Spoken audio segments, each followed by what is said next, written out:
questions. So we're just going to Okay, so who is the Zionist in here? Hello? I think we have... Hello? This is Book. Put me in the queue. This is Book. I want to make the case for Israel. Hello? Oh. Yeah, I want to ask the question. I just want a general question about it, but anybody but Soren to answer. Anybody but Curry to answer. Go ahead. Thank you. I just want to know, what should BB, and I don't want an answer from Soren because I don't believe that. What should BB be arrested for if you think he should be arrested? Yeah, what is the actual charge? Actually, It's structural white racism and genocide, obviously. Genocide! One mic, folks. One mic. Come on now. We can do this. Who wants to... Would anybody like to answer this War question? crimes! I do have the answer. War crimes!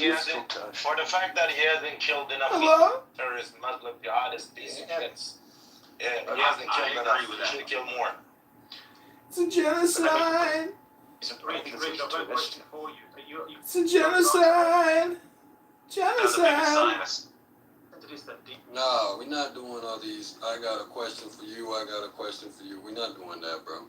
It's a genocide! Make your statement. We're not doing these individual questions. It's a genocide! Go to the back channel. Hello? It's a genocide! Speak to the It's a title. genocide! So be the title. I'm talking to the title. They're culturally obliterating the Palestinian identity. But make it short. I'll make it very short.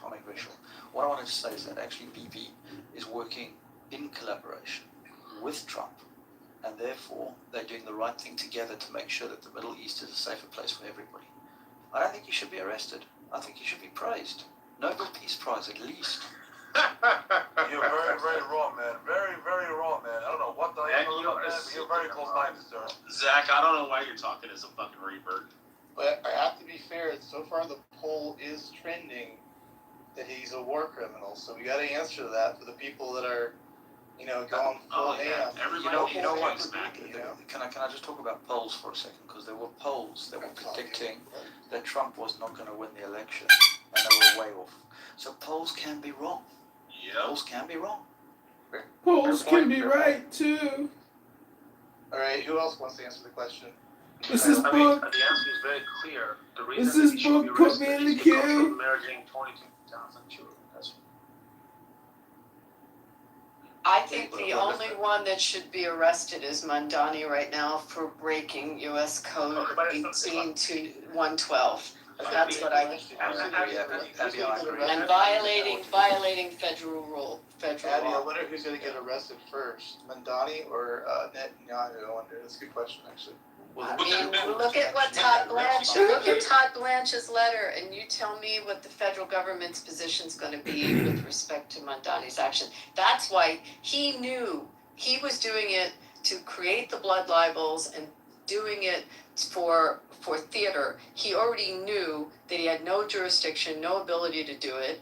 And the more he threatened, the more he falls within that statute. I mean, I think I can't wait to see him taken away. I think look at our U.S. Attorney's letter on this. I look at the position that the federal government will take if he keeps pushing in any. I think they're going to have to do it in any case. The problem is that they're a little bit loose on the cards with coming through on that because they didn't go full heap on Hillary. When Trump said he was going to take Hillary to the slammer, that didn't happen. Very difficult to do these things for some reason.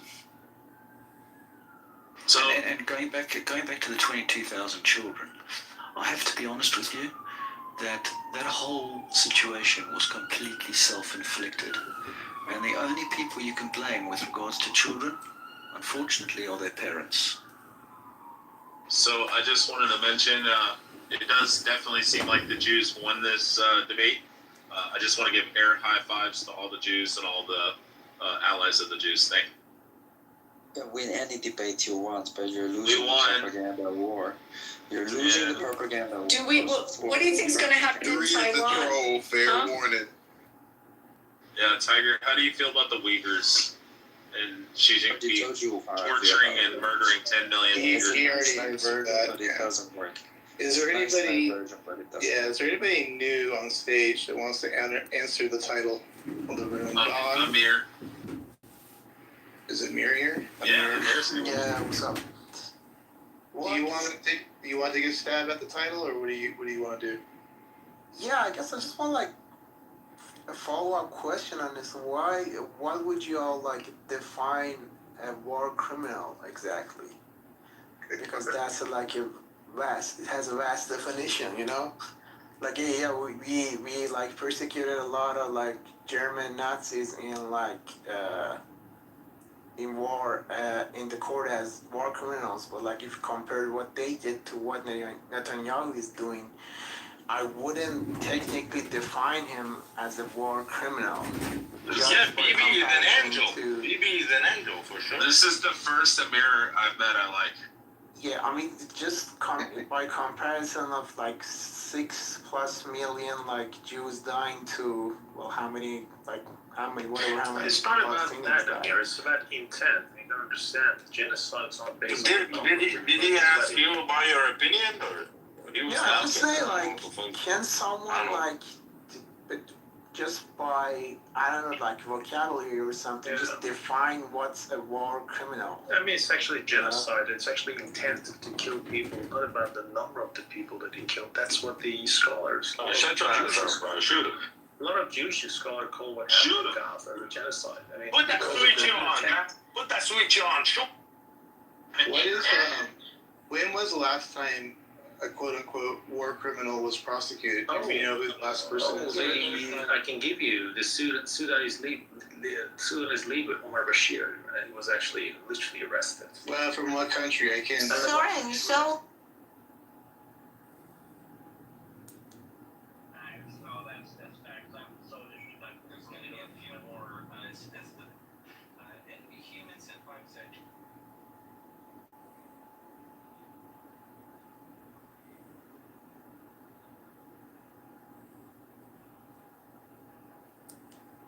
Iranian wanna be IRGC. He's not Iranian.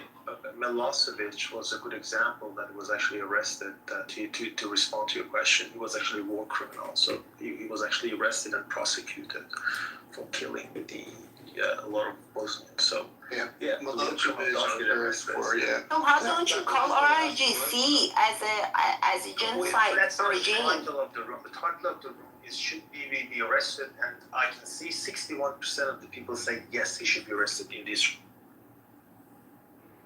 Sure. But I kind of agree with Abby that says like Mandani just said that for like, I don't know, like media or just he wanted some attention. Like technically according to law he can't really do that. So we cannot. I mean we cannot. I'm sure you didn't even go to school. Yeah, we cannot. You can't even count, huh? Sure. We cannot normalize killing children. Like 22,000 innocent children were massacred in Gaza. Oh, you mean in Iran? No, you How many normalize were killing killed your own people in Iran. Like 8 and 9 of January. Stop interrupting him. Soren, real quick. You would say the same thing about October 7th. Children shouldn't be dying either, right? Absolutely. It goes Yes, with. I'm consistent. Yes. Okay, just double checking. Okay. No children deserve to die. I mean, the whole concept that you gotta blame the parents for killing the children when they drop the bomb, indiscriminate bomb in Gaza, it's just for the birds. You can't just kill children and blame the parents. I mean, it just doesn't. I mean, you understand. You tried a lot to convince the public that it was a necessary evil, but no one's gonna buy that anymore. I mean, sadly, you need to. Shit, we all buy it. Guess what? We all buy. Yeah, I mean, the people around the world see what happened, the horrific image that they saw. I mean, but by the way, a lot of these videos just been posted by the IDF soldiers themselves on TikTok. I mean, What about Soren, how'd you feel about Dresden and the German babies that died in Dresden? and that's exactly because of that reason they come up with the Geneva Convention so to stop that horrific actions again. I mean, that's why we come up with the UN and the new resolutions, not to prevent exactly the same atrocities to happen. So, yeah, good try. A good try. So then anytime that there are civilians that are subject to war, you're saying that You can't have that collateral damage, although it's going to happen. Yeah, I mean, the difference is that, Abby, a lot of this genocide or war crime or whatever you want to call this done by American taxpayer money. That's why we're so concerned about what happened. What American taxpayer money? What 3.5? Wait a second. You mean the money that then is spent in the United States to buy munitions and keep the American defense to keep the American defense industry alive? That money you're talking about? Keeps companies like Raytheon alive. I mean, that's talking about it. Yeah. So I just can't with him. I don't know why you waste your time. I don't know why you waste your time. $3 billion. I'm not. I was talking about Mandani and also whether or not he's doing. And I do think it was all for theater. He knew. He supposedly had a legal department. Please. It was theater. Do you think John? You know what, Soren, you were such a joke. Yeah. I'm back in this bitch. Yeah. I'd rather talk about LeBron coming to the Sixers right now. Seriously, Soren. Why didn't you do that, by the way? Yeah, Why didn't definitely. He's a hero. Just answer. Do you think LeBron's a trade? Man, fuck Did you just say that LeBron is a traitor? Stop beating around the bush. He's Jonathan Pollard. Yeah. LeBron James a traitor. We don't give a fuck about LeBron James. Okay, because you're in Cleveland, right? I am but we don't. Trump called him a racist today. Called LeBron a racist. Yeah. You've been exposed. Yo, you can find yourself. Is Trump a sex offender? You. Carry on. Trump 100% did call LeBron a racist today. Yeah, that was crazy. Would you have taken Jordan over LeBron and that question that he was asked? Is Charlie Kirk a sex offender? Trump motherfucker. Yeah. Fuck. Yo, you're going back to the good and you're being removed. Bro, shoot these motherfuckers. Shoot. Nick is his accomplice. Get Nick too. I'm waiting for I don't know about LeBron.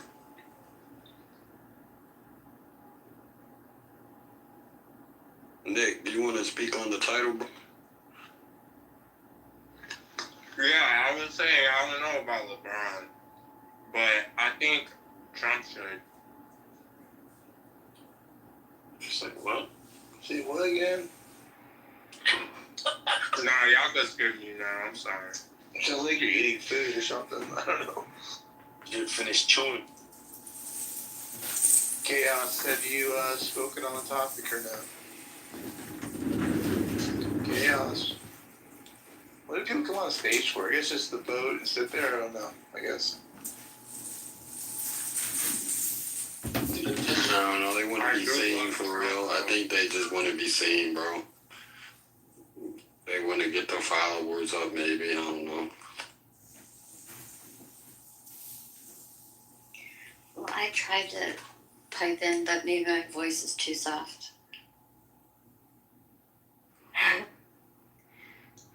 And I don't want to get shot. And are you back from your cozy retreat? Yes. And Joe's still alive. He hasn't spoken, I don't even think, tonight. He's tired. There's a lot of I'm sure today. you probably offed him or something. I don't know. He's probably not even there. Like he's dead. No, he did a lot of driving today.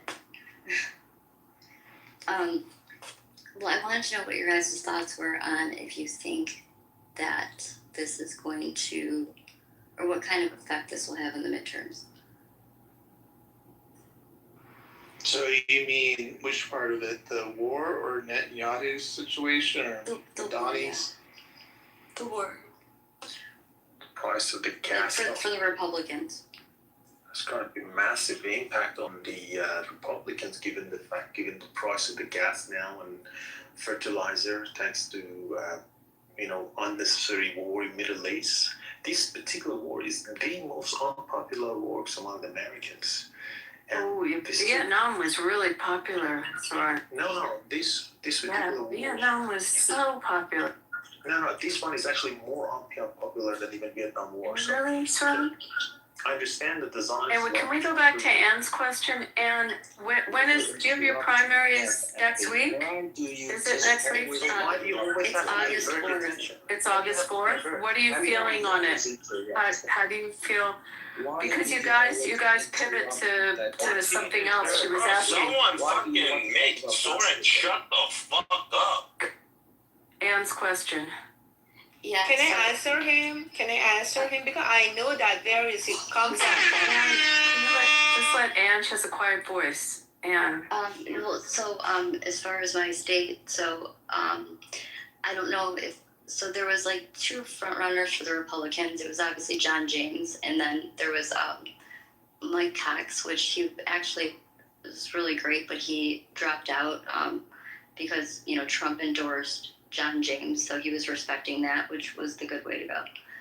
And I am, I'm a poll challenger this time, and I picked like an area in Detroit because I figured there would be like a lot of, if there was any sort of corruption or anything, that's where I would work. So I'm working there the whole day.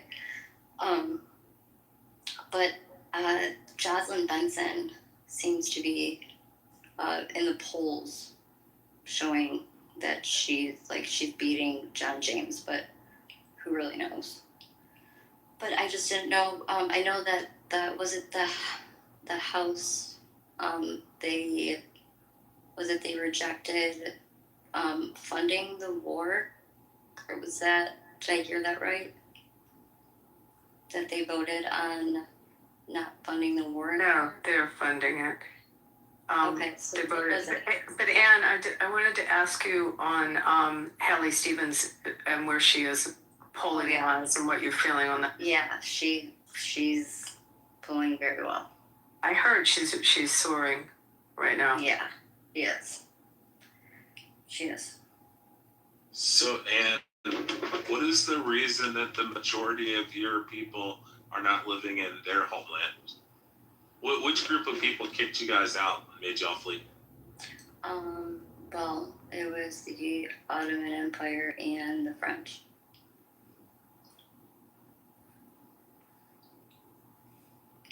Sorry, I hit the wrong button. Sorry. So, what religion was the Ottomans? Weren't they like Christian or? Not Islamophobia. Come on. No, Muslim. Come on. Oh wow, that's crazy. They're Muzzies. I didn't realize that. Jeez. You guys know there's more Lebanese living in Brazil than there is in all of Lebanon. Really?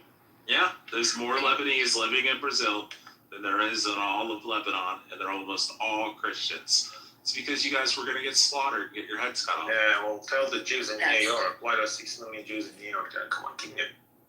Well, that is. Oh, we're in New York because we run the entire global economy from there. Oh, that's anti-Semitic trope. No, it's true. It's accurate. Well, okay. Me and Joe like talked in great depth about this. That this war we believe is about China for the U.S. and everything that China has done to the United States. Interfering with our elections, then we have COVID. Iran or Gaza? What? You mean the Iran war or Gaza war? Oh, Iran. Oh, yeah. Yeah, Iran's just cutting off the Strait of Hormuz so we can starve Tiger's people out of oil and gas. Because they only have 2 months worth of reserves. The speculation, or the assumption was that by June 8th, they were going to be out of all oil and gas in their reserves. And then we let a couple ships go through after they started playing ball and started chilling the fuck out. They're also having rolling brownouts and blackouts all over mainland China. And the whole thing about the Iran war is just to control the Strait of Hormuz so we can fuck China. And it mostly has to do because China's ramping up. They're going to have their first nuclear aircraft carrier by 2027. And by 2030, they're supposed to have like 3 online. in their fleet. So once that happens, then they can actually proceed with invading Taipei, and they'll do it through a policing force. They'll claim, oh well, Taiwan's part of mainland China, so we have to go in there and police this country because they're doing really bad. And but what we want to do is we have the CHIPS Act where we're going to build all the military-grade silicon chips here in the United States 2030. Right. So we're just trying to slow roll China until we get to 2030. And once we get to 2030, unfortunately for Taiwan, we're just going to say, hey, sorry, Taiwan. We don't really need you anymore. That's still not long enough. We need longer infrastructure required for the specific. I know. So crazy. We're still going to need longer than 2030. But the whole point is to slow roll this war so we can get to 2030, and then we can drop fucking Taiwan. The Chinese don't even have the engineers to even go in and run the facilities and operate them. This is why they can't do it themselves. So in the thought that they're going to go in and force the Taiwanese are a very fucking strong people. They're going to go and they're going to blow these fucking silicon chip plants up. And when they blow them up, then the entire global economy is fucked. All the militaries around the world are fucked. The United States is fucked. Israel's fucked. Russia's fucked. China's fucked. We're all fucked because the majority of this US military-grade silicon chips come out of Taiwan for almost every country around the world. And once that happens, then we're all fucked. So, yeah, it's like I said, they're going to blow those buildings up once they come in with the policing force, and you'll see all those buildings be leveled. And if hopefully we get to 2030, then we can say, well, that sucks for them, but we can keep producing our own.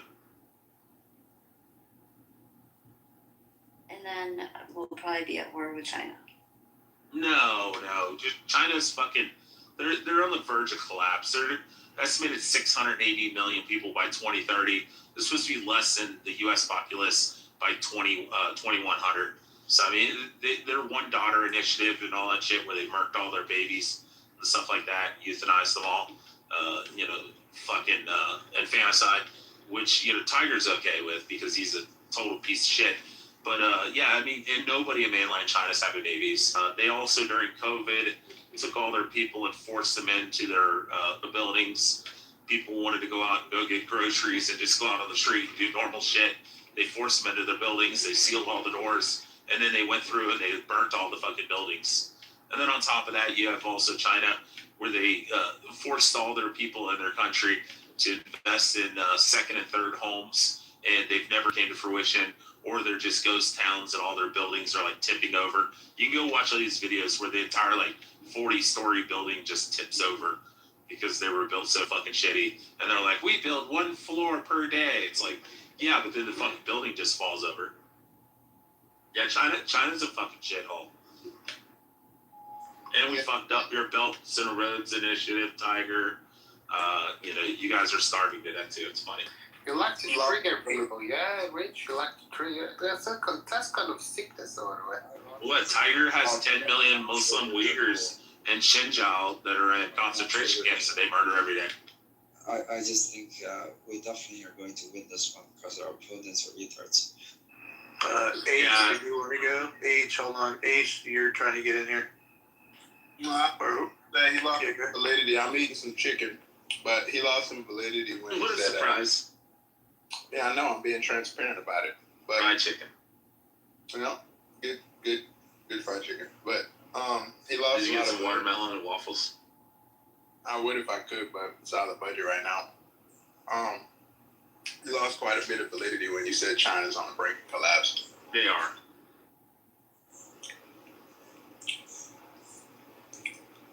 Can you come back up and expound? I want to debate this. Why don't you finish your chicken and then I'll invite them up and you guys can debate. Alright. Thank you.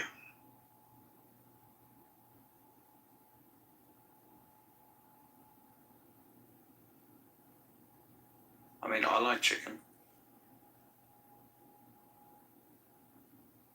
Well, so far, 66% of the people in this room believe that Netanyahu should be arrested, according to you. You never do, bro. Well, that still means that 44% don't. I'm just gonna tell you, fuck you. That's not 44%, that's 33%. It is 44. It is 44, and I'm just telling you that 66% of people said he's a war criminal. Well, yeah, 66%. That means 66% of y'all are stupid as fuck. I'm just saying.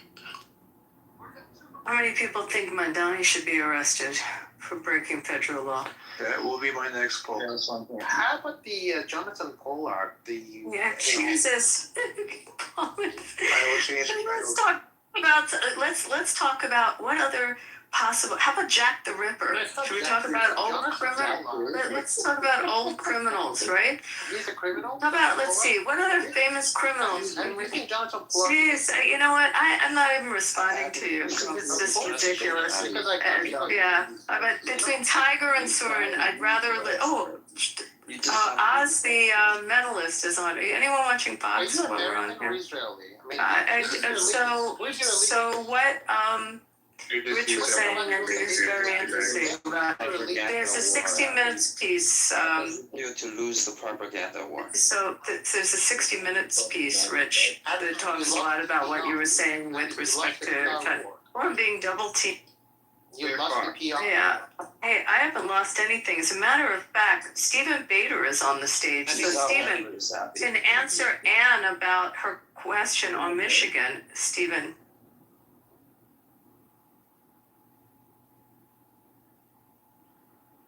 Is he there? Stephen, you there? I don't know, I see him.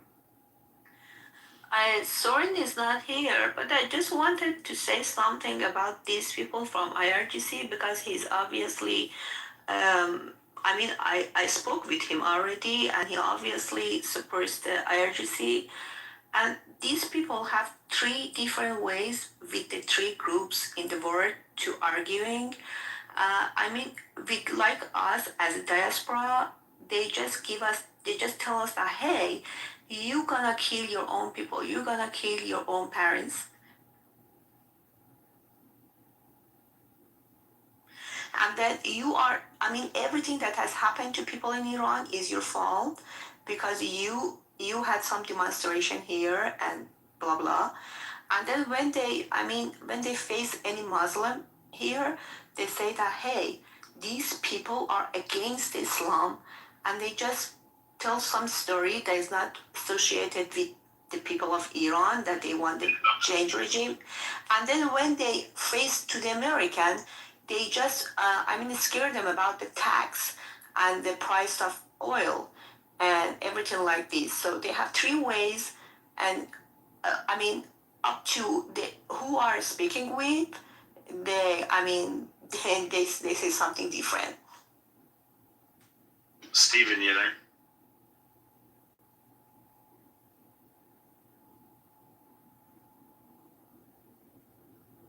Believe me, this is only the beginning. Beginning of what? Oh, Tiger in the chat. The retarded communist. Well, who just talked right now? Someone said it's only the beginning. Who's that? Oh, that was me. I was doing like a Tiger impression. That was weird. I didn't recognize it. Okay, sorry. Hi everybody. Hi, Zula. I thought that was you that actually spoke, but go ahead. What are you thinking? With the question, I think Mamdani's whole thing, I think it was kind of like, I definitely think it was symbolic. Speaking for just for myself or what I think, absolutely, I think Benjamin Netanyahu needs to be arrested. However, if we're gonna, look at the technicalities, right? America didn't ratify the Statute of Rome, right? So even if he did come over here, they're not going to because they can't. He has, and I say the word very funny, I'm sorry, he has diplomacy. I know, I'm sorry.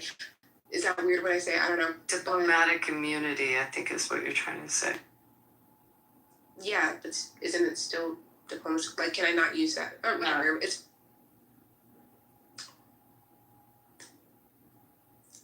foreign diplomacy. I don't even think that matters, right? I think that was a very small thing, but you know what I'm trying to say, right? Yeah, you're trying to say diplomatic immunity.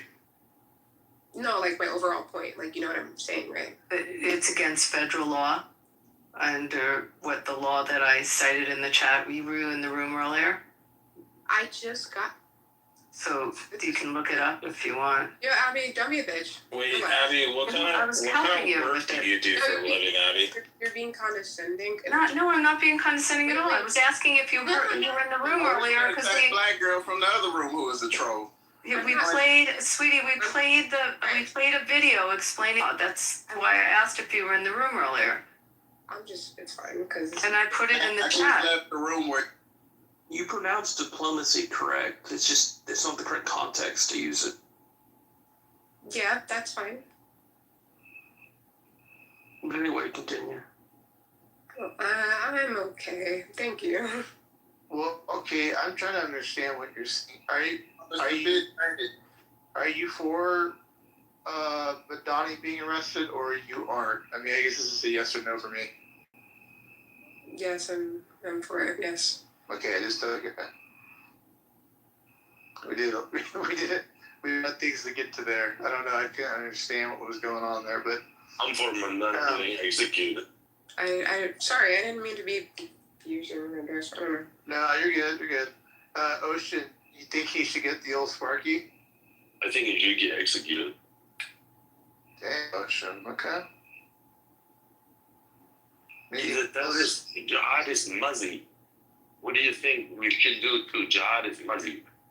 Yeah, I just don't get how people of New York, of all cities that went through everything on September 11th, would elect a fucking Muslim as their mayor. That's just baffling to me. No, because they were lied to. What do you mean? Yeah, but still, like, I'm Gen Z, and I would see people who, like, I don't have anything against, like, gays or trans people. Like, most of them would, like, post on TikTok and social media who they voted for him, not knowing that in his culture, if you're gay, you'll be hanged or, like, executed. So, I don't know, man. Like, it's all kind of confusing to me, but, yeah. It is what it is, I guess. That's true. H, are you done with your fried chicken, or how are you doing with that? You hear this? It's my air fryer. I'm frying more chicken as we speak. Oh, wow. Oh, wow. Wow. Right. Wow. Proudly. Hey, were you guys fighting before? You have any grape soda? Why? I Gatorade, though. What? Is there, like, I guess, pre-tense issues between you two? Who? Between who? Well, I mean, you came at him for fried chicken. I guess he came at you back. I don't know. That's a joke. He's eating fried chicken, actually. He really is. Oh, you got friends. Matt, was it you said, do you have any grape soda? That was Beaver, not me. Hey, it's better than watermelon. That's what Rich said. I mean, I don't know. But no, Zula, he was eating fried chicken. We weren't going after him. He was literally eating fried chicken. Oh, you guys are friends. Well, I mean, I don't know. We're friends. I mean, we're just acquaintances, yeah. But he was fighting. I mean, he wasn't fighting. He was asking questions. It was Rich. Rich, are you still there or no? Oh, Matt, actually, the one time Rich is in here. This is hilarious. Go ahead, Zula. Oh, he's in the goo. Hold on. Okay. No, I can't bring him up. Any one of the mods, can you bring him up? Just leave and come back, and then he can come back up. Why do you guys keep shooting Rich? I brought him up. Or you can turn hand raising off. He has to be corrected. Disciplined, yeah. It doesn't work on me. Yeah, he has to be on a short leash. We don't know, it's just, yeah. It has zero effect on me. Yeah. What were you two kind of going back and forth? Fried chicken. H was saying that China is not in despair. Oh, yeah. That they don't have rolling brownouts and blackouts in their country right now. Yeah, I want to hear that. Why do you say that, H? What's going on with that? Well, no. You're okay. So now you're kind of walking it back. You're kind of implying like, oh, well, no, it's just it's the power situation. You earlier implied to me like China's about to be on the brink of like total and utter non-existence. That's just simply not true, and you know that's not true. But you implied it earlier and you ran with it. You snake oil salesman. You. I just also wanted to say I am very tired. I'm sorry. Benjamin Netanyahu, yes, I think he should be arrested. And Abby, you're a fat bitch. Really? I'm a size 2. I'm actually That's fat. okay. Wow. Abby don't sink to her level. She was a troll in another room prior. Yeah, got it. Thank you, H. Wait, you're Thank you, H. H, how is the air fryer? Are they They're good? the fuckers up there touch kids. H, are air fryers good to? Wait, I don't care. They're good for convenience, Abby. They're good for convenience. Right, Yeah. Abby? That bitch. That bitch. Interesting. I have a feeling I'm probably thinner than this woman. What do you Wait, I think? don't care. Wait, no, you're Wait, guys, do you think I'm thinner no, than? you're not. Yeah, I don't care. Yeah? No, you're not. Yeah. No, you're not. The hell? Matt, you've seen my picture. A pedophile. I really am a size 2. I don't She's care. tiny. Abby's tiny. She's Wait, not big. no, she's fatter than most nigger bitches I know. Hey, come on, don't be rude. Come on. Wait, oh, now it's don't be rude? What? Now it's don't be rude? What, you don't like your pedophile? What a monster. Abby, she's a black woman. Yeah. She's only angry because she's killed like 5 or 6. So wait, why are you more niggery than I am? Wait, why are you more niggery than Can I I am? make an interesting Trump comment? Is anyone looking at the dinner tonight and you look at the ballroom that he built, that it's in? It's at the Waldorf. I didn't know Beautiful, right? It's in the Waldorf, right? Which is part, now the hotel that he Yeah, the built, Waldorf it was Astoria. the old post office. Right, it's beautiful, and as everyone has been commenting how he has horrible taste and they're panicked about the ballroom that he's doing at the White House. The ballroom at the Waldorf is gorgeous that they're having this event at, and this is his design. So just, you know, you have a preview of what it'll probably look like when they finish the East Wing. It's beautiful, yeah. There you go. God bless Trump, man. Yeah, but Trump had to use all our tax money to build that, Abby. It's so expensive, you know? It's okay. We pay our taxes and It wasn't paid with it wasn't paid with by taxes. So man, so whatever he does with our tax money, we cool with it. Fuck money. I mean, in fairness, I'd rather have that go to the ballroom than, like, you know, transgender surgery in Somalia. You know, like, let's be honest about it. exactly. But it's so funny how everyone was shitting on his taste, and you know that a lot of these people, the same people that would book these ballrooms to have their weddings and their events, it's, you know, it's very regal looking. I mean, look, everyone has different taste, but it's very beautiful if you look at it. Yeah, but Abby, he was friends with all the blacks and all the liberals before he ran for president, and then as soon as he did, they all hated him. Hey, do y'all ever ask yourself this question about being friends with black folks? Do y'all ever think that if he was using the same type of language he uses now, do y'all think he would have been friends of our community? He was not using the same type of rhetoric, and then even that, and besides that, he wasn't like some friend of our community. It's a couple of known black folks that said something about him, and it's a couple of rappers that may have made a reference Like Al Sharpton? to Donald Trump. But like, man, get the fuck out of here, man. Y'all sound stupid as fuck when y'all say stuff like that. Rob, somebody asked him about LeBron going to the 76ers and who's better between him and Jordan. And he said, well, I played golf with Jordan, and I think LeBron might be racist, so I'm going to pick Yeah, I seen that shit, man. Like it's Donald Trump saying that word, man. Come on, we shouldn't even be like using that word. But outside of that, I don't even understand why he would be asked a question about that. We got too much going on in the world to be asking trivial questions to this man. If y'all don't want to ask him what the real is, ask him why his Secretary of Defense went before Congress and made them all look stupid. This fucking war that they got us in. Like, man, stop. Maybe we should change it to put that LeBron or Jordan as the poll. Oh, Jordan's the greatest of all time. Anybody that votes for LeBron will get kicked out of the room. What'd you say? Exactly. I mean, y'all, like, let me ask y'all this. If LeBron ain't, I kind of go back and forth with it because I watched Jordan play. I ain't like one of them. Like, these are the two best basketball players I ever seen play basketball. Number one and number two. Like if it's, I don't see how it's a knock on anybody, either one of them, for being too old. Like if they not, like people are making such a huge deal about this that for 20 years y'all really ain't enjoyed that man's career, because all y'all done did was talk about fucking Jordan. I'm not certain that LeBron's number 2, by the way. Yeah, I mean, Who would be number 2? well, I'm gonna argue that Wilt scored 100 points in one game. The only person who has an argument for number 2 is Kareem Abdul-Jabbar. Right. Yeah. Nobody else that has an argument. What, is Wilt still holding the record? Kobe right now. I know you're not mentioning Kobe. Let me tell you why.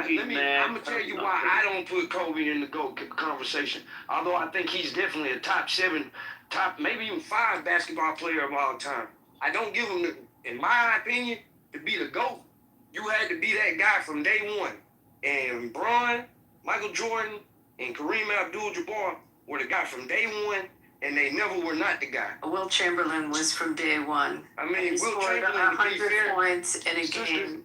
Like And Dr. J was from day one. But he won 1 championship in the GOAT title, in the GOAT conversation. Like that's when rings matter. You feel me? Like just telling somebody Charles Barkley is a great fucking basketball player. We're not gonna shit on Charles Barkley, but we wouldn't put him in a GOAT conversation because he didn't win anything. Yeah, now Tim Duncan, Dr. J before Dr. J is not. Dr. J is not in the GOAT conversation either though. But he does have a ring. He's like top 30, right? Top 20. I say Dr. J anywhere outside. Let's the top say you 10 have is about 30. the Mount Rushmore of basketball players. Who's in the Mount Rushmore? I think you would probably put Bill Russell to start, Michael Jordan, and then your other 2 is probably a preference. But I think Bill Russell, just because of what he did for the game of basketball and the winning, he got to be there. Jordan is the undisputed most impactful basketball player of all time. So I don't think them 2 slots are. I would put probably Larry Bird. I would probably, if I didn't put Bron on there, I would put Larry Bird and Magic Johnson. If I put Bron on there, one of them would have to go. Yeah, but also I think you gotta see what eras they play. Like the 100 point that Wilt got is equivalent to 50 points that a player gets today. I mean, you can say that 100 is 100 though, brother. But if that's the case, if that's the case, I'm just saying, if that's the case, why don't we have anything else outside of that? We got Kobe's 81, Bam got that 83. You had what? David Thompson scored 74. David Robinson scored 71. A handful of guys that scored 70. 100 is 100, brother. I don't care if he did it. What I'm saying is, dude, the 81 that Kobe got was much harder than 100 that Wilt got. I mean, it's easy for you to say that because that's what regardless of who they were playing against, they were playing against the best of their times. So 100 is 100. I think he got it in Hershey, Pennsylvania. I feel like that's where he was playing. And then, fuck that, the man averaged 50 for a whole motherfucking season. Get the fuck out, No, he's great, but what I'm saying, probably from what I heard, from what I saw on YouTube or from the research I did, he was playing against plumbers, firefighters, I don't know. I mean, if that's the case, we need to discredit anybody that played basketball until Magic Johnson and Larry Bird came along. Wait, what are you saying? I want to hear the team that he played on with Matt Gukas and Wally Jones and that was Philadelphia. Yeah, I'm telling you who Wilt played for when he played for the Sixers. Yeah, I'm not saying who he. They were a great team. Matt Gukas played against. There was nobody that could match up with him back then. I mean, and that's true, but it's man, Bill Russell had some insane fucking rebounding numbers. Certain guy, Kareem Abdul-Jabbar came in as a rookie. Dominate, the game was still evolving at that point in time. Athletes had to catch up. I mean, he would be a freak athlete today if you're going by what they say. They said the man was 7 feet tall, about 300 pounds, and ran a 10-4 in the 100. I mean, back then though, they didn't have a second rule, so you could literally just camp in the paint. I mean, a little bit different. The rules are different, but I'm not gonna fault those players for the era that they played in. Because people always love to say like hand checking was this big thing, but bro, go look at some of the scores in the 80s. The highest scoring game in NBA history is from the 80s. You feel me? Like this whole idea that the 80s wasn't scoring. Nah, it's actually the 90s that wasn't scoring. That's why they took the rules off. Cause didn't nobody want to see fucking 70 to 66 games in the finals. How many rebounds a game you think Jokic would average if he was able to just sit in the paint without 3 seconds? Who knows? Who knows? I would say at least probably maybe 20. Abby, were the Jews like the early people that were dominant at basketball? Who? The Jews. Like I think they were pretty big. What do you mean, like names South like Philly was Maltese and all called that? the Spas. Before there was the Sixers, the South Philly Hebrew Association, and they were the Jewish players in Philly. Definitely,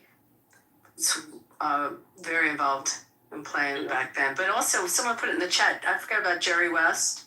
Yeah, no, Jerry West is a great basketball player. It's the logo for a reason. These are all great basketball players.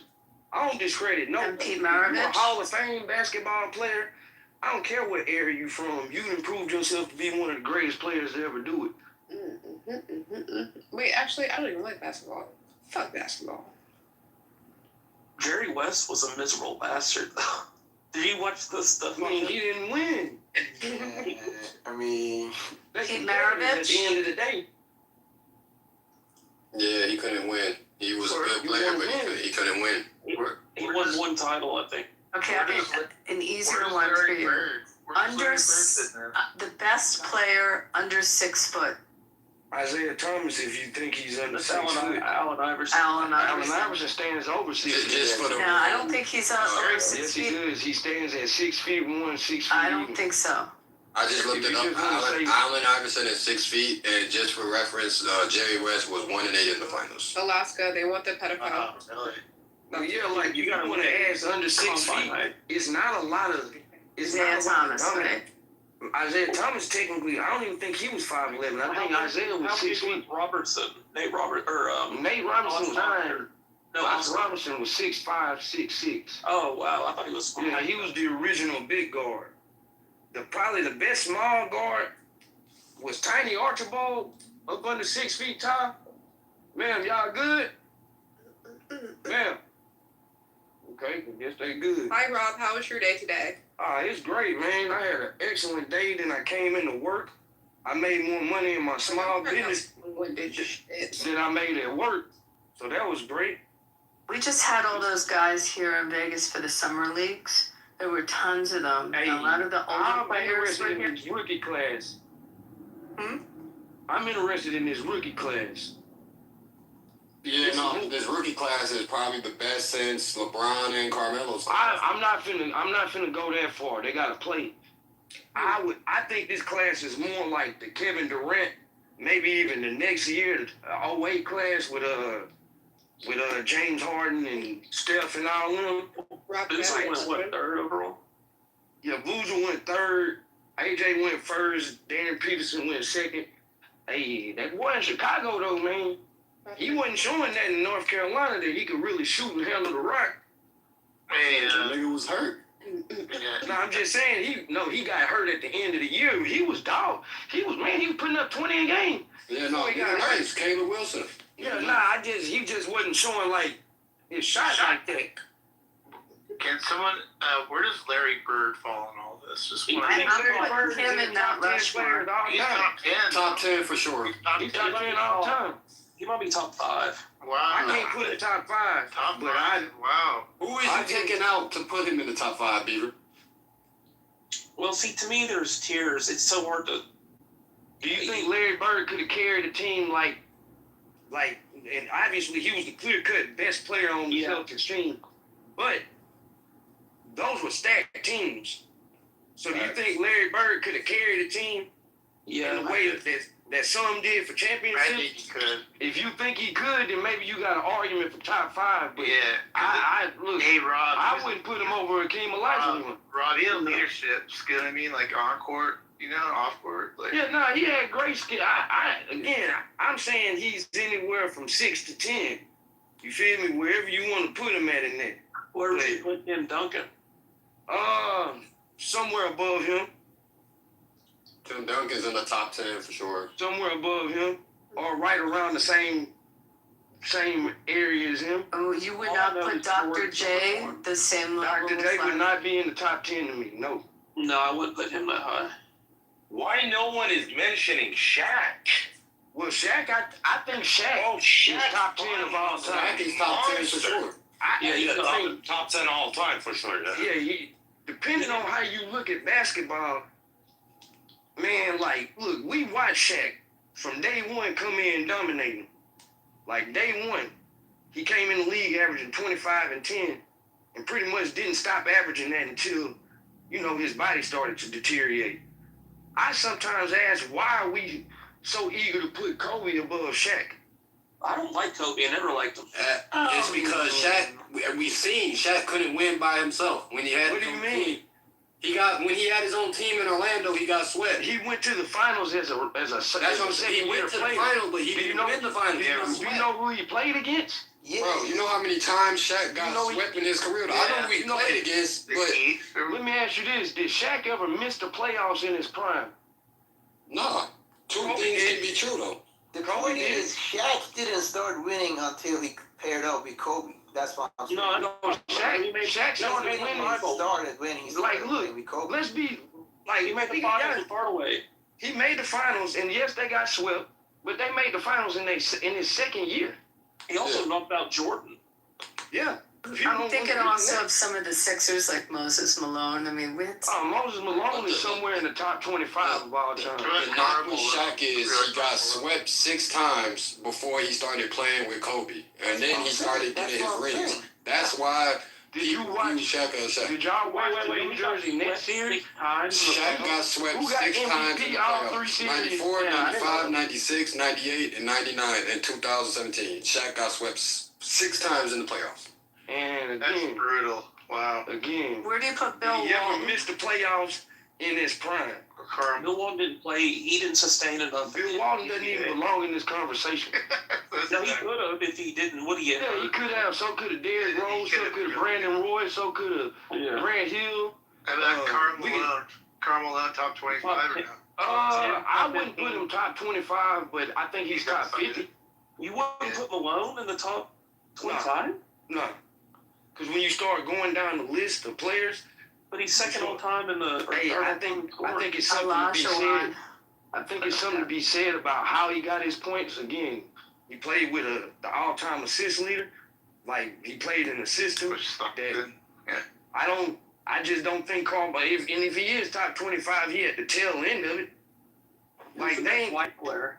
Best Larry Bird. Besides Bird, I was gonna say. Do y'all count the Europeans? No, I want straight American whites. Mayflower. Jerry West. Probably Jerry West, Rick Barry, John Stockton. John Stockton, yeah. Those names is there. Yeah, John Stockton. Oh, Havlicek. John. Or Steve Kerr. I don't know. I mean, he's kind of weird. Nah, he doesn't even belong on that. Like, he's a great coach. Top. But we talking about players. Well, he does have like one of the highest percentage shooting for 3. So does Tim Legler. Steve Kerr does. Didn't John Havlicek? Right? Yeah, I mean, if you want to put John Havlicek, because he's a Hall of Famer. Kevin McHale. Now we're Kevin talking. McHale, yeah, he belong in that convo. Now we're talking Steve Nash For the whites. Jason Williams, Steve Nash, Dirk Nowitzki. Do y'all count Steve Nash as a Canadian? Yeah, he don't count. I thought y'all said y'all wanted American whites. I love Billy Cunningham. I don't know. You know who that is, but you're obviously old as fuck. I am, and I love the old Sixers. Like all of them. Cause you might as well say Dolph Shays and names like No, that. I say Walt Frazier. Well, great player, but Hal Greer. All time, like, if you go from that era, how about you do this? Who you think the top 5 players from the 60s were? Oscar Robinson. When did George Mikan play? George Mikan played in the 50s into the early 60s. Oh, I don't know. What about Oscar Robinson? Oscar Robertson would be top 5 in the 60s. It would probably be top 10 of Bill Russell. Bill Russell would be Wilt. It'll be Big O, probably Elgin Baylor. When did Bob Pettit retire? What's up with you? Jerry Lucas. Man, I had to run down to the store real quick. You got your key? We go clock out. Sit there. See, the only reason why I'm about to clock out. gets so much love is because he's the closest resemblance to Jordan, bro. If he ain't hoop like Jordan, he wouldn't get as much love as he do. Would you think Kobe Patrick was a Ewing? great player, and I think what it was about Kobe is just he seemed to work so hard at it good. You feel me? And I think that resonated with a lot of people in that sense. And then at a certain point, niggas had this hating on that man. When you watch that man, I actually think the 60 points in three quarters is more impressive than the 81. But that happened like 2 weeks apart from each other in the same season where that man, what he did, like 20 straight 40-point games or something like that. The 81 was only in 3 quarters. He didn't play the fourth. Nah, he played the whole game. He didn't. I watched the game. The game was. Up the fourth. Do you want to make a bet on that? I was there at the game. Yeah, he was all 4. He played all 4. He set out the Mavericks game. He set out the Mavericks. I was at the game too. Toronto Don't get it. Raptors. He's lying. I don't care. Who else was there? Who? Me. Zulu wasn't even born yet. I was pretty drunk that whole night, but yeah. Like I was saying, I watched the game. The most I was impressive at is the game, Ron. 37 and 1/4 Klay Thompson. Sleepy Floyd did something similar. Definitely impressive. 37 and a quarter. That's The very Wimby guy impressive. kind of scares me. Why is he? Who? The Wimby motherfucker? Why is he? He's a freaking nigga. Hey, his daddy was randomly at my job, like during the Western Conference Finals.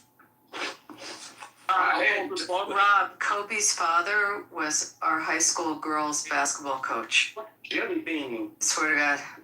Yeah. I met Kobe a few times. Yeah, he was. Where y'all put his Steph Curry when it's Lived all near said me. and done? Steph Curry is gonna go down. Hey, when it goes down, he's knocking somebody out the top 10. Yeah, he's top Like, 10. let me tell y'all, I don't want to like Steph Curry, okay? I'm a Rockets fan. Let me be honest. Y'all with won't you. talk about Troy Bolton. Okay. I'm a Rockets fan. I hate like, I think but Steph Curry, bro, he has to be in the top 5 just because he literally changed the game, bro. He might end up top 5 by the just time off of his that, career. you gotta put him in the top 5. By the time his career ends, he might have an argument, but this is my thing. To be top 5, that was, in my mind, you had to been like dominant from day one.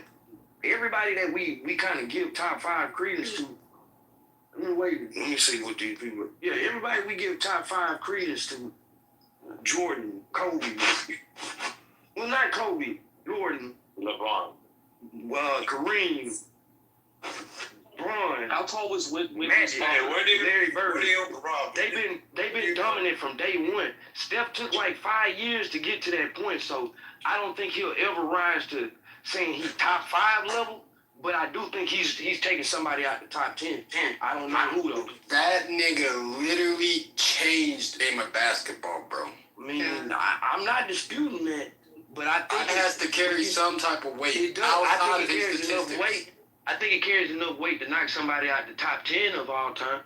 But to be top 5, again, this is my opinion though. So you guys maybe got different criteria.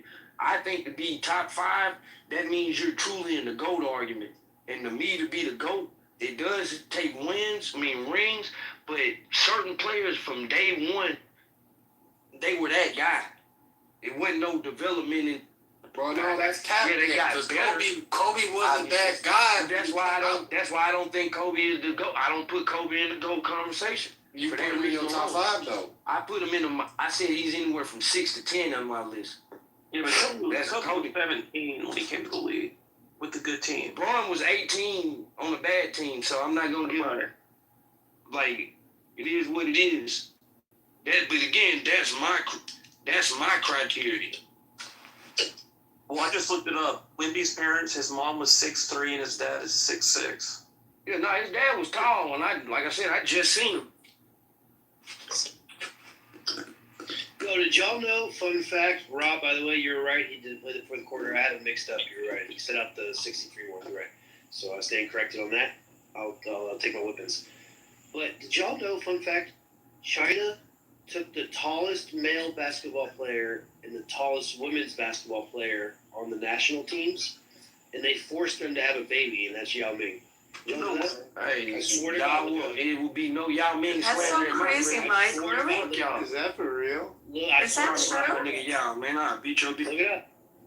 It was the tallest male on the men's national team and the tallest woman on the female national team, and they had like a forced marriage.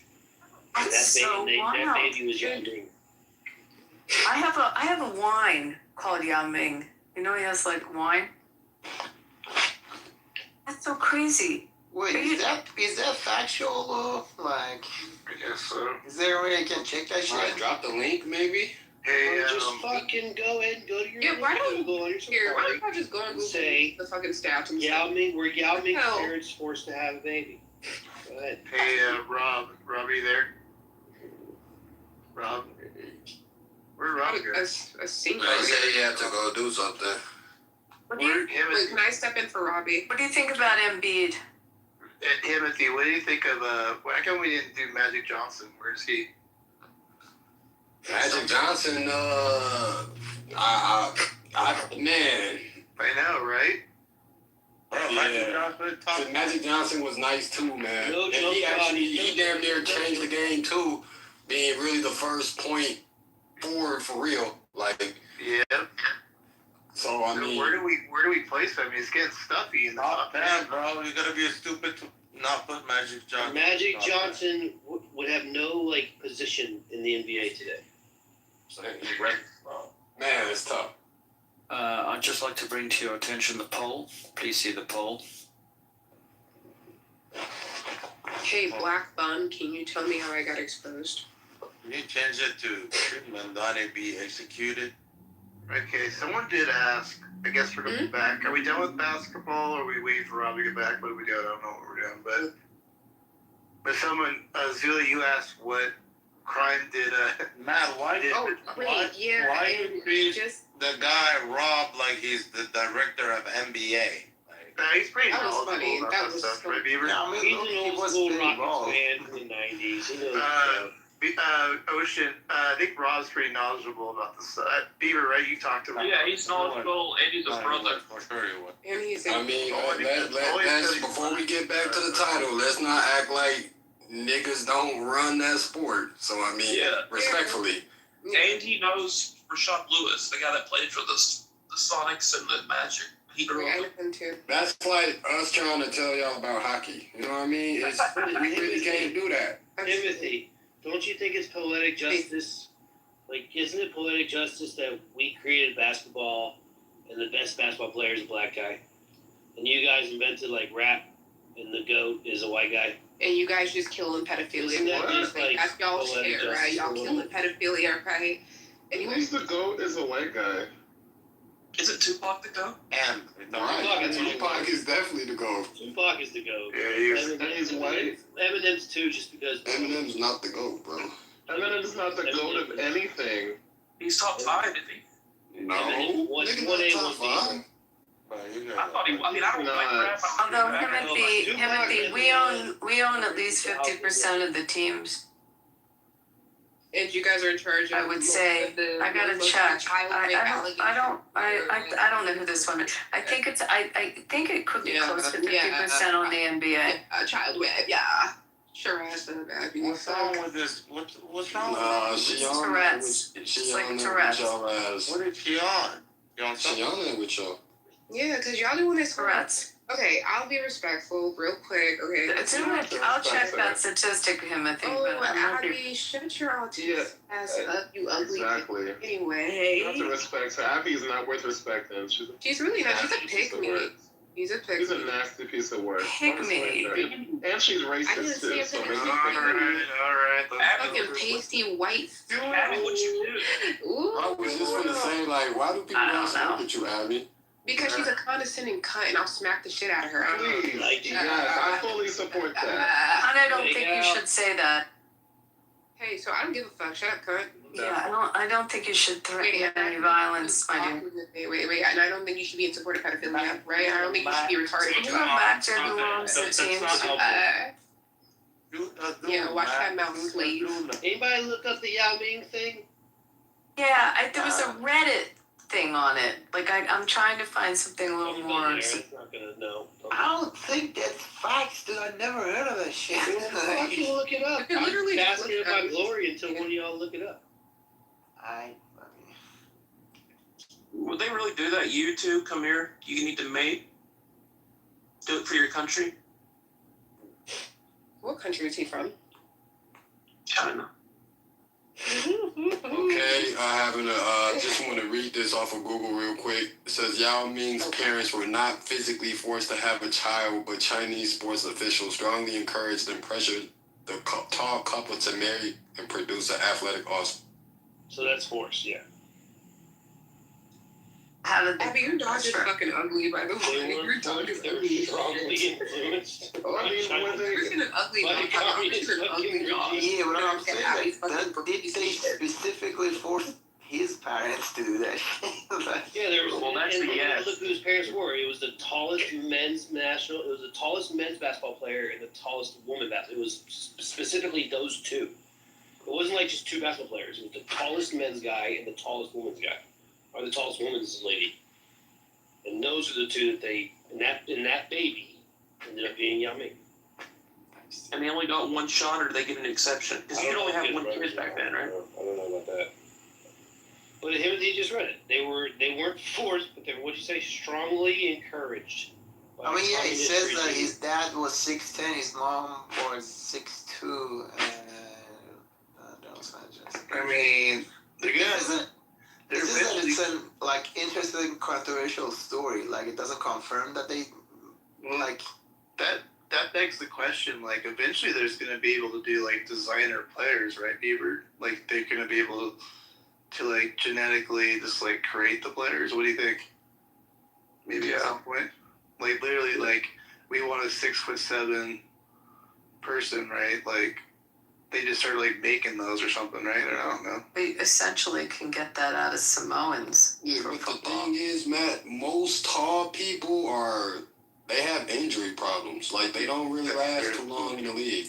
The support of their knees or whatever, or feet, yeah. So what's too tall? Just like the support of Abby's broke down bra. Her fucking dad to be lower than China. Lower than China, ladies and gentlemen. The only thing that would suck is being like 6'8", 6'9", 7 foot, and not being like a rich ass basketball player. Because then you're just like a regular person, like sitting on planes and trying to like sleep in hotels, and like everything's gonna suck, bro. So bad. So when the summer leagues were in, I think I mentioned this in a room, that girl, she's magnificent. The one that plays with Caitlin Clark, the blonde that was pointing the finger. Why, Sophie Cunningham? Yeah, she was hanging out with the other, the ball players. So like I could see couples forming there. I don't know if she's married or not, but she was partying with them. Maybe. She's really pretty. Mm-hmm. Y'all know Hashim Thabit? You ever heard of Hashim Thabit? Who's suckling Abby's tit? Anyway, Matt, was PhD in here? Yeah, I tried to get him up here. Oh, damn. What do you want? Went to Yukon, bro. He was 7 feet tall. I want to ask if he still gets to eat fried fish and... No, he's still here. He's still here. He's down there. PhD, come up, brother. Get some fish fry. Can you let's put that fat motherfucker. Yeah, he's down there. He's with the... Where is that? The friends with the speakers. PhD. Oh yeah, PhD. That nigga is down there. Wait, I think he's sleeping because we were in a live earlier and he was. Yeah, I think he's sleeping. So Azula, do you want to speak on the title by chance, or do you just want to talk about Abby all night? Oh, I think Abby's a fat bitch. What does Azula mean? I can actually look it up. What does Azula mean? It's just from a show, the Avatar. By Azula, the cartoon character. Why?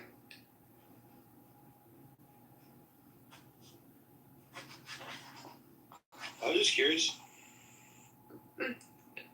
Okay. Yeah. Heck yeah. So are we done with the title? Or? Wait, Timothy, why can't I call her a fat bitch? No, I mean shit. Oh, I'm sorry. I wanna. Oh, okay, yeah. Can somebody? And I'm not even asking to be condescending. I come here to learn from others too.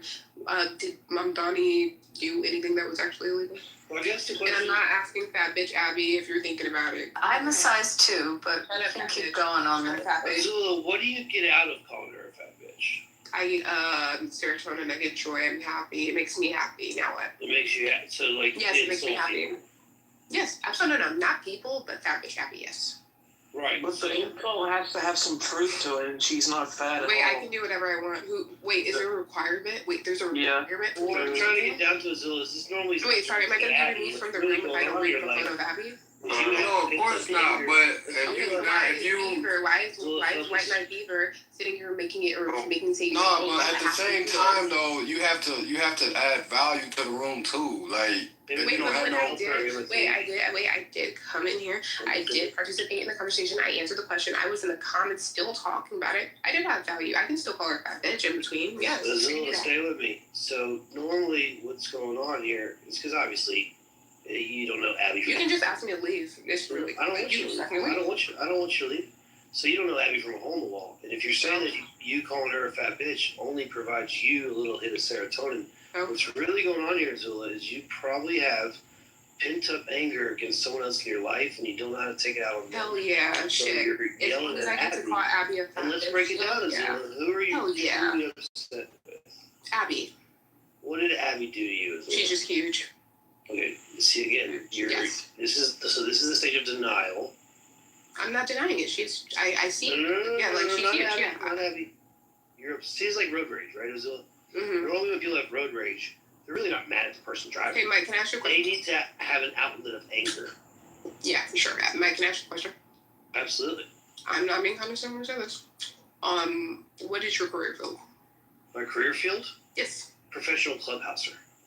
No, like actually, like, what do you take interest in? Like, what do you want to go to school for? I guess. Go to school for, bro. Or what have you school for? Like, are you like what are you doing? What am I doing? I work at vacations. I mean, it's Okay, not full. so I guess I can working cruises and shit and some vacations. Love that. What are you guys I can understand. Like, I guess I can understand this line of questioning, right? Like, if you were a psychologist or you offer, I guess, professional help for like my pent up anger in my personal life, right? But you're selling vacations. Are you gonna give me a vacation? All right, let's start this over. Ask me that question again. Wait, Mike. I'm a psychologist. I'm a psychologist. Wait, Mike. I don't consent to this conversation. All right. Well, there's no need to call her a fat bitch if it doesn't. Wait, fat bitch. Services nothing to the room, right? You're just Okay. calling her a fat bitch to help yourself out. Wait, I didn't. You already Wait, admitted. I'm not consenting. Hey, Abby, you're fat. See, now this is called like when people run away from the truth, right? Hell yeah. Right. This is I forget what's it called. I forget. It's like not Yeah. facing it. Right? Obfuscating. Obfuscating. Thank you, Abby. Wait, Abby ran. She wouldn't be fat though. Look, the moral of the story is moral keep story your stuff in I mind, don't guys. think When so. people lash out like this, it's real. Don't lash back at them. Yes, guys, don't it's lash actually back. really them. Don't lash back. Actually, As go Zula run lets them people laps. talk to Go Zula. run them laps. Timothy, do you know how good of a listener Timothy is? Zula, do you know how good of a listener Timothy is? Oh wait, I don't consent. Timothy is Can you such a stop wonderful doing it? Because listener. I said I don't consent. You're Like, if you were to talk to but I him, don't consent. Why do you keep harassing me? I'm sorry. No, you're right. I should. Thank you. You're welcome. Just don't call me a fat bitch for no reason. Fat bitch Abby. Let's move on for that. Fat bitch Abby? Yeah. All right, bet. We moved on. Timothy, it's 50% of the teams I checked on the NBA.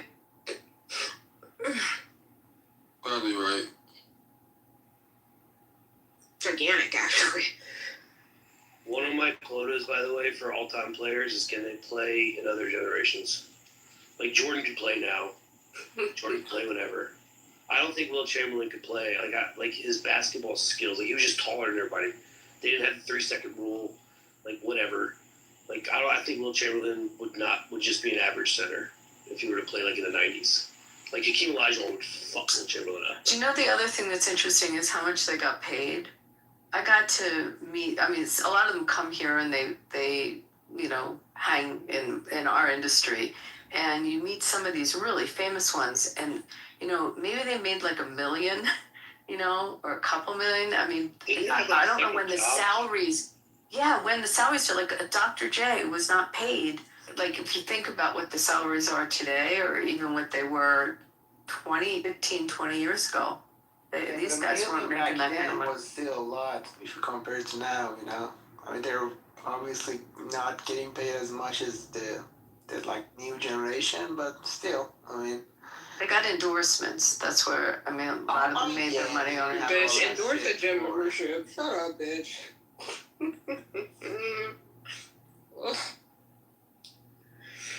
By the way, same with baseball. What that? Babe Ruth wouldn't even make a team today. Yeah. I just have to say, Azula is now officially my favorite person. Yeah, I'm sorry. I'm not gonna let two white motherfuckers bully me. Like, no, this bitch is condescending as fuck. Also, when I came in here, when I came in here earlier, they were doing this little weird racist shit. They thought I was gonna pick up. No, I'm actually. Well, silence him. Oh, that's unfortunate. That's totally unfortunate. Matt, see, this is the thing. Y'all gotta allow people to talk, because when Abby be talking her bullshit like she tried with Jazzy, like, y'all didn't have the same energy. Like, I thought we were free speech and everything. What is the issue with me? I talk to Jazzy a lot. What's the issue? No, my issue is with you. You just came in this room. You didn't know what we were talking about, did you? No. And this lady didn't shut up. So you don't know what we were talking about, I'm sweetheart. talking about you. No, don't sweetheart me. Don't sweetheart me, sir. Don't call me out. Don't sweetheart me, And sir, because you know what you said to me. So, no, I don't know what happened between them two, but to be fair, I didn't move her down, but to be fair, we let her get her shit off, you know what I mean?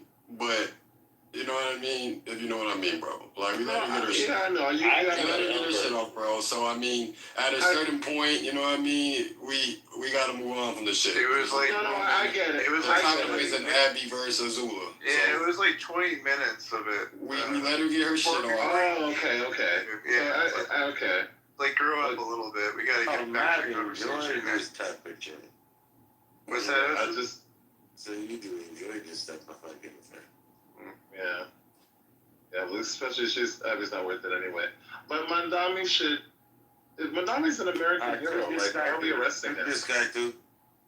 He's not even fucking American. What the fuck are you talking about? What do you mean he's not American? He's a national. How is he? I mean, do you understand what the naturalization process is? We're picking and choosing. We're talking about illegals. He's American. How is he a hero? What the fuck has he done? He's a fucking hero for New York, and I'm a New Yorker. So, are you a New Yorker? He's like, you sound like a faggot New Yorker.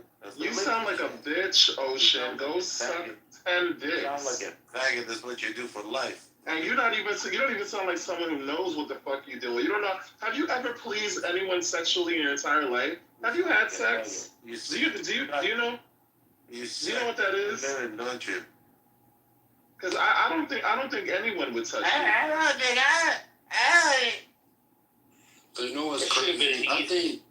I think when it hits a certain time, I think people start crashing out on Clubhouse, because we was having some smooth conversations, and then I feel like 4 o'clock Eastern time hit at my time, and it's like, now we just ready to fry each other, you know what I mean? Throw insults, you know what I mean? It's like, is it time for some of y'all to go to sleep for real? In all fairness, Timothy, we started talking about like who's the best basketball player of all time with a bunch of fucking sports weirdos. And that'll kill a room in a heartbeat. Now we don't know where we are. Right? Where did that come from? JJ loves me. My fault. It's my fault. I was doing a laugh about LeBron. All night long. Why did I get moved down to? Well, no, but I think it also came because talking about Trump making the comment and making the choice. I think that's how that. Hi, sorry. Why did I get moved down to the comments? Because you're a racist. Racist? No, it had nothing to do with her being a racist, but I don't know who moved you. Azula, we respectfully we let you get your shit off. Wait, Timothy, Azula. that's not true. You let a white man question me. That's what.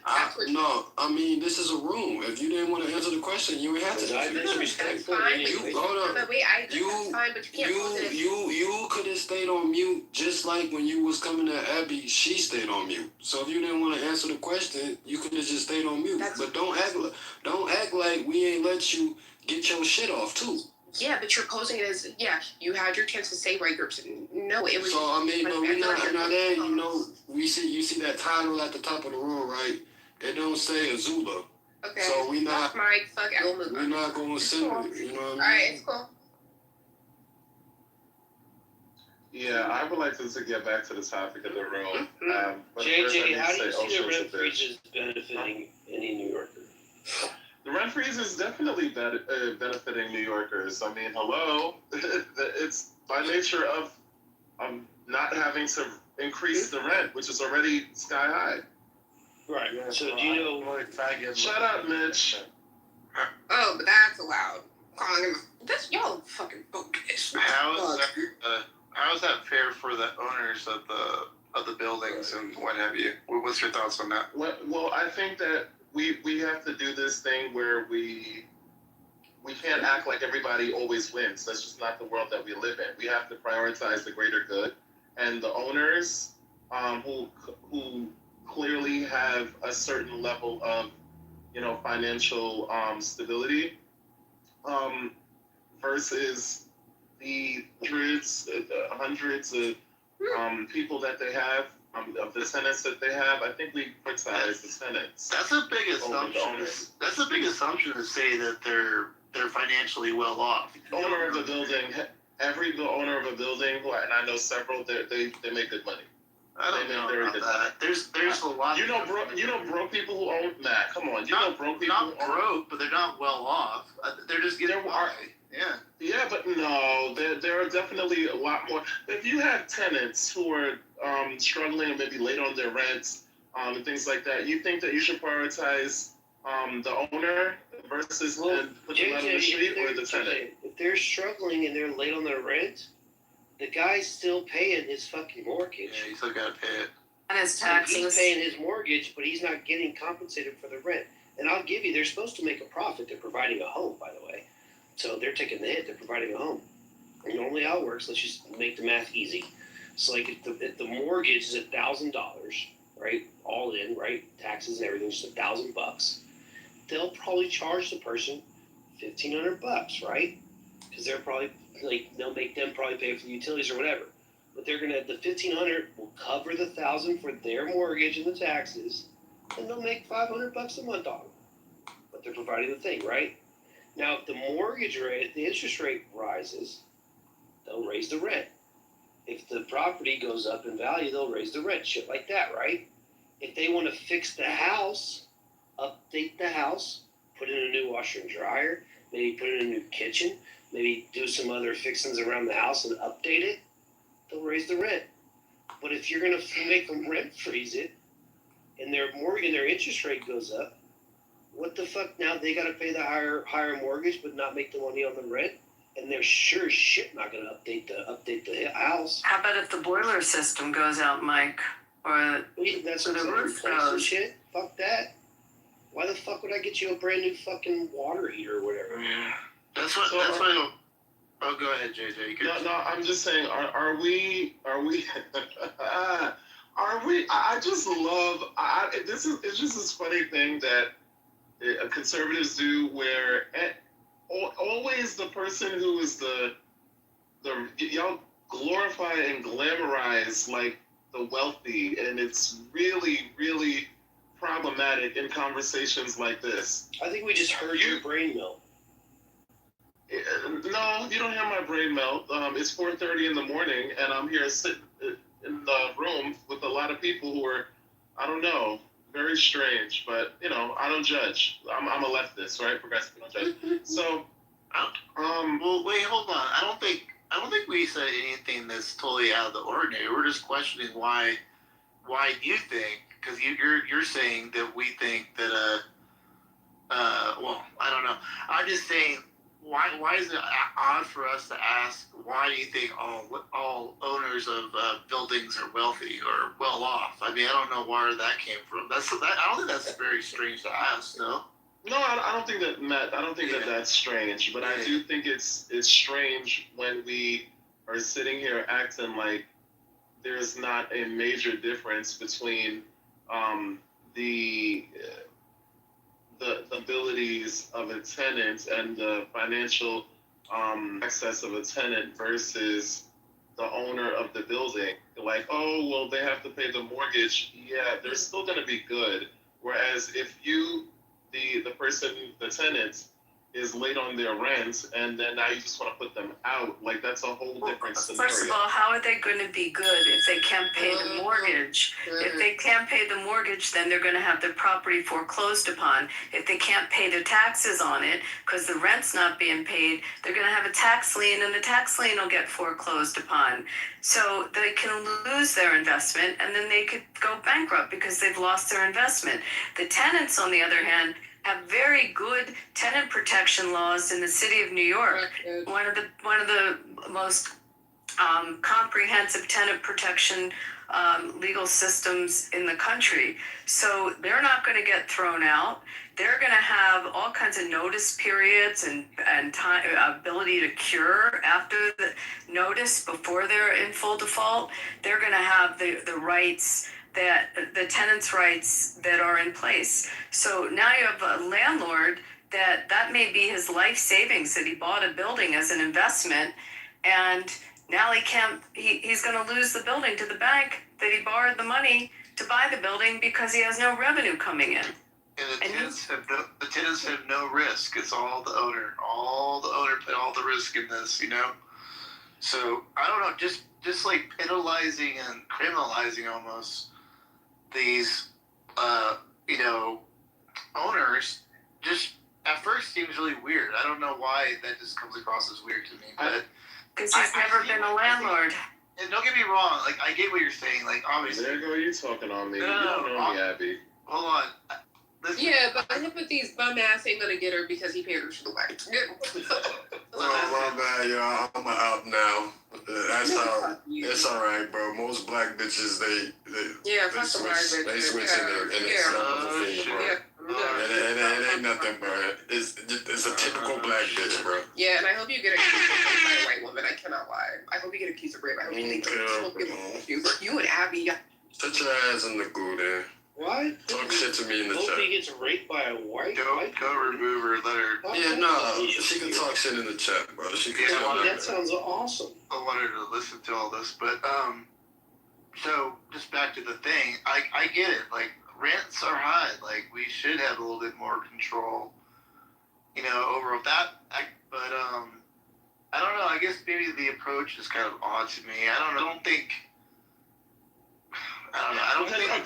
But Matt, the original question was about fairness, and the point that I was trying to make is that if you're the judge, right, and you're looking, and I'm, legal, because we do this thing about legality, and we act like the law can't change. I'm just saying, if you're looking at the greater grievance,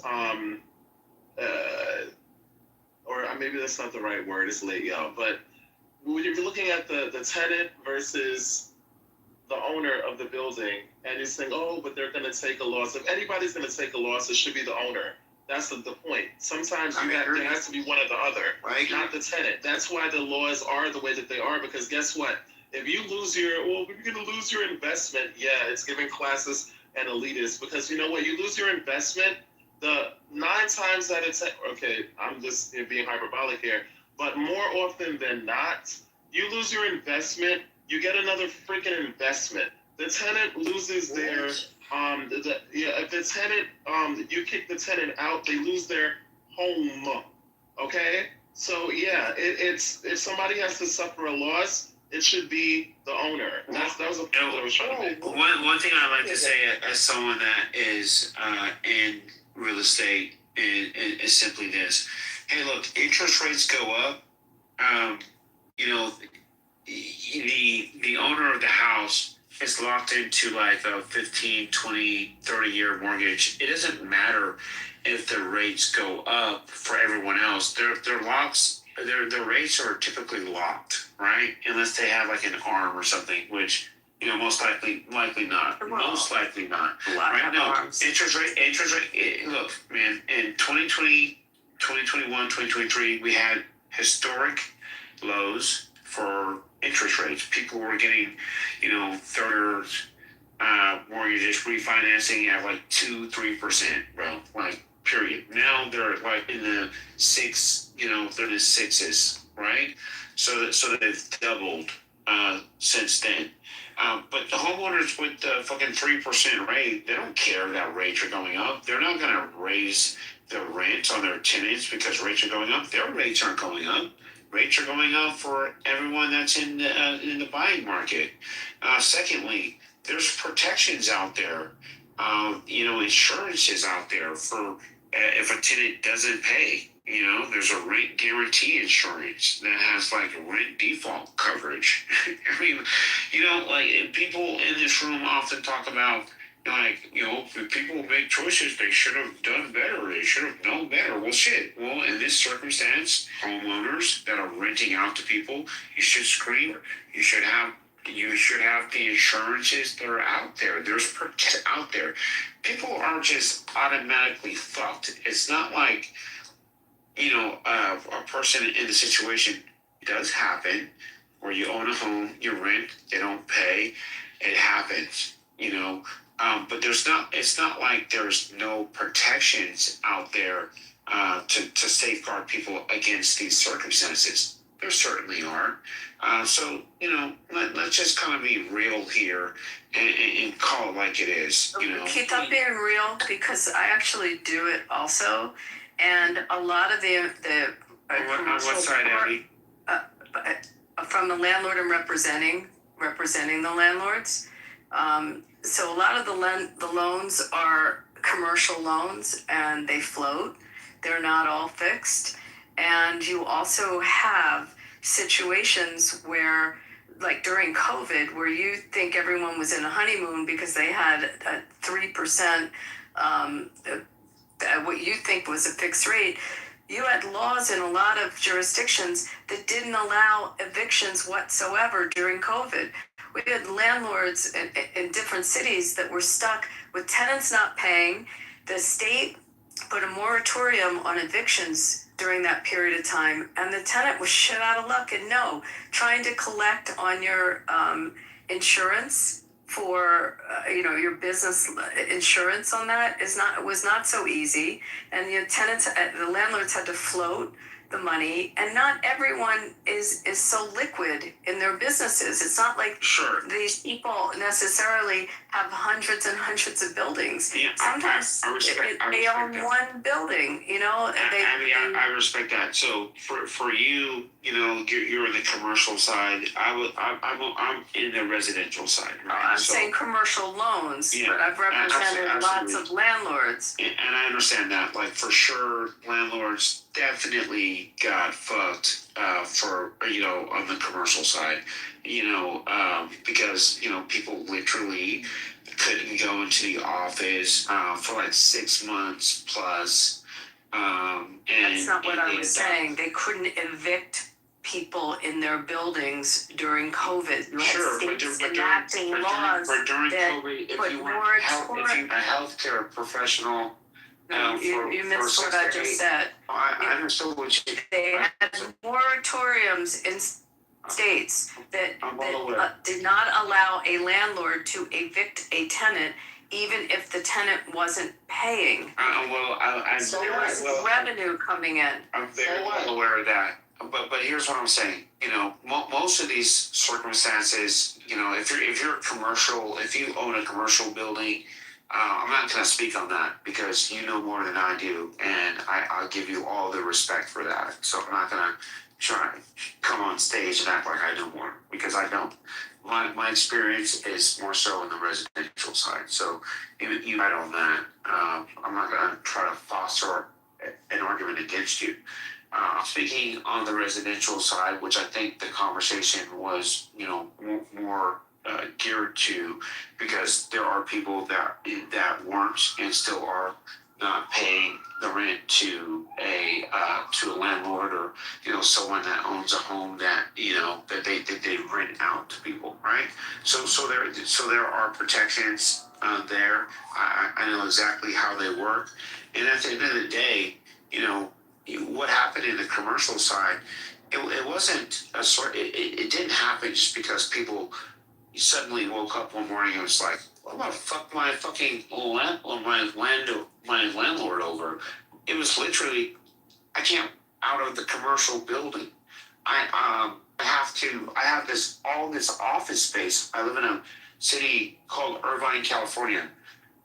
Man, beautiful high rises. Those shits, many of them still sit empty, right? Because of COVID. It was kind of a fucked up situation. But the mortgage companies, residential side, they did allow for a more on the payments, right? Oh shit, this is happening. You have these existential sources. Okay, we're not going to, start the foreclosure process. We're going to give you 6. I've seen people 12 months from the lender, of not making a payment because of certain circumstances. So I'm pretty sure that same thing happened in the commercials. But I'm not talking about I'm talking about residential properties owned by residential landlords that were not able to collect residential rents. You said commercial. No, I said the loans are commercial loans. Of course, when you buy a building, you're getting a commercial loan. When you buy a multi-unit building, it's a commercial loan that you're getting. You're misinterpreting what I'm saying. No, it's not a commercial loan. It's a commercial loan. Individual. I was talking about an individual who owned a building. He couldn't collect any rent. Now you're talking about Irvine in California. Vast majority of those buildings owned by an Irvine company. It's a huge ass corporation. I was talking about an individual or a couple of people who own a couple of buildings or one building. Irvine company owns the land, but they don't own the commercial buildings. Not talking about commercial buildings. I'm talking about residential multi-unit building that is rented out. That's what I'm talking about. I'm not talking about single-family homes. Yes, okay. The loan that the landlord acquired, when I said commercial loan, and it's usually a floating rate, is not. They don't get a residential loan. It's not a single purchase money mortgage like you would get as a homeowner. They're buying a building, so they go and they get a commercial loan to buy the building. Those loans usually are floating. They're not necessarily like a homeowner's loan that would be a fixed rate for 30 years. It's not that kind of loan. They're getting business. Apartment complex. Yes, exactly. The point I was trying to make, and I gave an example of COVID, when you were saying in the year 22, 23, how low interest rates were, they were in fact low. However, and who knows when the building was bought, what the rate was when they bought the building. However, they couldn't receive the revenue from the tenants because the tenants were not paying, defaulting, and they were unable to evict them to then bring in other tenants. There was a moratorium that the state applied for the multi-unit buildings. That's what I was trying to say. Sure. You follow me now? Yes, ma'am. Thank you. Why was that applied? Excuse me? Why was it applied?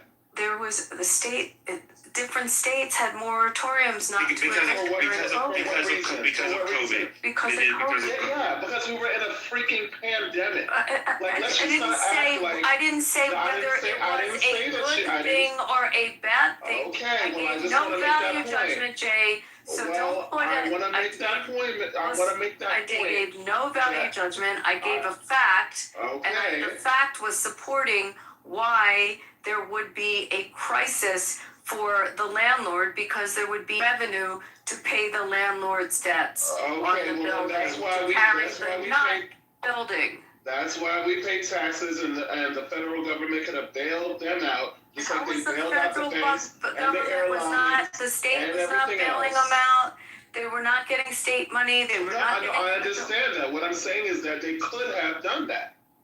God, They could have. They bailed out a lot of other missing the point. institutions. No, I heard what you. No, I heard what you said, because originally this is about something that me and Matt about, which you then jumped in on. So my point is, I understand that, but however, what is the greater? What would you have rather? Would you have rather than be allowed to just evict people and have them be homeless on the street and spreading COVID? Is that what you would have preferred, and what would have made your heart smile? Because I would not. I know, because I'm you're not- communist, probably. I gave no value No, judgment. I'm just a human being with a heart and empathy. What happened. I'm a business person, and I'm sharing what happened in business. That was it. Look, if you sit your ass at home and you're not making money during a worldwide pandemic, right? You're better off being on the fucking street. That's what you're better off. Here are the facts. There was something called the Emergency Rental Assistance, which $46 billion was allocated to that. Yeah, you know how hard it was to get it? You know how impossible it was to access those funds? Do you know people that tried to get unemployment also, and the extra emergency money that was put into unemployment funds, and the impossibility of trying to access it through the state bureaucracy for businesses as well as individuals? I don't know if you experienced it. You're in California.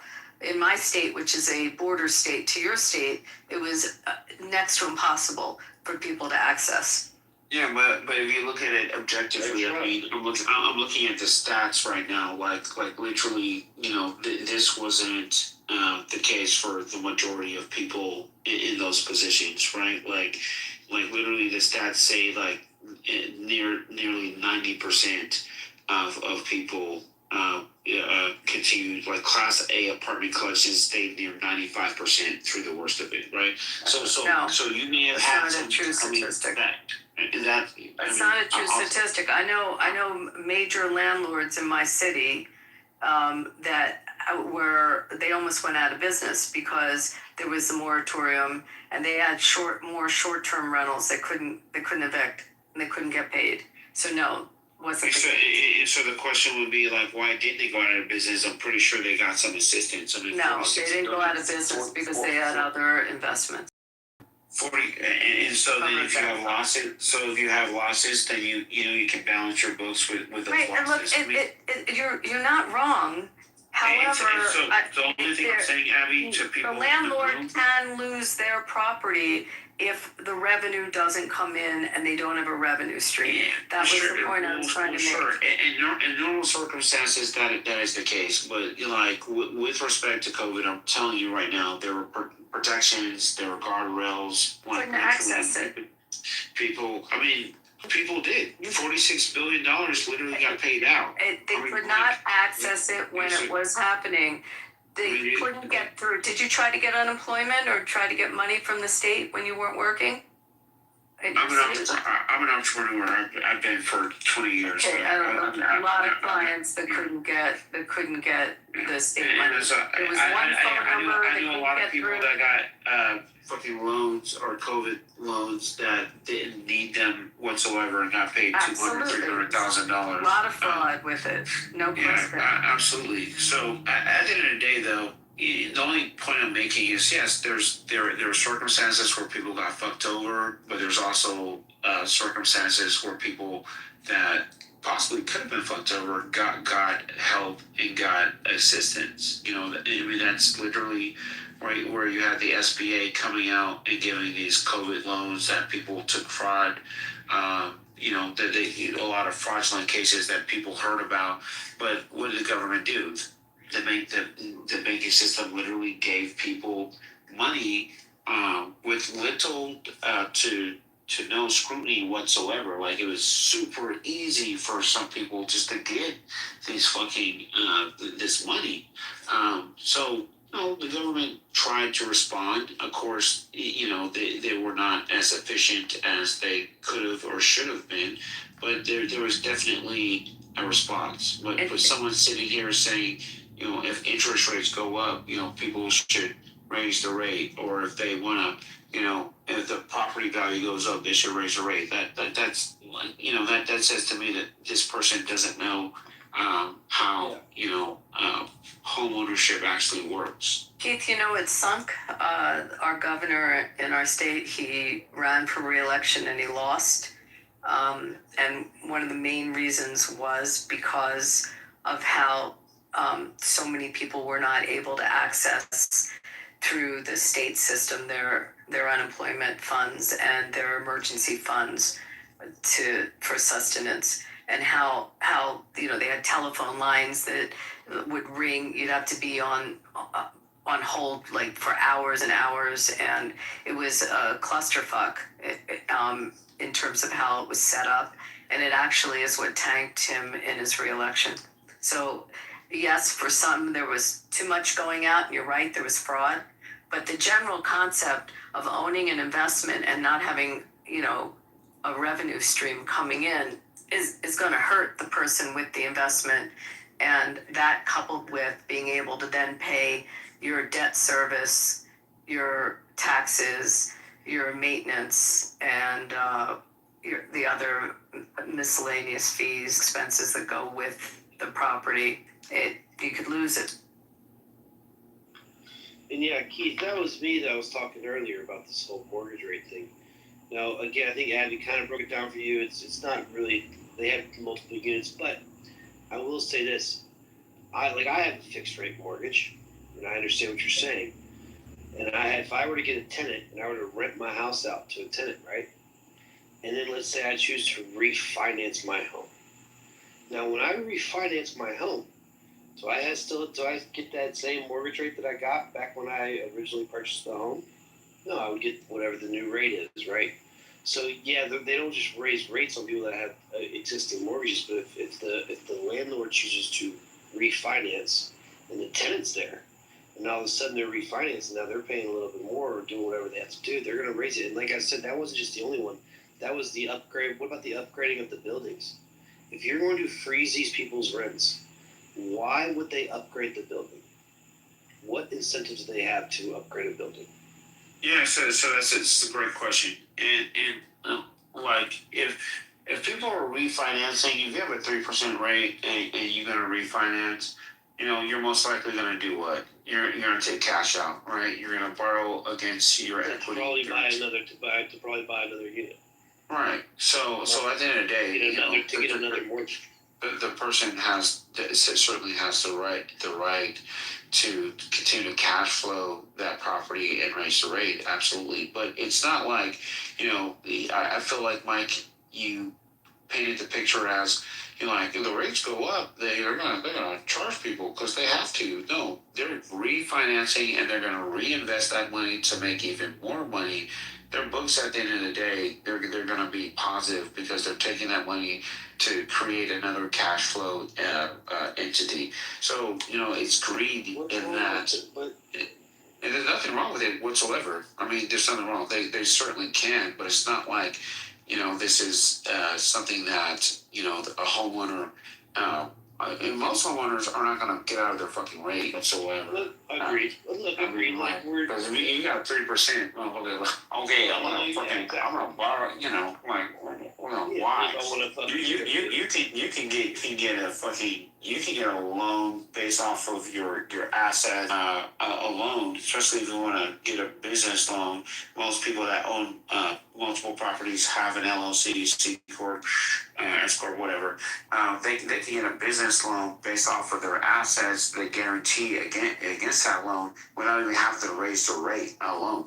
So it's like there's so many ways to get capital to continue to build your real estate empire, without having to refinance. I mean, I think people, unless people refinance these days with low rates because they're not looking to have tenants. They're simply looking to like. Here's what I would say to you, Keith. It's not abnormal for landlords to raise rent. Like, I think Matt said it. There should be some. I guess there should be some restrictions. I agree with that. Like, I think in Florida, I haven't rented in a long time, so it's probably changed. But in Florida, like, depending on how you sign it, it's like you can't go up more than 5% in 2 consecutive years, and you can't exceed like 15% in like a 5-year max, or like some shit like that, right? Like you can't like there's restrictions, but you can still raise rent, but like you can't just fucking shoot it up 20% in 1 year. You know what I mean? So they kind of hold them back a little bit in Florida. I don't know what they do in New York, but again, like, let's go here, Keith. What do landlords have to keep their buildings up to date, or fix stuff, refurbish stuff, make sure that stuff is up to code, so to speak? Get on it when someone's shit breaks, right? Instead of just trying to keep fixing it, they'll just buy the new one. Or they fuck it, they'll just buy a new one. And your rent's gonna go up for an extra $50 for the next 6 months until I get my money back from my washing machine I just gave you, right? But what incentive do they have to upgrade the unit? Yeah, I mean to keep their tenants happy, because if rent goes up, you have a tenant that's paying on time, that's living there. You can rely on them, which for any homeowner, that's a fucking positive. You keep your tenants happy, and of course, dude, when you rent out to people and you set that price, a homeowner should already be expecting you to. I mean, in like lease agreements, the ones that I have, we're expecting shit to, appliances or shit to break down. At the end of the day, it's my home. Someone else is just living in it, and I can't occupy it because I live somewhere else. So, I'm gonna upgrade the house because when my son is ready to move in, he's gonna have, I'm not gonna do all the fucking, I'm gonna have to replace 20-year fucking pipes, right? It's just gonna be, upgraded. And the tenants during that time that he's not living there are going to stay there, and be happy, right? Everyone's happy, So that's the incentive. And Keith, what if you want them to? I mean, interrupt you, but what if you want, now your son's ready to live there, and you want those tenants out because your son's coming back from school or whatever and wants to move there? Do you know in New York you can't? You have to have this. What they have a new law. This, when I said they have very intense tenants' rights there, you have to have good cause eviction. So you can't just evict them and say, I need my house back. I mean, I'm not renewing. These agreements, I can't speak for New York, even though I'm from New York, but I live in California and grew up here. Lease agreements are for a finite period of time, right? You renew the lease agreement on a year-by-year basis, but it's not like, hey, you can stay in my house in infinitude, right? It's like, you define the term in which the tenant can stay there, and then you say it's a 2-year lease, a 3-year lease, etc. And so that lease is over, the tenant is already expecting, and my lease is coming up again. This is all about making sure that you have the right tenant, right? That's kind of a part of the work that a homeowner has to do, should do. And they know their lease is up at a certain time, and so, hey, fuck, my lease is up. That happens at time when my son's out of college. These are concepts to think about. And so I don't know what it's like in New York, but I mean, well, in cities, in a lot of urban cities, not a lot, but I mean, there's many that have very strong tenant rights programs and laws. Things like if security deposits aren't returned within a certain period of time, you can get treble damages. You can get sometimes up to triple the amount of the original security deposit back, things like that. But you just have to be aware of it if you're in one of those jurisdictions.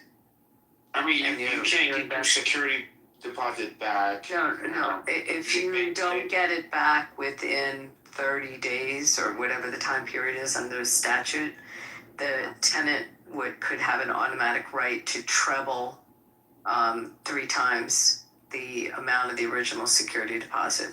Right. I mean, there's laws like that. You just have to know them if you're a landlord and you're renting out your house. Sure. And then like so for a landlord though, in California they have something akin to that, right? But like so when I rented out,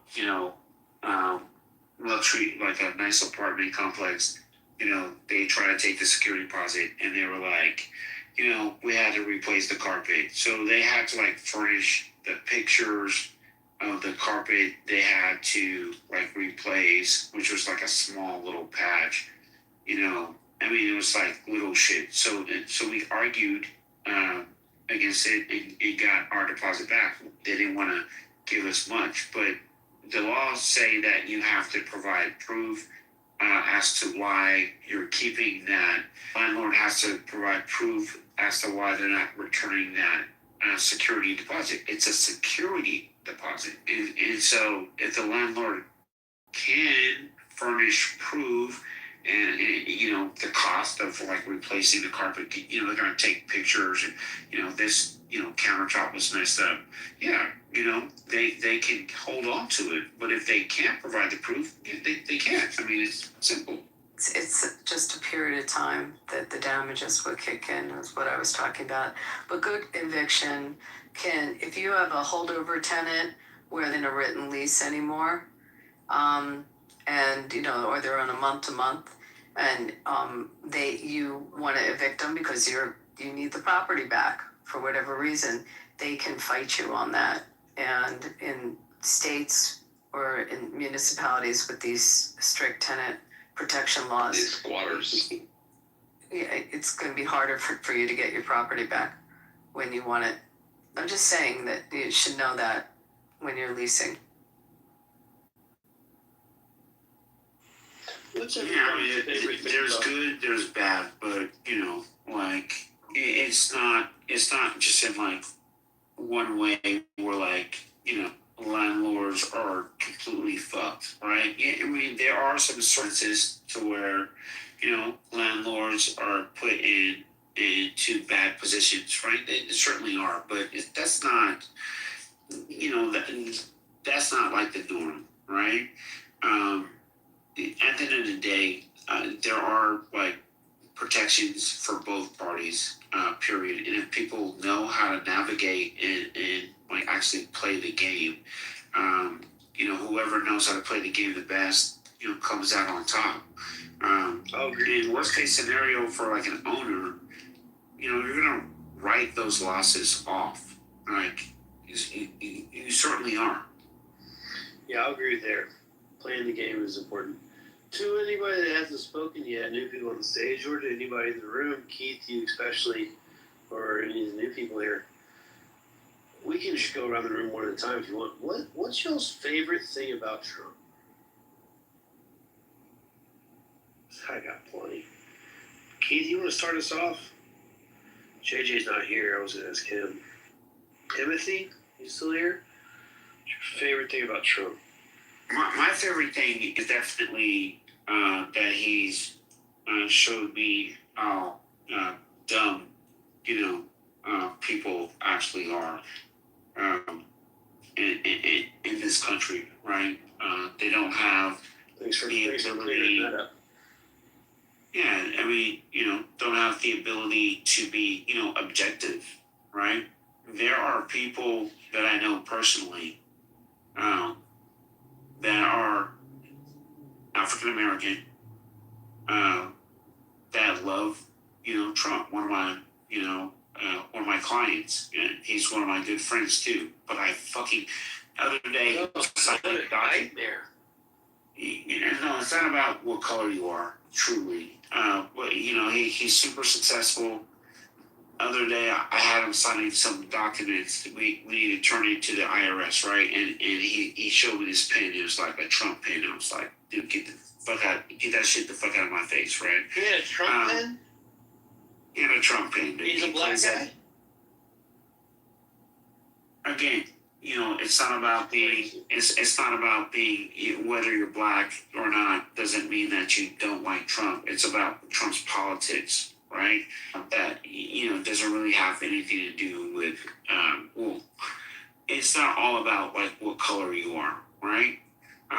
He likes Trump because he says that Biden pushed the trans agenda, and he's made more money under Trump than he ever has, right? So he has his reasons, but he ignores all the fucking dumb shit that Trump does, right? The going on social media and then threatening complete and total destruction of an entire Yeah, but he didn't do that, so whatever. What else? No, he really Trump literally went on Truth Social, and it was like, he does all the time. It says the craziest, most deranged shit. What's weird? It's not. A liar for that. It's like, another thing he lied about. He said he was going to destroy him, and he didn't. Liar. It's not professional. Yeah. It's not presidential. Well, what was your favorite thing about him? I forgot. Yeah, that he exposes the dumbasses in this country. Oh, okay. That's a good one, I guess. We can get back to that. Yeah, I love that about him. And his wife is hot. She is a smoke show. And his daughter that he said that he would fuck is hot too. He definitely didn't say that. No, he literally did. Yeah, for me, I think what I do like about Trump is, I really hate the LGBT. They always add a different letter every other day, and I do like his, not being as, the way the Biden administration or the even Obama administration, even Kamala Harris, like the way they were just pushing it, even in Africa, right? The way they were pushing it in Africa. I remember when Kamala Harris, she went to Africa. Even Obama tried to do it. Biden at one point, and just leave it. Just stop. You've already poisoned America with it. You don't need to poison the world with it. So I think the globalization of kind of pushing homosexuality rights or whatever, I think that's very nasty. Another thing too is, I think this is a problem where people don't understand that even Democrats, like people act like Democrats, no, there needs to be strong borders. I mean, anywhere you go, if you're an immigrant from another country, from wherever, I'm pretty sure you want strong borders in your country as well. Yeah, are you gonna let anybody in your country? And actually, some people. The ironic part about it is that so many people who want free immigration and just open borders, whatever, we're all global citizens mentality. Those same people, right? Let's say they're from a different country now. They've been natural, they got their citizenship and they became, naturalized citizens or whatever. Well, the problem is that the ironic part about it is the country they come from, they don't have those same views, meaning their country, right? They probably have stronger immigration views, meaning, like, for example, I'll give an example. Let's say, I'm just kidding, a random country, let's say Turkey, okay? Say you're from Turkey, right? Let's say I want open borders, whatever, right? A lot of Turks, they don't like, Syrians, and, because it's political reason. I'm not going to get to geopolitics, right? And they look at them as backwards in certain areas, right? So if you were to say, I just give Turkey as a random example. If you're saying, no, I want to be able to come to America, right? Why can't they let me in? Why don't I just get a free visa? Why don't I just come in? It should be such a smooth process.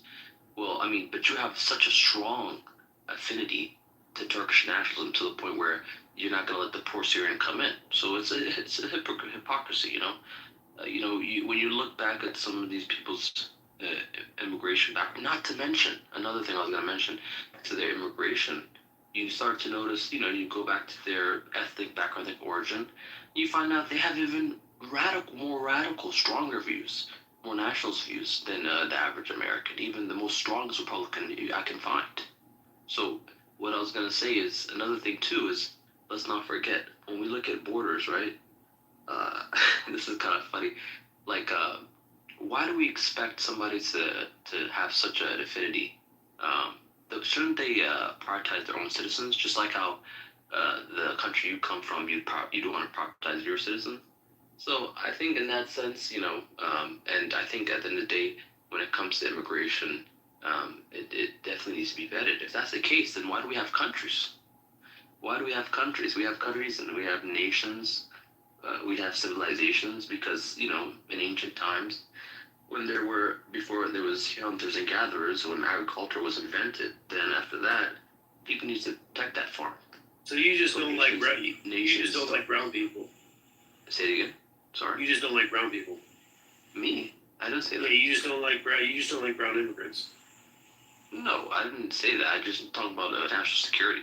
Keith, isn't that what you're? No, I'm not against that at all. Yeah, so you agree with strong borders, Keith? I mean, strong borders are cool, but at the end of the day, like, where I live in California, like, I could swear that China is our mortal enemy, and fucking Chinese are fucking come here all day long because they have money, and so like it is like, what is it based off of? Immigration is about keeping poor people out. It's not Chinese are illegally immigrating. No. It's called the golden ticket, right? You make a certain quote unquote investment and you get in. Your process is sped up. So people with money can get in to the country. Well, we do that at theme parks. If you provide the extra pass at the theme park and pay for the upgraded ticket, you get to cut the line. But what was wrong about what Pan African said about borders? I never said anything was wrong. I simply said that the entire thing is simply, it's not structured on fairness. Borders, anyone can get into the country with money, right? Look, the property values and where I live in Orange County, California, have gone up dramatically because of immigration, right? And I love Chinese people. I love the culture. I love the food. Even though most of them are not most of them, but they're kind of rude. But a lot of houses sit empty in neighborhoods that are owned by Chinese, right? Their kids probably went to UCI, which has the most admissions from out of any university, at least in California. Well, I would think the country, most admissions from kids from China. That's why we call it University of Chinese Immigrants, right? It's supposed to be University of California, Irvine, but trust me, bro, I'm here all the time. I live here, bro. Like, it is fucking, bro. Like, there's literally streets where I live at in Great Park neighborhood that have houses. No one lives in them. Like, it's crazy, bro. And so to me, that's kind of a problem.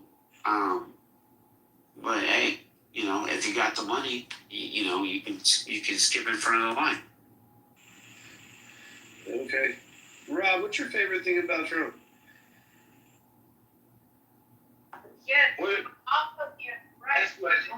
What'd you ask me? Ask her too. What's your favorite thing about Trump? When he's not speaking. Solid answer. I love when he talks, bro. It's fucking hilarious. What's wrong with you? Could you imagine if Rob? I mean, come on, Rob. Could you imagine if Trump never spoke? It'd be horrible. He might have a half decent. Oh, Mike, I just want to add one other thing. I just remember my point real quick. Sorry. Okay, Another let him have it, Pan African. Yeah, real quick. Let me just give you guys two other points. Also, there's something called a social contract that I think people don't talk about, right? There's unhidden social contract that I think most Americans, I would say, would have. But now it's getting blurred, so I don't know what a social contract is anymore. But Wait, unhidden? so I said unhidden. I'm sorry, hidden contract. Sorry, I'm reading some. I'm doing two things. Excuse me. I'm sorry. Hidden contract. This is just unwritten contract. Sorry. Social contract. Unwritten social contract. Where's BMO when you're talking about this? Yeah. So there's certain cues, certain social values, certain way of doing things, right? That but I hate to say it now. I don't know what it is. And when you're importing different type of immigrant groups from different cultures, which some Americans would call backwards. I know it's a temptation because you go to certain countries, America, when you go to their country, whatever. Man, Africa, whatever. how old are you? Me? Yeah. I'm in my 30s. But we're talking like we're in the fucking 90s, buddy. I know you're a little young, but we have a certain way of fucking doing things around here, and they don't fucking do it. So, no, this is the thing, Mike, right? What you trying to say? This is the thing, right? So, when you're importing so many different type of immigrants, right? They bring certain values that they have, right? That doesn't align with American values, right? So when they come to America and their population grows and different groups come here, it starts to blur the lines for what's American values, right? No. I think that's one negative thing, especially if they come from a troubled country or a war-torn country. That's problematic, right? No, I think you find out real quickly which stuff you bring in that we don't like, and which stuff we adopt. Well, Mike, you won't be able we to adopt other cultures and we make it fit into our own, right? Like we adopt. Well, Mike, what I'm saying is, if it's a good quality. But this is what I'm saying, Mike. If it's just free borders, because let's be honest, right? Immigrants tend to have more children on average than certain people when they come to America, right? Let's just say open borders. I'm just giving an example. Yeah. So let's just say open borders and just so liberal, right? Everybody just comes in. Yeah. No country in the world operates like that. We see it in Minnesota with the Somalis, right? We're seeing their cultural values are winning, right? And they got away with a lot of it, right? We see certain pockets of them, they are. Okay, so we're not going to pretend like this is not happening. It is happening. But the another thing I want to bring up, this is very important, right? When we talk about immigration, right? And values, right? Whatever. For your sake of your own country, wherever come, right? The brain drain, right? You're coming to, right? Right? Instead of coming to America, and this is the funny thing, they call themselves national, whatever. Why don't you go build your own country? You complain about their country, whatever. Well, somebody has to be like how Americans are in America. They're working on their country. You need to go and work on your own country. So for the immigrant, just to give the immigrant like a pointer for him or herself, wouldn't you want to build your own country? You're coming to America to help whatever. Sometimes you're coming, whether you're in the brighter mind or not the brighter mind, whether you're a refugee or asylum seeker, or whether you're just a student, whatever. Regardless, though, wouldn't it be better to build your own country? Fuck yeah! What do you gotta say to that, you liberal wussies? I'm just saying, you guys are coming to another country to build another country. I mean, well, some of you are not. Some of you are coming from crime. I'm not going to lie. Some of you guys, maybe you have some that come here to contribute. They might go into NASA. They might go to Google. They might go to, for a travel company. They might they probably came the right way. Yeah, for example, Steve Jobs is Syrian. Fucking love those immigrants. Yeah, Steve Jobs has a Syrian background. So, yeah, he built a $1 trillion, Not that hard. I agree. Yeah. So, it's possible. We've seen it. Why move to a country and the first thing you do, the first action you make in that new country is to break a law when you go across the non-ports of entry? I don't care where you cross the border at. Go ahead, D. D, what's your favorite thing about Trump? I just want to chime in on the last part of this statement. All right, don't forget your answer. My favorite thing about Trump is... No, you can chime in first, but just don't forget your answer. Yeah, my answer is that statistically, immigrants commit less crimes than natural-born citizens, and that's a stat. So, look it up. Say it again. And immigrants commit less crimes than natural-born citizens do. And they're a net positive for the economy. I work in labor economy. It's not true. And they're very helpful for our workforce. So My favorite thing about Trump is it has helped me find the people in my friend group that are propagandized and low information, and it's created good conditions where we can try to help them like find resources and educate themselves.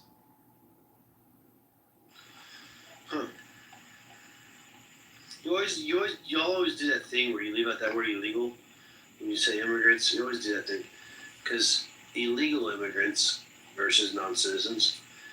Illegal immigrants, 100%. How far back does your family go? 100% of them are criminals. What do you mean? What do you mean? What does that mean? The immigrants that come here commit less crimes than natural born citizens. Like, that's a fact. 100% of illegal immigrants have committed a crime. 100% of them. Wow. You're choosing to make a distinction that is actually the most un-American thing you can say.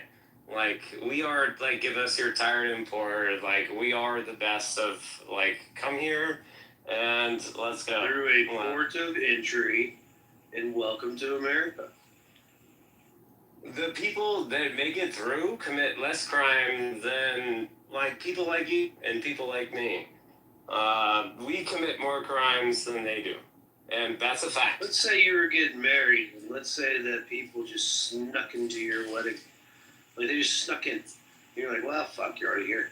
Or would you want to know who's coming to your wedding?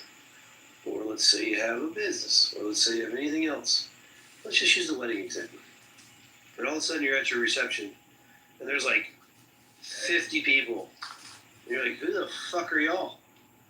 Wouldn't you be kind of pissed? They're drinking on the open bar. They fucking might have gotten a plate, get some cake, fucking cutting a rug. I'm a business person, and I'm talking about like macro stats, and they get less crime, and they improve the economy. They make the country better when you look at every number. And you have your like redneck, anecdote, which I'm not completely following, but immigrants do make the country better, and they always have. Agreed. I agree. Legal immigrants make the country great. I love immigration. That's what makes this country beautiful, actually. We're one of the only countries in the world that's constantly creating like new types of people, if you really think about it. Right? Like, it doesn't even matter who kids have kids with now. Like, everyone's kind of mixed, right, in this country.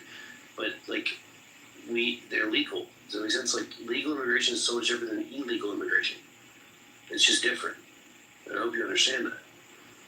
Going through a legal port, like, let me ask you a question, D. If you're, I don't care what country it is, but if you were going to go move to a country, let's just say you're going to go move and live into another country. Just pick one. You don't have to say it. Just pick one in your head. Would you just like go there? Like, would you go to the country next to it and like sneak in, or would you like legally immigrate to that country? I'm just asking you. You're asking a question from a like me personally. Like, I've lived so much privilege because I've lived here that I haven't like suffered. Like, some of the people are like actually refugees, and but they can legally come in. They can legal if they're a refugee, they can go to a port of entry and they can apply just like everyone else. Which ones are refugees? And I'm saying that's great, and we should do that. Like, we are the bastion. Like, I think that you miss the like plot and like the theme of the country is like, we welcome your tired and weary. Like, come here and we got you. Like, he specifically said that. He specifically said that. He welcomes it. We welcome it. And they make us better. But we have immigration laws. We take advantage of them. We have immigration laws. Right, we do take advantage of them, D. That's the problem. We shouldn't be allowed to take advantage of them because they shouldn't be legal in the first place. And we have laws that will penalize the company. The company has to pay a fine if they're hiring someone. There's no corporate chill. There's no teeth behind the fines for employers. So like, there's we'll agree there. They should go. Yeah, there are teeth behind the fines. They do get fined, but like it should be. Yeah, they absolutely do. What's the largest fine ever handed down? Like It's not significant. Like I work in the employment. Like, 25,000 on per. Let me pull up the statute. It's not enforced. Like it's not enforced. It surely is right enforced. for the right people. It's enforced in my industry. Not even a question. It's enforced. And you can lose your license. By and large, it's not enforced. I mean, look, you have to understand, like in the economy, where do illegal immigrants work? So in California, they work in agriculture, like meat packing, like warehouse work, look. So you're advocating for the exploitation of people for cheap labor. Look, the corporations are doing that. The corporations are the ones that are doing that. We're exploiting them. Yeah, We're exploiting them for sure.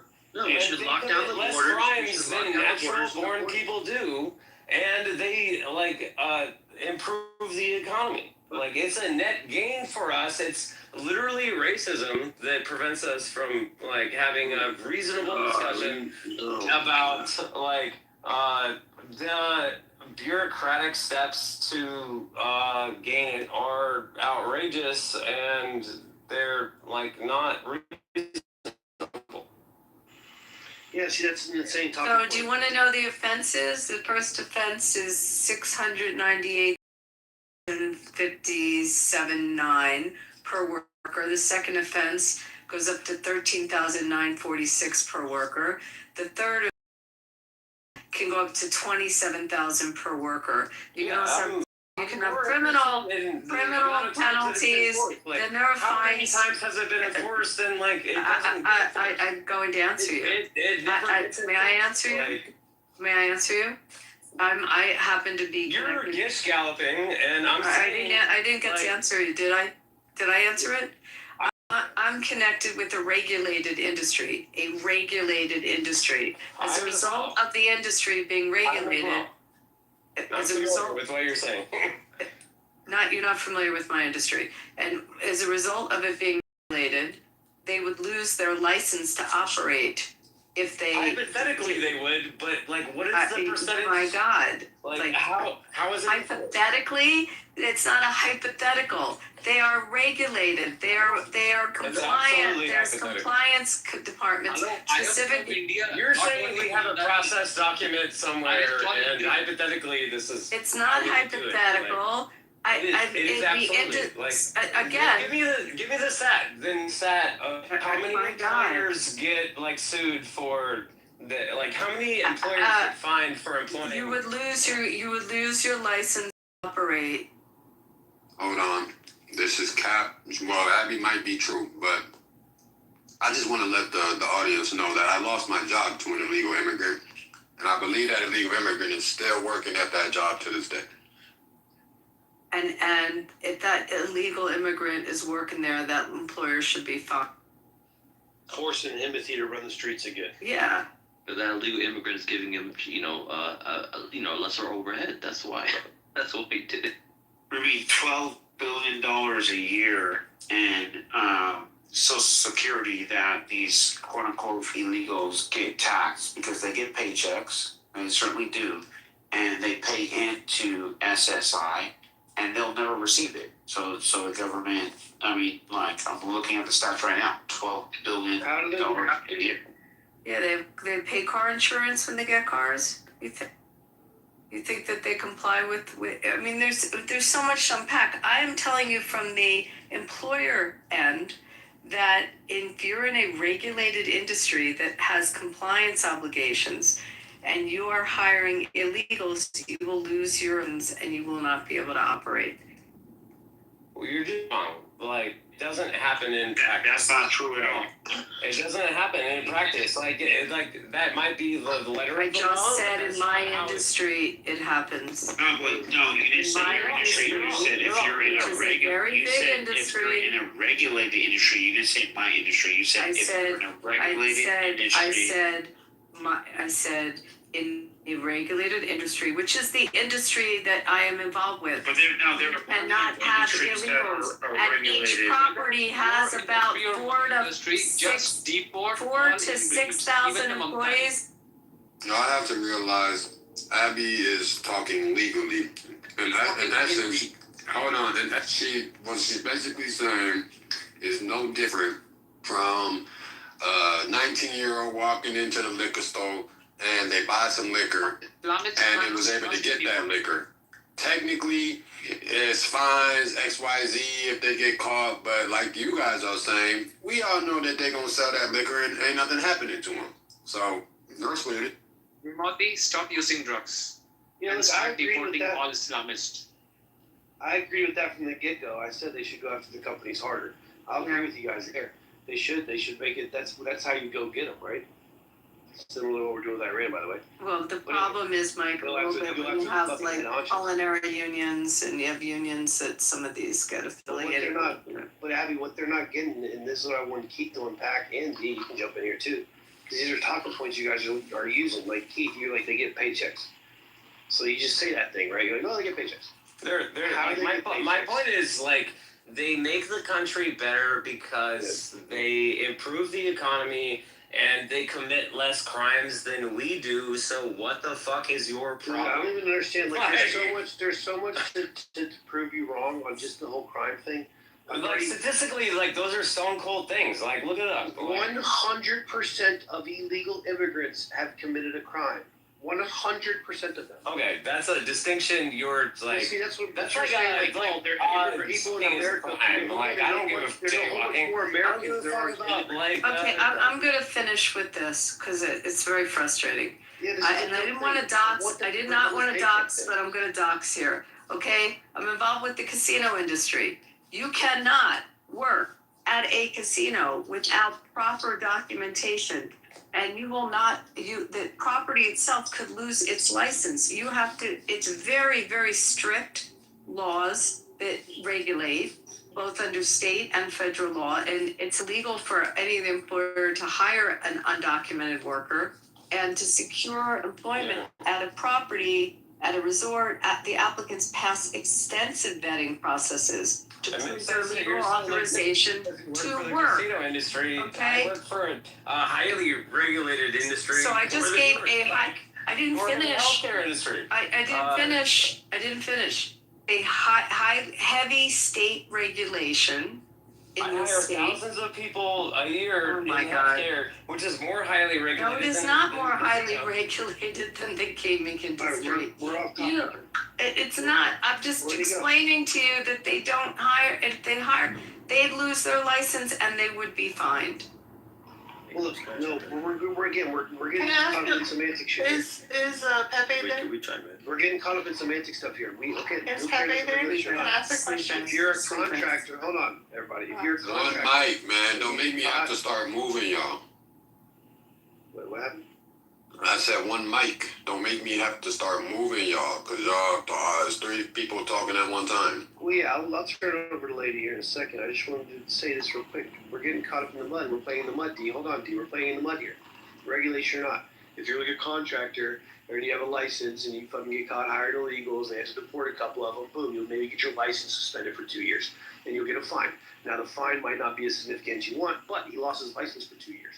So that the business he could have had for those 2 years, he doesn't get now because he got his license suspended. Shit like that will happen. In Florida, they definitely crack down. But again, we're playing in the mud.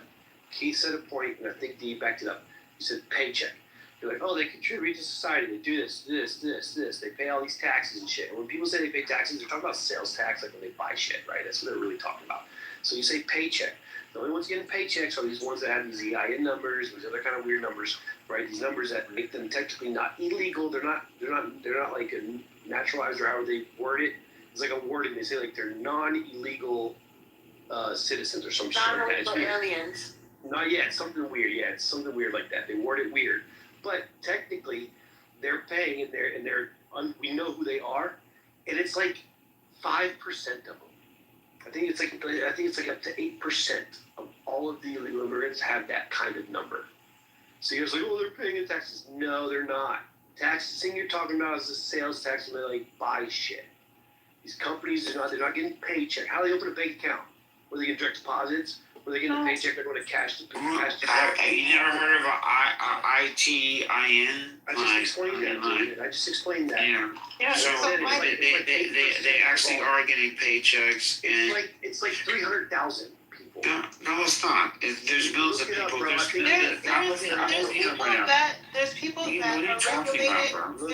that are regulated by different laws of the land, and so they gain access to certain things and certain documents or whatever. That has nothing to do with like. I'm sorry, but that has nothing. You said 1,000, but it's 3 million, right? Yeah, but still 3 million of how many illegal immigrants are in the country. Hey, let her finish. It's like 8%. Let her finish. You're wrong. Let her. The point is, the U.S. has a lot of different ways to get in here, right? It's just the way it is. But if you're illegal and you're here, and you know you're illegal, if you know you're illegal and you're here, I would suggest just leaving, because ICE does not make any sense. Let's just get to the point, right? Like this whole like contract. But then back to the Mamdani question, like, should Mamdani be arrested? Like, for what? Federal law, U.S. Code 18112. For incitement to violence. Inciting violence? Pull up the law. He's inciting violence against Jews, and he's specifically targeting the Jewish state. So by doing what he's doing, he's creating an environment. He violated U.S. Code 18. Can we prove that Netanyahu is Jewish? Excuse me? Fucking ridiculous. Not knowing how to sit ridiculous. Is it, who am I answering, lady or D? Who asked this? No, U.S. Who asked this? Lady? I asked this. Can we prove lady, that he's Jewish? Google, because I had it in the chat, it's too far back for you to find it now. U.S. Code 18112. Okay? Yeah. And that's what he violated. Hold on, I just want to acknowledge there's 2 D's on the stage. It's a fake D and a real D. I want to hear from the real D. My nigga D, you're not the real D, brother. I meant D Smith. Somebody have a double D? Can we get a D? Yeah, I'm the same D that got into a lot of arguments. But yeah, someone could finish land their plane. Yeah, okay, I'll chime in then. As a medical worker, when we talk about immigration, you guys don't recognize or even understand how bad this is affecting, right? And I can understand like where liberals come from, because you get from a moralistic standpoint, an ethical standpoint. We have to save the world. We have to help these people. We need to bring these people in. What are we going to do about them? It's America's fault. So I get that way. Like, you guys have a very big heart for the world, but we can't help the world. When you think about illegal immigrants coming into the country, you don't understand that it's exploitation.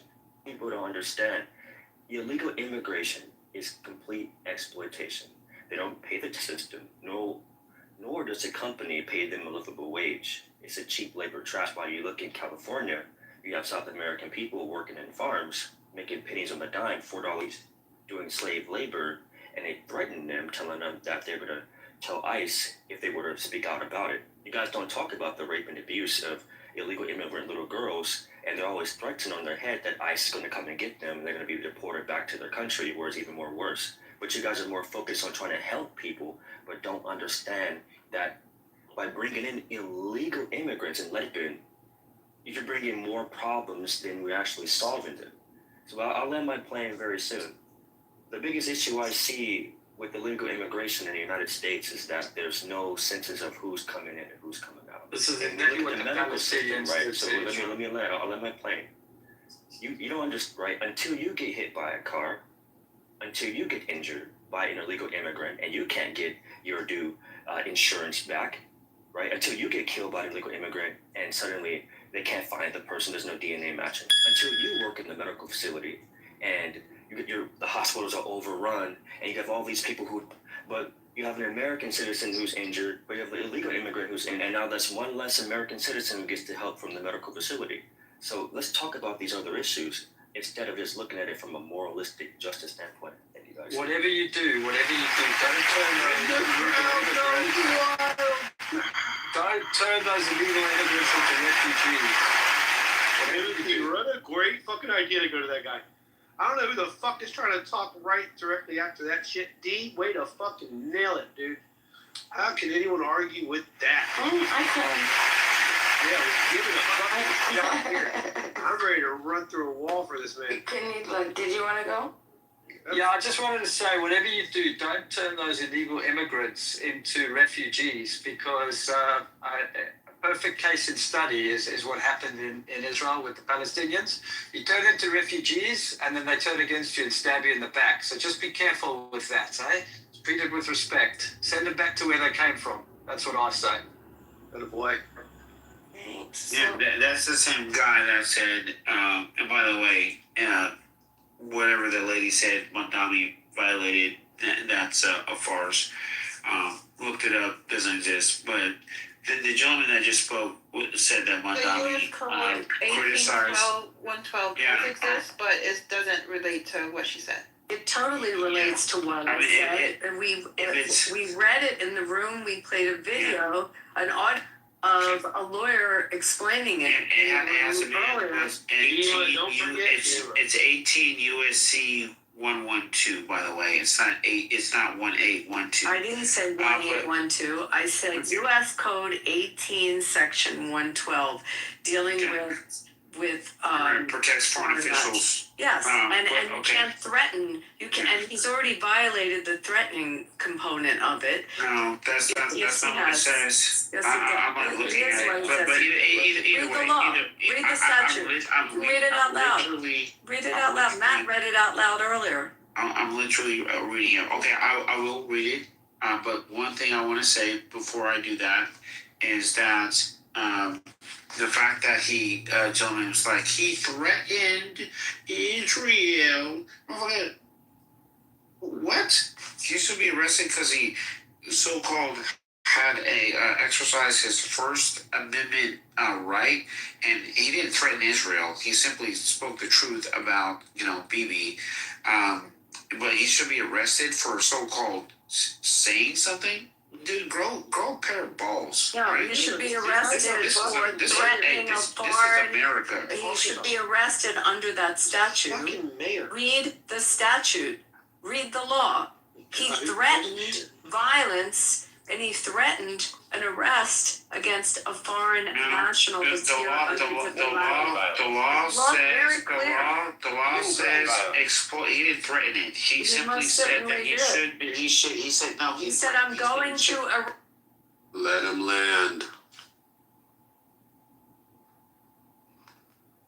Go ahead, Keith.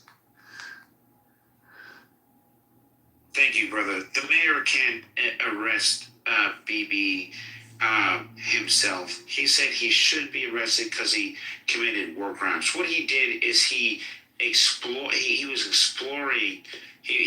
exploring authority. He didn't act on it. Acting on it is what the statute actually says is an offense. Mondani can say whatever he wants. If he had actually attempted to do so, okay, now we can talk about bringing charges. The law says, read the law. It says threaten, okay, or harass foreign officials. Okay, here's the law, people. Yeah. The statute extends concurrent federal jurisdiction alongside state laws to protect U.S. foreign nationals. Okay, I'm gonna read it out loud. Okay, it's 18 USC Section 112, protection of foreign officials, official guests, and internationally protected persons. A, and whoever assaults, strikes, wounds, imprisons, or offers violence to a foreign official guest, or internationally protected person, or makes any other violent attack upon the person or liberty of such person, or if likely to endanger this person's liberty, makes a violent attack, that would be using a police force. No, using the police force is taking someone's liberty. That's exactly what that is. If you arrest, you take liberty from someone. That's the legal definition. It says whoever assaults, strikes, wounds. It doesn't say who says they should. No, it's if he instructs his police. Keep reading though. It's all in there. So I will You know what to. So section B. Finish. Whoever interrupts while he's finishing, I'm sniping you. Okay, thank you. Okay, here's section B. Number 1. Intimidates, coerces, threatens, or harasses a foreign official, which I think you're talking about, or an official guest, or obstructs a foreign official in the performance of his duties. 2. Attempts to intimidate, coerce, threaten, or harass a foreign official or an official guest, or obstruct a foreign official in the performance of his duties. But Mandami, he didn't intimidate. It was the word whatsoever. attempt. He used the word attempt. So he attempted to do that, didn't he?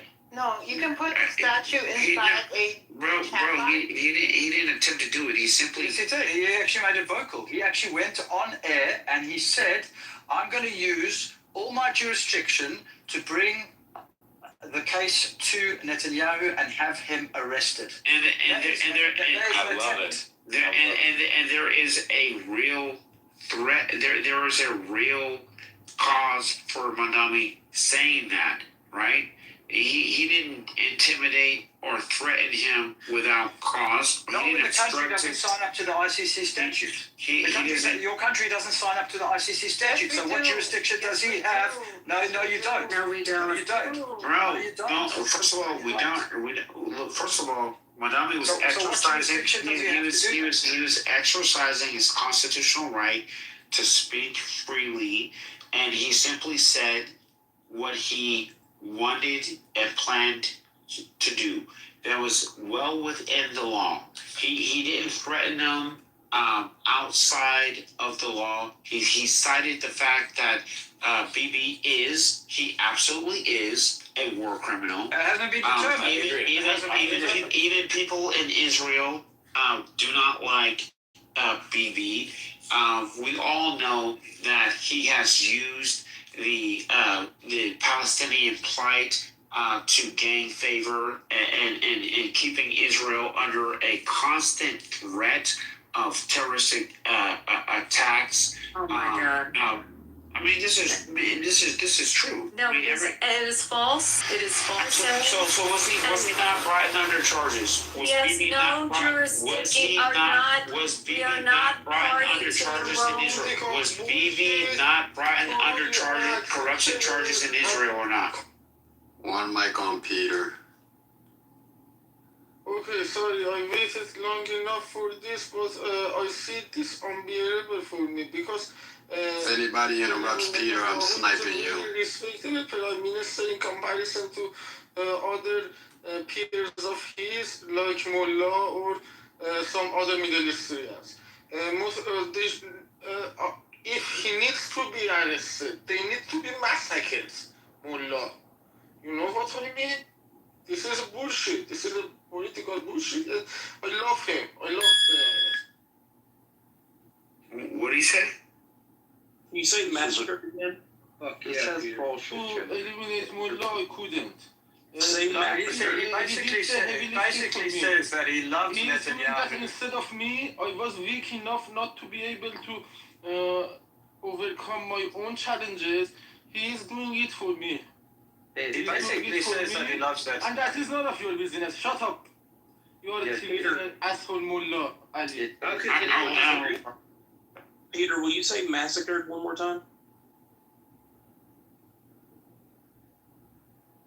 Say massacred. Like, please stop Chase to Peter to bullshit around.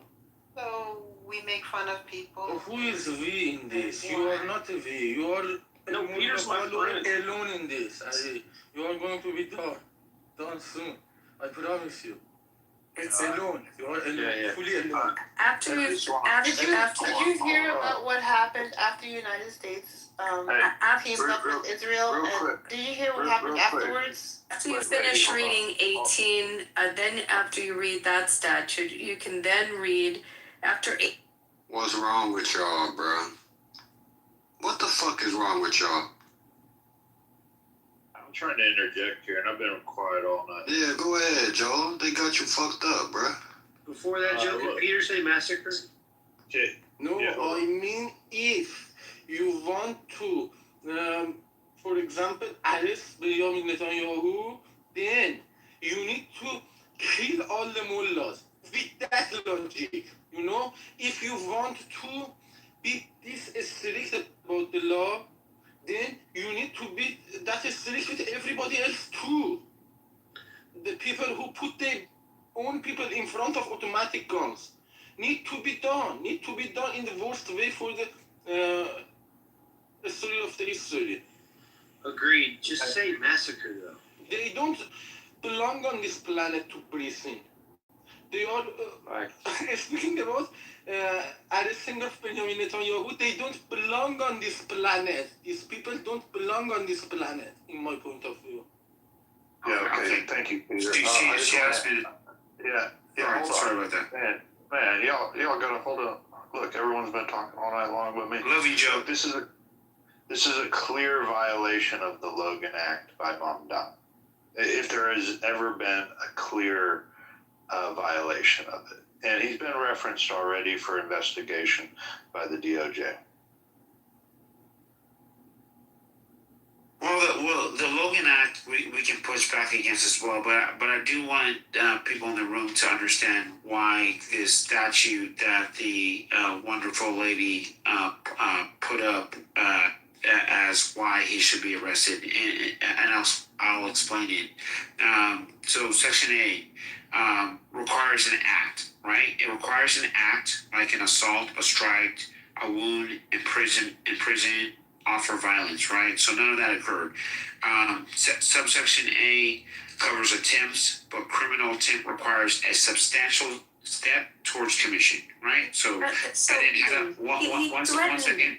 I'll be intimidated. That's in the law. Read it. I read the subsection B is more interesting. Okay, so this is about the threatens and intimidates are there. Okay. Could publicly announcing an intent to arrest count? No, for two reasons. First, first, threatens in this statute, it's read against his neighbors. Okay, so what that means is assault, violence, and coercion. As a threat of harm, right? Not an announcement, right? Second, subsection D especially carves out the First Amendment activity. So political speech about a foreign leader is the core protected speech. It is even when it's buddy, you're so when off. It's inflammatory. You're so off. You don't know how to read law. You don't know how to read law. You don't know how to read the statute. And along with that statute, take a look at U.S. Code 227423. 227423. Take a look at that statute. We'll go to so now you're putting. And that's different American statutes. servicemen or members. I know, because both statutes taken together. Okay. We don't recognize the ICC. It is illegal to act on behalf of the ICC. No, read yes, we do. the again 22 USC 7423. 22 USC war crimes in Africa 7423. We do not. We have never in our history taken anyone into custody, arrested someone, or done something on behalf of the ICC. Wait, who violated the Logan Act? I'm sorry, it's a lie, but if he so once again, look at that statute. Logan Act. Look at 22.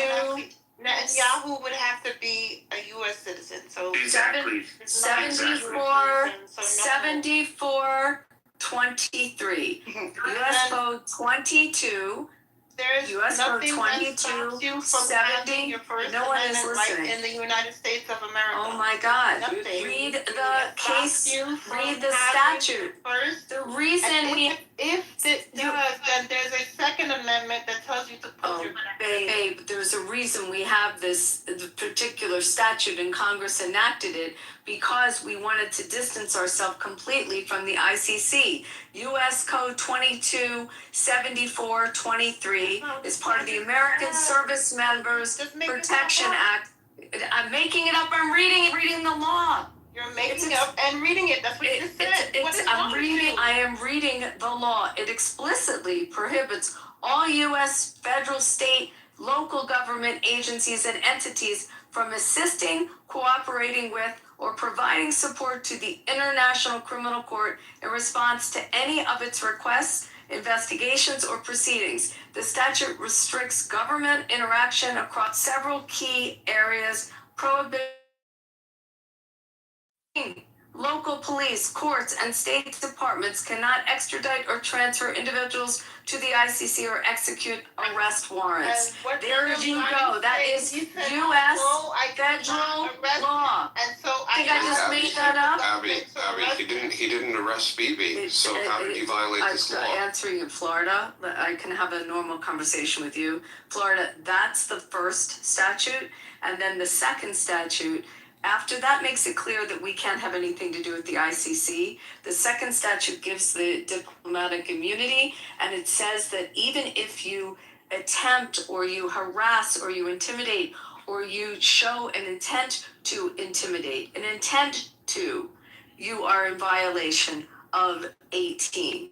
So I just read you 20, and then we read 18 before. We didn't read the full statute because he redacted what he didn't want to have read. We have a audio that's a 1 minute audio that Matt played earlier. I can try to put it back in that. Just for all the new people that are regular people and just waking up.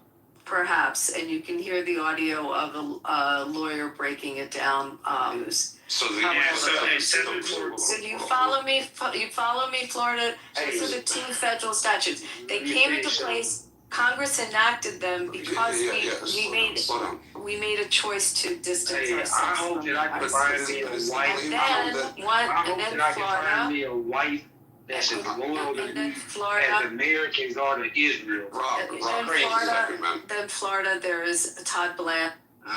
Ain't no wait a second. I want to hear from either Florida or Rob. I'm just y'all could pick who go first, but then I'm just engaging in a conversation with Abby real quick. All right, if you don't engage with Abby, then Rob gonna get his shit off. All I said is this: I hope that I can find me a wife that's as loyal to me as some Americans seem to be to Israel. Some Americans have no ability to criticize their nation and government even when it's warranted. That's an incredible wish to wish. When you wish upon a star, just make sure you want who you want. Joe, you look at those other two statutes. I don't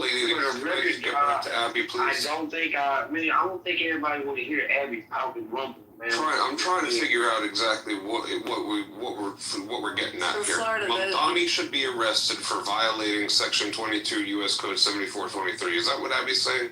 It's not a criminal statute. You don't know what you're talking about, Abby. I didn't finish. That lays the foundation of our distancing from any dealings with the ICC. Okay, so now the burden of proof U.S. Code 18112 lays out the which again, I proved that he didn't violate. And then the third thing, Florida, is that Todd Blanche signed a opinion as our Attorney General with respect to this as well. It's an opinion. It does not matter.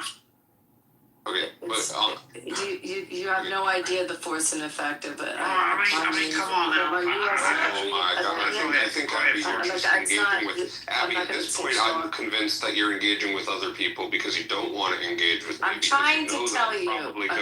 I know you're trying to tell me, but I have more follow-up questions that you're not interested in engaging in. Nah, one, y'all interrupting each other too much.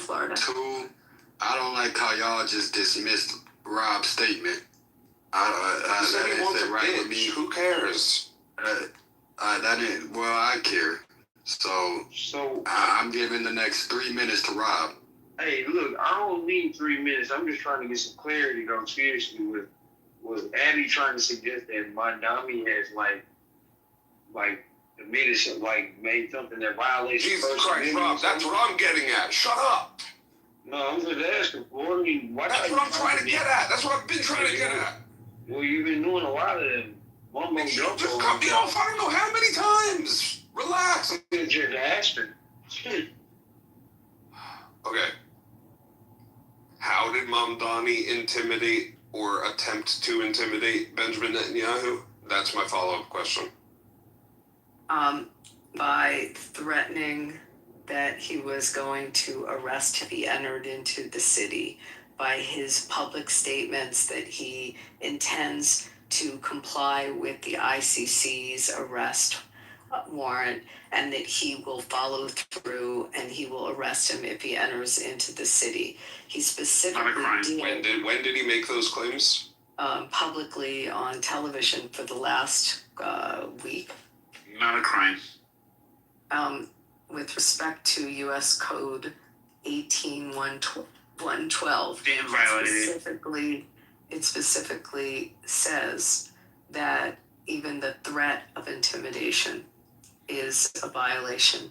Right, but my understanding is that earlier this week. Hold on. My understanding is, Abby, real quick, we just need to break this down one at a time, because my understanding is that earlier this week he acknowledged the fact that his team investigated the legal avenues and found that they do not have any authority or jurisdiction to arrest Benjamin Netanyahu. Is that correct?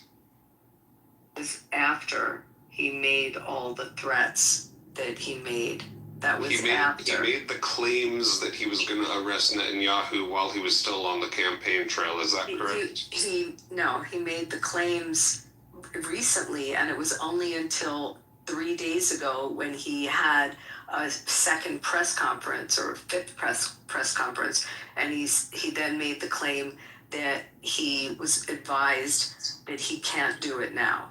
However, 2 days prior to that, and the week prior to that, he made it once Netanyahu announced he was coming in for the General Assembly, he announced he was going to be arresting him. He doubled down several times on his intent to arrest if he enters New York soil. He only consider that an attempt to which is a legal process, which he can say. So which subject to U.S. Code Keith, you shouldn't be so bold about that, because claiming that you're going to arrest somebody could potentially be a threat. But I have a hard time believing the argument, Florida. That's going to be. I don't work for the U.S. government. I'm stating that's going to be. Nobody's going to say that that's an act. Yes, they will. Todd Blanche, who is our U.S. attorney, opined. Was he confirmed? Pardon? Was he confirmed? I love a good opining. He's our acting U.S. attorney opined. And so just so you guys know, when Tommy didn't just say he's going to arrest him, he said he's going to act upon the warrant of the ICC. The other law that statute that she brought up, which the ICC is part of American law. And look, it's not a criminal offense. Whatsoever. It's not. So you guys the one thing that I heard you guys talking about earlier was the Logan Act, and I'm curious how the Logan Act would apply here if the Logan Act is it would not at all. I'm not. Okay. But on the other act, on 18, there's criminal penalties on it, and on 20, it lays out why we have no relationship and we are not to have a relationship or do anything to expedite any of the wishes. Sister, a political official is protected under the constitutional right of the First Amendment, first and foremost. But a political official can state these things. There's a bunch of people who don't even identify with the same political ideology and agree that you're wrong. I don't really care if you agree if I'm wrong or not. You can argue this with the Justice Department, not with me, okay? Why haven't charges been filed against my family? If you're so right, why haven't charges been filed? Everyone quiet for a second. Is Matt still up? Can we play that? Can we play that? If anything, you may have just played his card. We don't need to play the audio. On the political side. We're going to hear it. If anything, by making a statement that you were going to arrest him, knowing that you can arrest him, that kind of makes it, they kind of lose some of your credibility. But it's not a threat, and it's definitely not anything illegal. Again, I don't know what your loyalty, where your nation's loyalties lie. You know where it is, Ron. You know where That's Moses my lies. question. I actually don't. wonder, like, Abby, like, are you being paid to have these opinions right now? Excuse me? Are you being paid? Like, are you incentivized to have your opinions right now? And By whom? You know by who? You know by who? Are you No. incentivized to, like, are I you haven't. paid to? Absolutely not. I'm Okay. looking at the law. Fair enough. And I'm just asking. if you won't talk over me, you'll hear that 3 hours ago. Make me be a mock.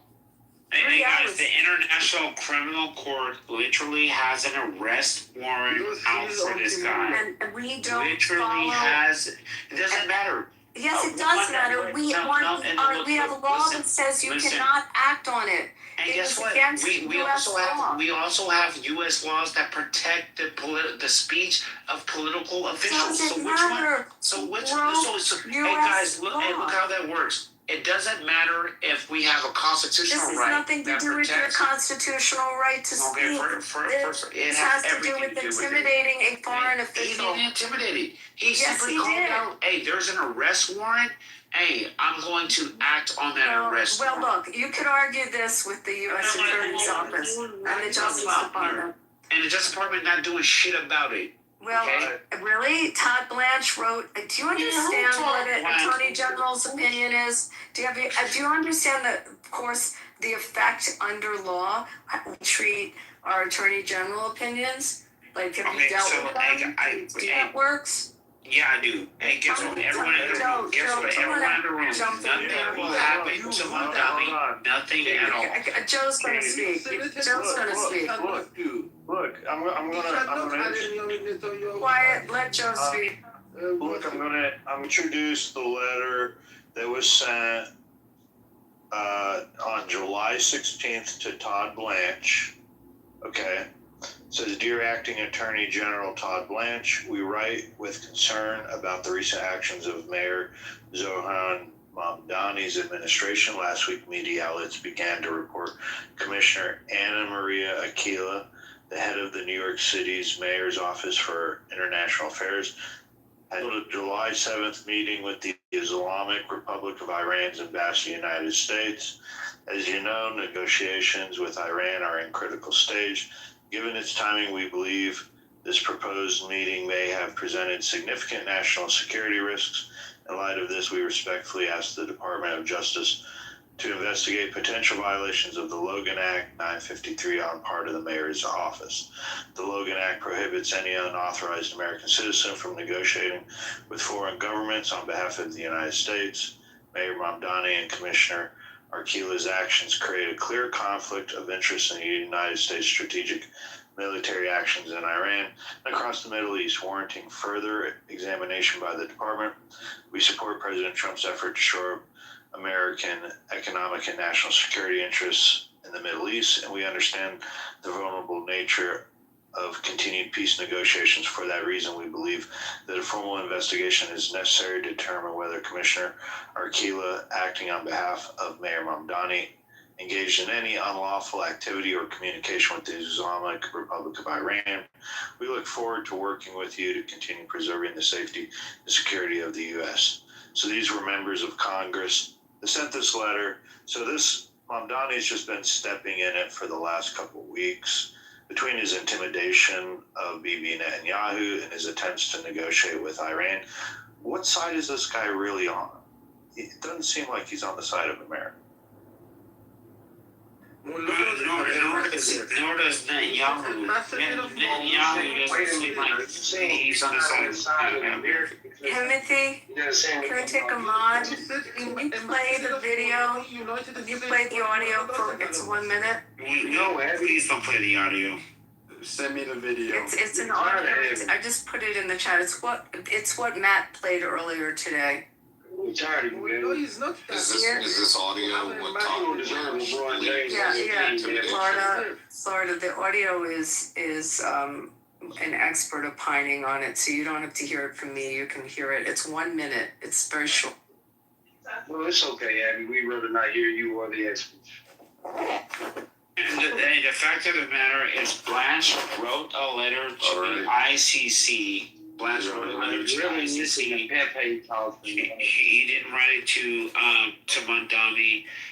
That's a different letter. That's a different letter. Look, nothing's gonna happen for this. It's gonna do with At the end of the day, at least Mondani has the balls to stand up to a foreign leader that we all know that his so-called nation has too much political control with respect to our country, man. We all know it. Okay? Mondani's got the people behind. They voted him for a reason. And if you're on the opposite side, like, you gotta think about, like, what you're doing, and, like, you must be profiting from it, is my, what I'm thinking.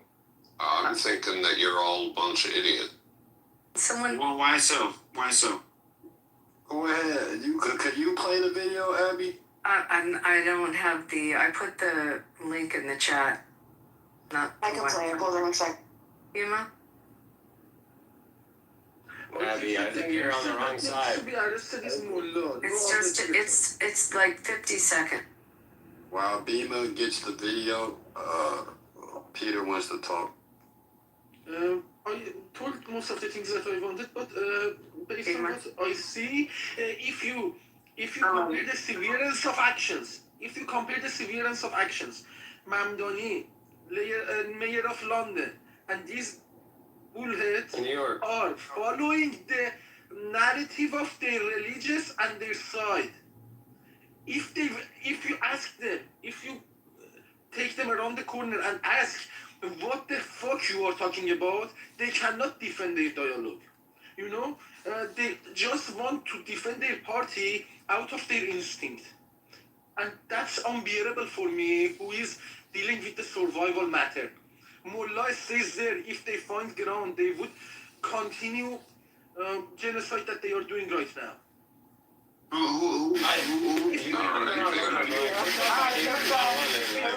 Benjamin Netanyahu did other parts of this war. Quiet.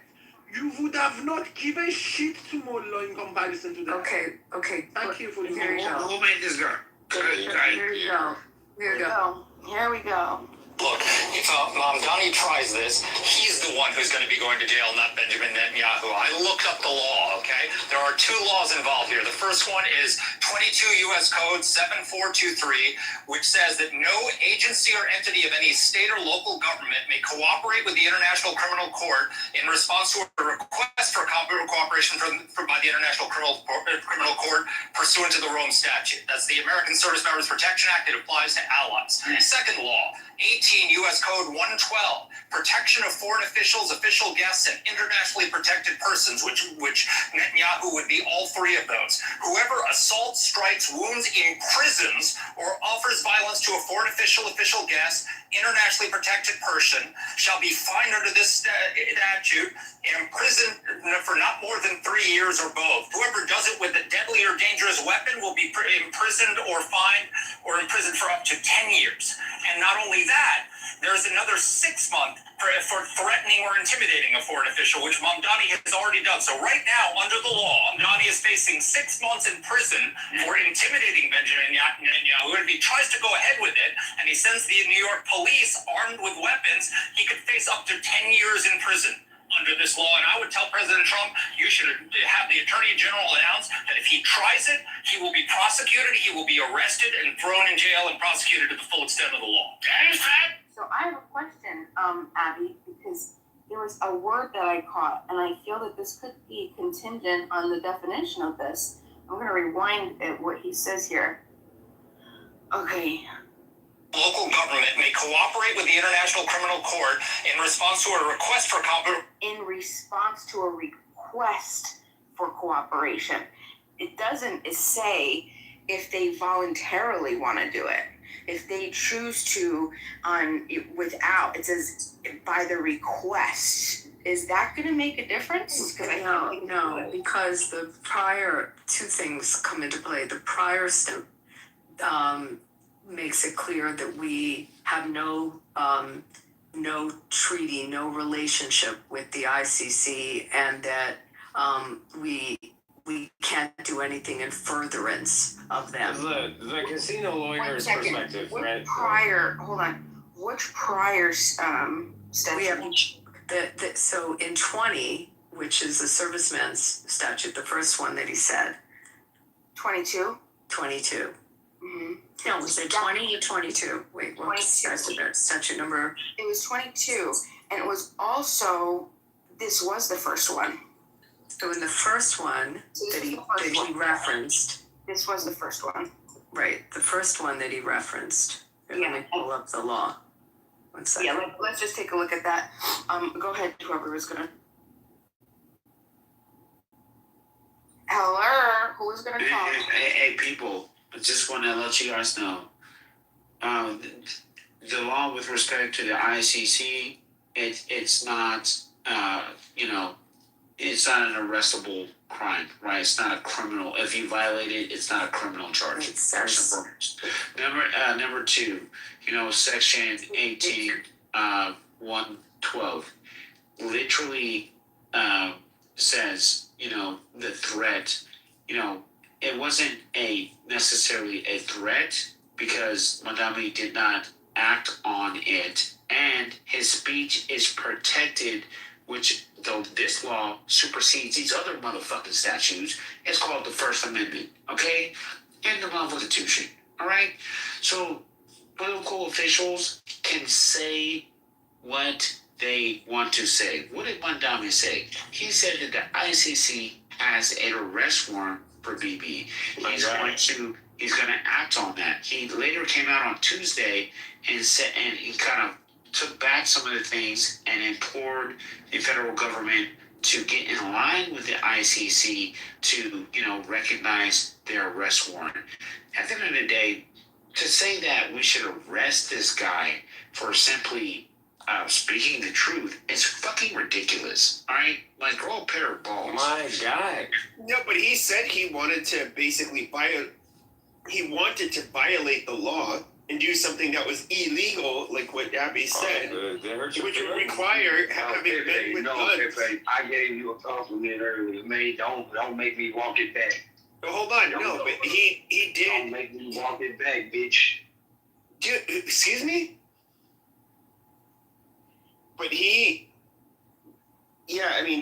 but what he was saying he wanted to do was something illegal. I mean, That's not protected actually, speech. it was not. He made a threat. It was not illegal at all. He made a threat. It's not protected speech. It's not protected speech. And then the third thing, which Joe, you didn't have the letter I was talking about. In furtherance of this even more, we have an opinion coming out of our U.S. attorney, our Attorney General, stating that we can have no dealings with the ICC, that we have no relationship with them, and we have we will not consent to any of their wishes. And it's a very specific, it's a 2-page letter. I don't know how to put it in the chat. So that's even in furtherance more to make it clear that there will be no dealings. He knew all along that he couldn't do this, but he was threatening it, and it's been a threat, and it falls under that. And you just heard the gentleman. You heard It's too many times, and you're losing us. Like, it's obviously Netanyahu is doing things that we think are. Wait, Abby, Part B of this statute, Part B of 22 U.S. Code 7423, Part B specifically indicates that it would indeed to cooperation with the International Criminal Court in response to a request for cooperation submitted by the International Criminal Court pursuant to the Rome Statute, which is International Criminal Court policy. So what I'm considering here, Abby, is that it would indeed only lie in response to a submission for cooperation by the ICC in the city of New York. He said he's going to turn him into the ICC. But the ICC here's the problem though, to begin with, you guys are a bunch of jailhouse lawyers. This is so ridiculous. Frankly, this isn't that complicated. The ICC never submitted a request to New York City. How do you know that? They never did. How do you know that? Because it would be public. It would be publicly Exactly for the exactly. Except Say that we're jailhouse lawyers because we understand that runs afoul to the fact that he had people in his administration dealing with them. He had people in his administration dealing with the ICC. That was which he got admonished about. Okay, because he didn't get admonished. What happened? They never submitted a request to New York City pursuant to the Rome Statute. Exactly. 100%. That's public knowledge. Then the fact of the matter is, we're a bunch of jailhouse lawyers for being educated and educated populace is crazy. Where did you get your law degree? I didn't get my law degree. I don't need my law degree. I'm not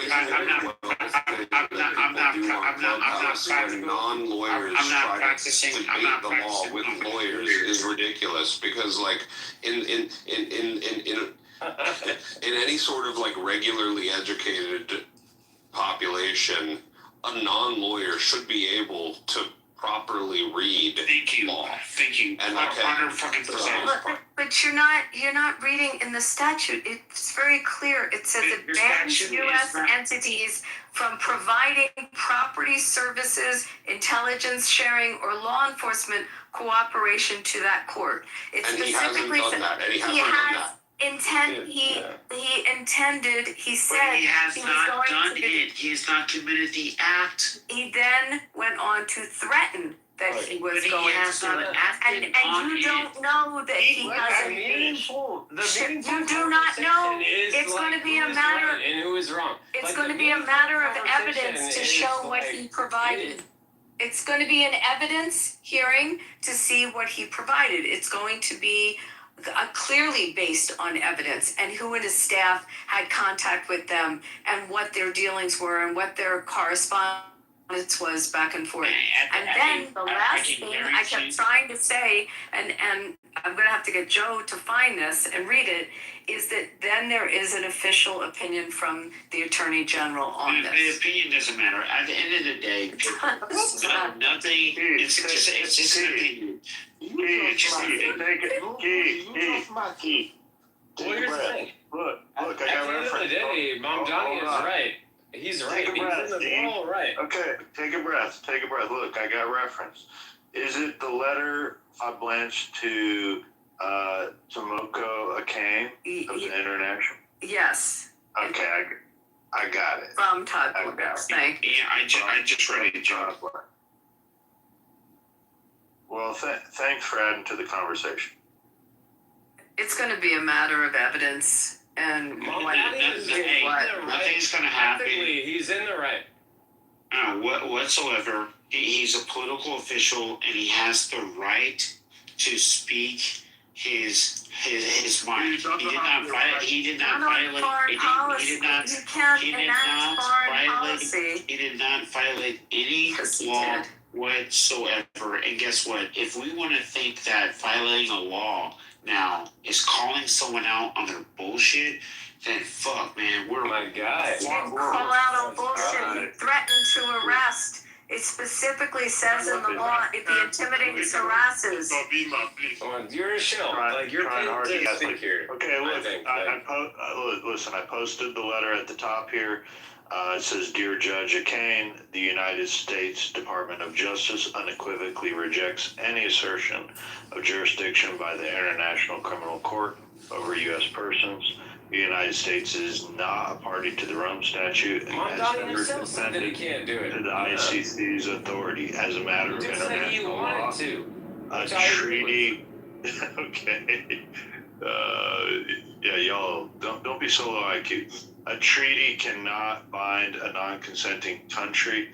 Accordingly, the ICC has no jurisdiction over U.S. persons anywhere in the world, and any attempt to assert such authority is illegitimate, unlawful, and a direct affront to the sovereignty of the U.S. So y'all can continue reading the letter here. Okay, can I go now, Joe? Thank you. Can I go? Thank you. 1 second.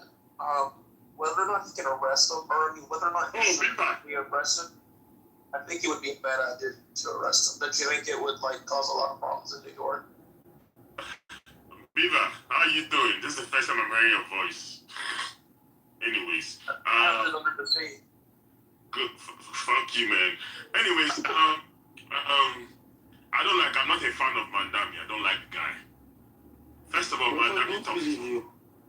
Okay, do I like Mandami? I'm a Democrat, but I don't like him. First of all, I don't want Muslims holding positions in America, but that's a different discussion, you know. I don't trust them. Anyways, Mandami is a clown. Why do I say he's a clown? Is that I remember when he first uttered that stupid nonsense. Mehdi Hassan, who is also an Islamist like him, openly asked him, what power do you have? You can't arrest the Prime Minister of... He said, no, he's going to fulfill international law that America is not a signatory to. I mean, it's a job that I did before. Secondly, if there's any mayor that can make such careless statement like Mandami, it's because of this thing. Mandami cannot arrest anybody going for the United Nations, because if you go for the United Nations, you have what is called the diplomatic immunity, which is why Iranian officials can come for the UN, Venezuela officials can come for the UN, because that is the other the United States had with the United Nations for them to start the UN building in. So it's very stupid. The only mayor that can say such a stupid thing is the mayor of DC, for example. If Bibi is coming to visit Trump in DC, there's no diplomatic obligation. But the mayor of DC is not that daft and retarded to know that the mayors don't have any power. Now, do I feel he should be arrested? No, it's just political show. It's to gin up the Islamist leftist fools who think that Islam is something good for them, and they continue ginning it up. They should continue. It's just to make them happy, nothing more. Nothing. I mean, you can disagree with Bibi. I think that Bibi is crazy, but making outlandish statements, making foolish statements, hitting up the polity, being so obsessed with Israel. Man, this is a man who claims to be African. What is African about Mandam? Listen to me. What is African about Mandam? Your mic is so big. Seaweed is always greener in somebody else's lake. Can you stop this bullshit, please? Thank you. You're doing this when they start attacking you. Yeah, what is African about Mandami? Like, anyway, I don't like the guy. Guy should just sit his ass down, do his job as mayor of New York. Stop all this stupid pandering. You're not a foreign policy official. You're not a foreign policy expert. You have no knowledge of what did even graduate with history or some history of American studies. He should sit down his ass down, do his job. Stop talking too much, man. Just let's twats. I don't like the guy. Don't like Mandami for any reason. I don't like New Yorkers. I said I'm not the Republican. I believe these guys do, but I don't like Thank you. I submit there's probable cause to indict him under U.S. Code 18. Hey, Odian, you say you don't like Republicans? No, Odie and I talk a bunch of stuff. We agree. Sometimes we don't agree. On this subject, we agree. But I'm it's just going to be curious as to what evidence. It's just going to be if there's enough evidence and enough probable cause. Nothing's going to happen. Wasting time talking about it. I was interested. I mean, the fact of the matter is that we are embroiled in a conflict in Iran because of, well, just like Iraq when Bibi came like 20 years ago and said that we need to fucking invade them, and we listen to his ass. He's doing the same fucking thing. Like, the fact of the matter is, He made us go into Iraq. This is interesting. What else are we going to blame the Jews? What else would you like to blame? First of all, it's not about We did not make us go into Iraq. We did not go to Iraq. He literally came. There's video. Interesting that you think this. So first of all, why is it blaming the Jews? Why is it blaming the Jews? I'm talking about Bibi.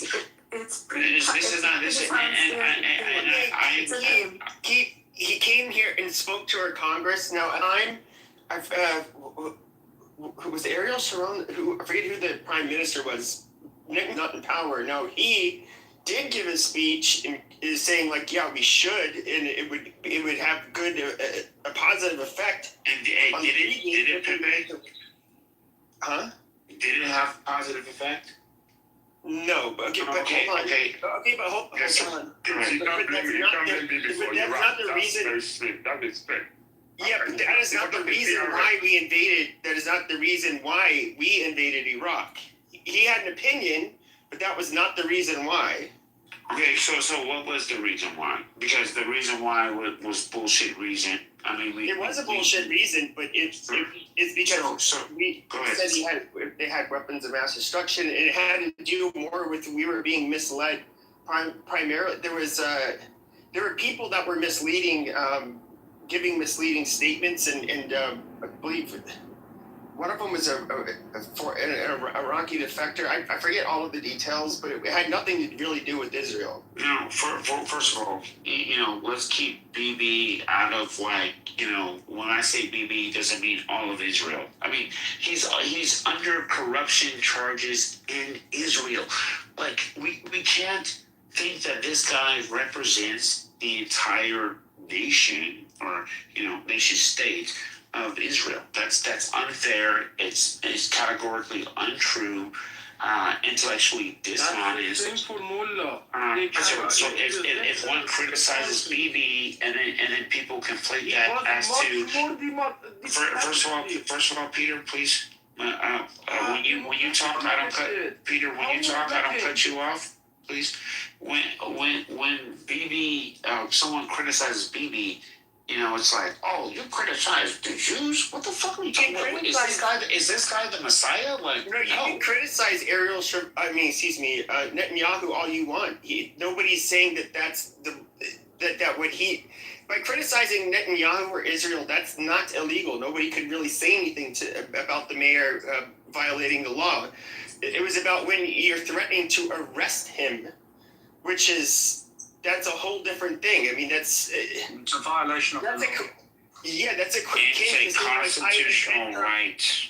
It's not a constitutional right to say like, well, I intend to rob you or to kidnap you. It's just like he didn't say that. He went through the legal process. He literally said he intends to act on the warrant. And then on Tuesday, he walked it back. On Tuesday, he made it very clear.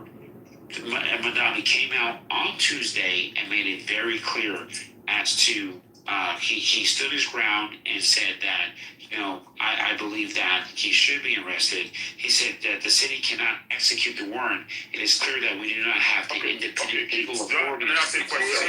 But he knew that all along. That's the thing. He knew that all along. But he knew that all along. So that's what the problem is. He knew. Yeah. Bro, I don't know how long you've been in America, brother, but politicians know shit all along and then say shit that is counter. What does that have to do with anything? Like brother, I'm telling you this. I'm 41 years old. I have a degree in political science. I'm pretty sure I understand. I'm pretty sure I understand how this country works more than you do, brother. I'm pretty sure you're educated, but I'm pretty sure I understand that. This is pretty sure.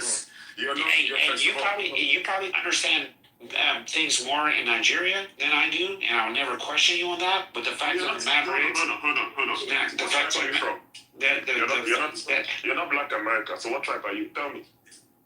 I'm not Black American. So yeah, where are you from? Well, you're not Black. You got accents. So where are you from? I just wanted to say there were two things that were really important about this. I'm from the important about this. USA.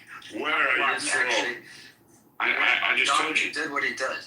Hold on, Nicholas, hold on. Where are you from? You are not you accent. You're not. So where are you from? Let's talk about where people are from. Yeah, I'm from New York. You're not from New York. Again, you're not American. What? You're not. Wait, what do you mean? You're not American. You have an accent. Where are you from? Like, wow. I am an American citizen, right? So you can go. You see the what? Alright, we don't care, bro. He calling you out on your bullshit, but y'all can bang that shit in the chat, gang. I just wanted to say something about Mamadani, which I think is important to bring to the table here. Number one, he knew exactly what he was doing. He knew what the rules were and what the law was. The big problem is A, He called for his arrest. And B, he called for his arrest on behalf of a statute which you don't belong to, which the country doesn't belong to. So what gives him the right to be able to call that on the basis of that particular statute? Just can you explain? Yeah, Because if you don't belong the to the First ICC, Amendment literally gives them the right. Keith, where are you from? Are you Somalian? Are you Eritrean? Because you are the guys that support Mandami so much. I'm an Israelite. I'm from Bethlehem, bro. You low-level Africans. The First Amendment does not give him the right, and perhaps you can take constitutional law when you study political science. Were you asleep that semester? Because that's not what they teach you in constitutional law. What's that? And no, he did not have that right. It is not absolute speech, and in fact, when you say something that's in violation of a statute, then you lose any privilege of that. It's protected speech for political official. What are we talking His speech about? violated federal law. Protected. It is protected speech. You cannot. If it's protected, it can't violate. It's not protected speech. If you say that you want to, or intend to, or I should say intend to commit a fucking crime, like Jesus Christ. If you say you want to do something illegal, okay, which it basically comes off as a fucking threat, and he's somebody who has the power to try to do it. Like that's entirely fucking different. Exactly. Nothing he said was not illegal at all. You listened to every speech that he said. You heard all his speeches of when he was threatening and how he was intending to do it, and what his Absolutely. words were. I got my Claude co-work as producing an artifact, and I'm looking at every motherfucking thing that's out there. Good. And you take your Claude and go in front of a judge with Claude and see how well go you in do. front of a judge, but it's never going to happen. This thing is not going to There's go to the probable judge. cause to show that he in fact violated that law. Okay, Abby, DOJ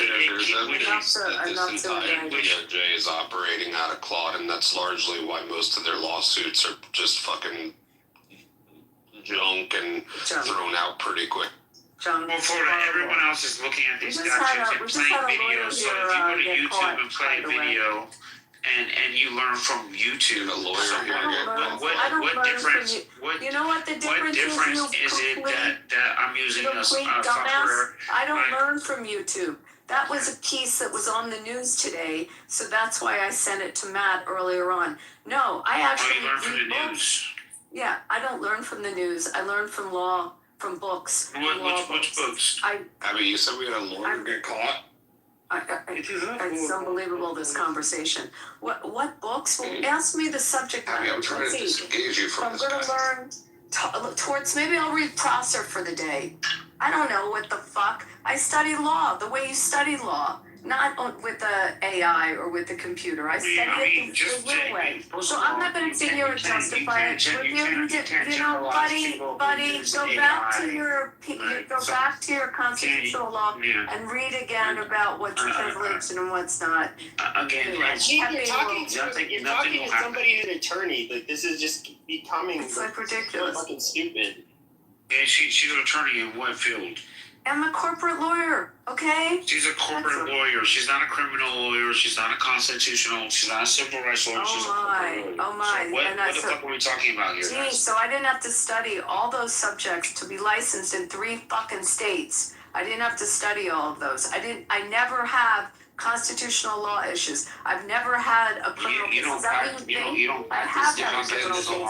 I have had constitutional law cases. Because she's a lawyer, therefore she's obviously correct all the time, is what I have a real issue with. I'm not saying I'm correct. I know you're not, but Pepe is like, again, poisoning the well, as if like, because you're a lawyer, we ought to bend the knee and just assume that what you're telling us is gospel. I'm trying to tell you, I was trying to explain how to read a statute to someone. That was what I was trying to explain. You obviously don't know how to read the statute. But you're getting like so many things that are like glaringly wrong. You don't even understand why it is that what he said it could be considered illegal. Can I ask a question, just in relation to this, because I think it's fair to ask. I'm just upset that Abby keeps engaging with the worst fucking person on stage to be engaging. For the lawyers in the room, I want to know, is there any difference in the way what Mamdani has said to what Trump has said in relation to his attack? Nah, fuck that. Y'all, all these lawyers claiming y'all fucking lawyers.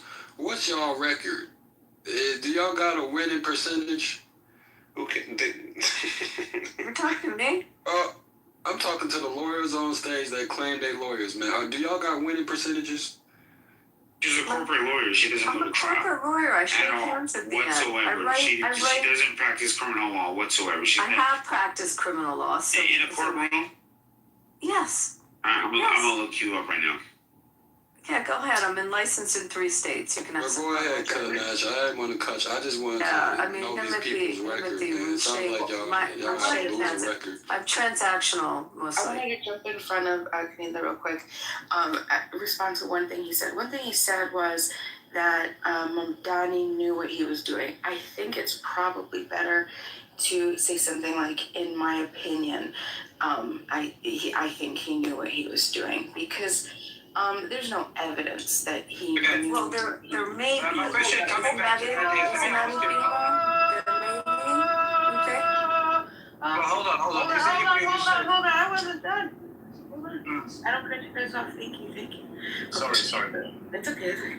So the first is that we probably should say, unless you have evidence to suggest that he knew what he was doing, which would be, one, pretty hard to prove. 2, it would be something along the lines of, him citing some statute and then saying it anyway, right? So that's the first thing. But I just wanted to offer that, because I like what you were saying, but yeah, okay. Second, in the position that he's in, can I just ask, is there anybody there who would be able to say otherwise? Hold on one second. So the second part, Abby, this is my question to Abby.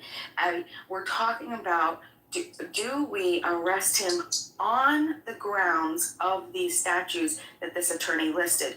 But it doesn't say that, this is my question. How do we differentiate, because this is something that's being talked about right now, speech versus the actual act of participating with the ICC. These statutes list the participation, cooperation with the ICC. There's no evidence that he did any of that right now. Right now, there's just evidence that he had made he was going to arrest Netanyahu, which, that doesn't... shows intent. But to answer you, Bima, I think you would take this to a grand jury. You'd take all the evidence, you'd get testimony at a grand jury from people that worked with him, that may have had the communications with the ICC, and also internal memos on what his intention, how he was going to actually expedite it and implement it, and if he had a plan, how far he had taken it. It would all be evidence, and it would probably be best that got taken by a prosecutor to a grand jury, and then they siphon through all of the pertinent information and come up with whether they want to indict or not. That's what I think should happen. Do you think he could be impeached for what he said and what he's done? No, can we arrest Pete Hegseth for violating the Logan Act on multiple occasions? In New York State, it's the governor that can remove him. That's how that works. Well, surely that should be taken into account. That will never happen. Well, he's not the president of the United States. But you guys can like what he did or not like what he did, but there is a system in place to take what he did and review it and see, in fact, if it meets the level of a criminal indictment, and that would be through a grand jury, and that would seem to be the appropriate way. So we can arrest Mamdani if we can also arrest Hegseth, because Hegseth violated the Logan Act when he went to Kentucky and gave a fucking political speech in opposition to Thomas Massey for being anti-fucking America, because Thomas Massey was anti the war. I mean, Yeah, but he wasn't running to arrest anybody, was he? No, but it's a violation of the Logan Act for the defense secretary to give a political speech at all in that regard. you may have a really good point there. I mean, I don't know what they do on that one, but on this, take all the evidence that they have, all the information, all the speeches, all of the internal memos, and let a grand jury determine whether or not they have enough to indict and to ultimately arrest. Yeah. So Abby, how does that work with yes, what I'm gonna ask is very stupid. Everybody else shut the fuck up. Abby, how do you differentiate, like, or how do you make the determination, or do you know, like, political speech, okay, is it like a reasonable suspicion? Is it a court order? How does something like that happen, and on what grounds? Like, how would that whole process start? Show that you have probable cause. I mean, the standard that you're going to show is that there's probable cause to further its and take it to an indictment. That there's enough cumulative evidence, and I mean, it's not the standard of beyond a reasonable doubt or preponderance of the evidence that happens in trial. This is just that there's enough probable cause to hold him for trial. So would it, and follow up real quick, sorry, and just the to indict him. Would it make a difference that he's already redacted because he's already said, correct? I can't do it. Yeah, that would be like a mitigating fact, mitigating the guilt or the intent to commit the act. So possibly, but it still should be reviewed. It's still, because it's just not something you do to foreign officials. That we have a whole agreement with the UN, so that's part of it. And the other part is that it has to be clear we're not a party to the ICC, so much that our Congress enacted a law to make it clear that if you do anything to help the ICC, you're in deep shit. That's how much we're not a part of the ICC. And you guys know why we're not any sort of signatory to the ICC. It's because they're a bunch of bastards. That's why. Well, no, it's because we are indeed the ones that are most likely to be like if we could easily find ourselves in positions where we are indicted by the ICC ourselves for a lot of the shit that we do. That's why the ICC was set up, to get you guys. Don't you get that? The ICC was set up to actually come after you. What do you think the ICC is there for? Do you think it's just for fun and games? Well, why? Okay, so with this international court, okay, we can't. The kangaroo court, man. Look at the fucking guy who was running the show.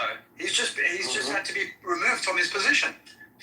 Because because the whole thing is corrupt. What, he was also sexually it was used. Yeah, it was. I learned that yesterday. He was in the Epstein files.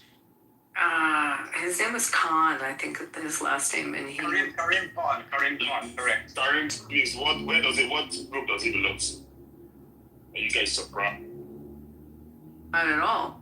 He was the prosecutor on this.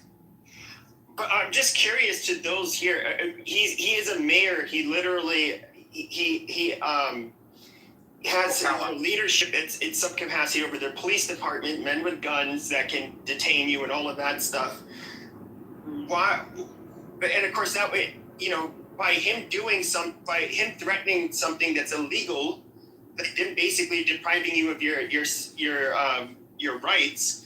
Why wouldn't that be illegal? I'm just curious. He didn't call Netanyahu an asshole. He could say Netanyahu's not welcome in his city and all of that stuff, but when it comes to actually detaining him, using men with weapons to detain him, which is not legal, and he has no legal authority to do so, how is that not illegal? Well, he didn't say anything about using men with weapons to arrest. But that's what do you think the police are? But that's neither here nor there. He never asserted that these police have to be armed. I also think you're misreading that's the room. implied. Like, we largely want him to do that, and like I'm excited. Well, hold on, D. Hold on. But that's implied. He said he wants to arrest him. Who arrests him? He was referring to the NYPD. Why would it be unfathomable that he could send unarmed officers? This is so retarded. Unfathomable. That could be very fathomable. No, the police are armed. Maybe in New York City on the Democratic They're Socialist still like intimidating. They're still the language of the law said taking away someone's liberty.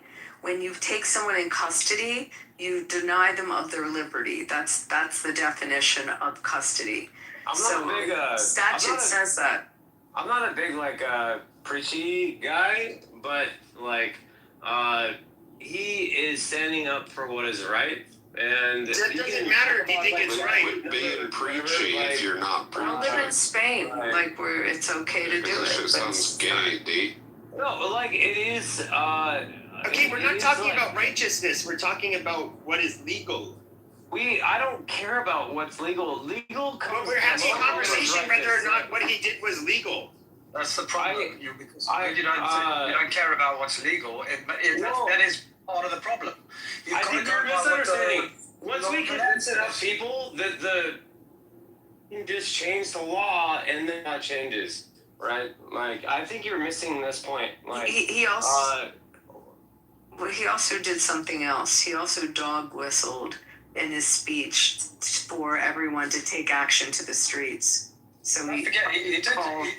I think he's in the right. I think that they are committing genocide. You think it's okay that he dog whistled to go after all the Jews in the city? Yeah, he's not dog whistling. I mean, so we already had in his speech, at the end of the speech, he said, "Go out, take action," and then right after, two Jews, one coming out of temple, and an Asian guy were stabbed. That's my opinion. I think you're reverse engineering shit that happened. I'm not reverse engineering anything. When was the speech? Speech was they were stabbed Wednesday, or speech was Wednesday, they were stabbed Wednesday. I think that human beings on the planet have a moral code. We have to try to stand up for each other, and irregardless of sometimes laws run crossways of this. We have to stop genocide. We have a moral responsibility. I happen to be I agree with stopping genocide. But I'm not very preachy, but I'm just Jesus would be pro-money. Jesus doesn't run this fucking country, okay? So all of this is fucking retarded. What genocide is happening now? They're at a ceasefire. So what? Israel is committing a genocide. Where? Right now? Sudan. Intermittently. Where? Where? Inside. Where in Palestine? Where? They're trying to throw up these fake questions. Fake question. Where today are they bombing? Wait, do you want me to get down to the exact zip code and even more granular than that? Yeah, I do. What would satisfy your desire for the specificity of what I'm talking about? Because they're not bombing where you think they're bombing. They've been at a ceasefire. There's not bombing there. There's not continual. I think they are. I think they are. In the north, they are. In the north, but we're not talking about the north. Is that okay? Is it okay to go after Hezbollah in the north with the Lebanese government together? Do you think that's okay? So, in respect to the question, the top line question, should Mamdani be arrested? Can you explain? I think that Mamdani should be celebrated. I think he should be celebrated, and he's on the right track. Okay, let me chime in. Let me chime in, guys. I listened for a while. Let me chime in. I listened for the whole time. Let me chime in. I'm a new voice. I listened. One mic on D. Okay, I respectfully listened. I got the point. I feel like we're not getting anywhere. Okay, so Mamdani, he's just one guy, part of the DSA, the Democratic Socialist whatever association, which comprises of AOC and a lot of other Democratic staffers. So if Mamdani is going to get arrested for that speech, he had to negotiate with the DSA to make the speech. So everyone should be arrested for that speech if that's the case. But moving the case on forward, when it comes to Netanyahu, there's a bigger issue that I see, and it might go off topic a little bit. But the United States right now has just signed a deal with Saudi Arabia for a nuclear program in Saudi Arabia 2 years is going to be reviewed and then hopefully be completed within, I don't know, 10 to 30 years. I don't really know the time frame, right? Saudi Arabia, why are we working with Saudi Arabia and why is Mamdani and people angry at Netanyahu? Well, number one, on the left, people hate Netanyahu moralistically for quote unquote war crimes and genocide with the list. On the right, the reason why Trump is working with Saudi Arabia cut ties with really Netanyahu because Netanyahu is really not a good ally to the states because he keeps meddling along.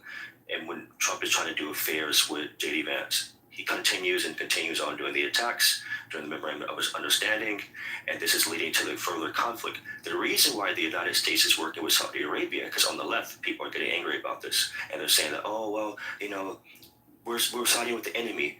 It's a strategic plan because we already know, as it stands, oil is $100 a barrel, and it's completely possible to wipe out everyone, and it's not going to be the same conventional warfare. And Iran is what is called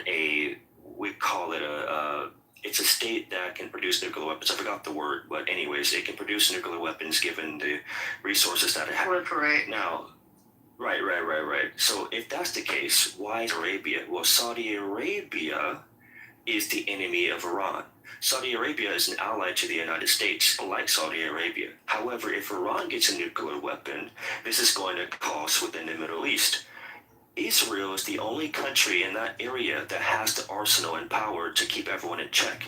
But if Iran has a nuclear weapon, what happens next? The check and balance out of whack. So the next plan would be is if the United States were to give Saudi Arabia nuclear, and let's say Saudi Arabia builds a nuclear weapon, has a nuclear weapon, everyone gets a nuclear weapon. Now everyone's in check at that point. Oh, we're trying to tell Netanyahu that if you don't obey the command of the United States and be a good ally with all this money that we're giving you, we're going to find a different person, and that is Saudi Arabia. And so now Mamdani is making threats to Netanyahu, but again, you guys are arguing about the threat. I get it, but it's not going to go anywhere. Netanyahu's not going to get arrested by Mamdani. That's impossible. Oh my God, but it's a baseless threat. So let's move. It doesn't matter. Well, who I am doesn't matter. He's in a position to where, so it's one thing if I say, arrest Netanyahu in New York. I have no ability to do any of that. I'm not somebody that has any say over a police force. I have zero power in the government. But he's somebody who's an official that does, and he's basically threatening to do something that is illegal. That's the problem. And you know what? And that's the sad part too. And hold on, D. Chill. Okay, and that's the sad reality, right? Is Mamdani is a representation, just like many politicians who get away with doing shit like this. He's gonna get away with it, whether it's against the law or not. Do I support Mamdani? Sort of in some instances. Am I against what he's saying? Yeah, absolutely, because it's going to cause more trouble for the Democratic Party as well on both sides, even for the United States. So one of the issues I see is that and this might sound like a conspiracy, I largely believe the reason why nothing is happening about the case of Mamdani, Mamdani's not going to get arrested for it. He's not going to get in trouble for it. Netanyahu's not going to get arrested, obviously. I think Mamdani is not going to be because he's a big money machine. I think hidden powers, lobbyists, investors are behind it. It's almost like, the FIFA World Cup. Argentinians, they cheat, they hit people, but they don't get caught out for it. Until conservatives or the Republican Party really make a lawsuit against Mamdani, that's never going to happen. I don't think. I'll be I super doubt brief. he I'll would be get super in trouble. brief. Like, just let me ask you a question. Like, I think that, like, you're arguing, like, your argument, I think I understand where you're coming from and is a position of power. And it's like a strategic, like, game theory optimization thing. But what I'm talking about is, like, what is right and moral and ethical. And I think Mamdani is stone cold, dead to rights, right. Like, he's right. And like the current pope is right, and like they're calling What the hell is this? Okay, that has nothing to do with whether or not it's legal. I don't give a fuck about I the don't care morality. if it's legal. I care about what's actually right. Okay, but I'm saying, like, but that has no bearing on whether or not it's fucking legal. I think this is the conversation. Like, this one is like ethics versus like current written law. No, and Abby. No. Actually, D, you're missing the point. No one in this room is agreeing with war crimes. No one here in this room is sitting here saying, "Wow, Netanyahu, innocent people." Listen, we're not. See, D, you're getting to the point. You're kind of villainizing the room. You're missing the point of the topic. The topic is about how far Mamdani. It's not about that. Listen. Let me finish. The purpose of the conversation, and I understand where you're coming from. I get the morality aspect. We all agree that every country, every government is fucked up. This is not war crimes everywhere. But hold on, listen. Your argument. Listen, D. Hold on. I got you. I hear you. My argument. I understand. Whatever. Right. So I'm going to church tomorrow, anyways. Who cares? Whatever. What I'm trying to say is that the argument that we're having, so we can stay on topic, because Pep is going to keep cutting you off if you don't stop. To stay on topic, the topic is about how far the Democrats can continue to do illegal things, right, against our laws. How far are they going to continue to do this? Because if we don't criticize this, they're going to continue. It's going to get worse and worse and worse. And pretty soon, every Democrat, AOC could come out and say, "Hey, we're going to arrest Donald Trump. Oh, we're going to go and that would be great. That would be more Jesus. But that's not good. You say it's great. You say it's great because you're a Democrat. But imagine. Let me finish. Hold on. I listened to you for 20 minutes. I'm going to land. I listened to you for 20 minutes. All right. You feel okay about it now because your party is doing it. But imagine the roles reversed if, let's say, for example, I don't know, Ted Cruz wakes up and says, "Hey, you know what? We're going to go and just arrest Mamdani. We're going to arrest AOC. We're going to arrest all the Democrats, the people that you so much love," right? Politicians do. So wait. So right now it feels good. Right, your party is the one that is making the threats towards Netanyahu. Right, it feels good for you, and I understand your purpose behind it. I understand. Listen, dude, speak American English if you're gonna come into the room.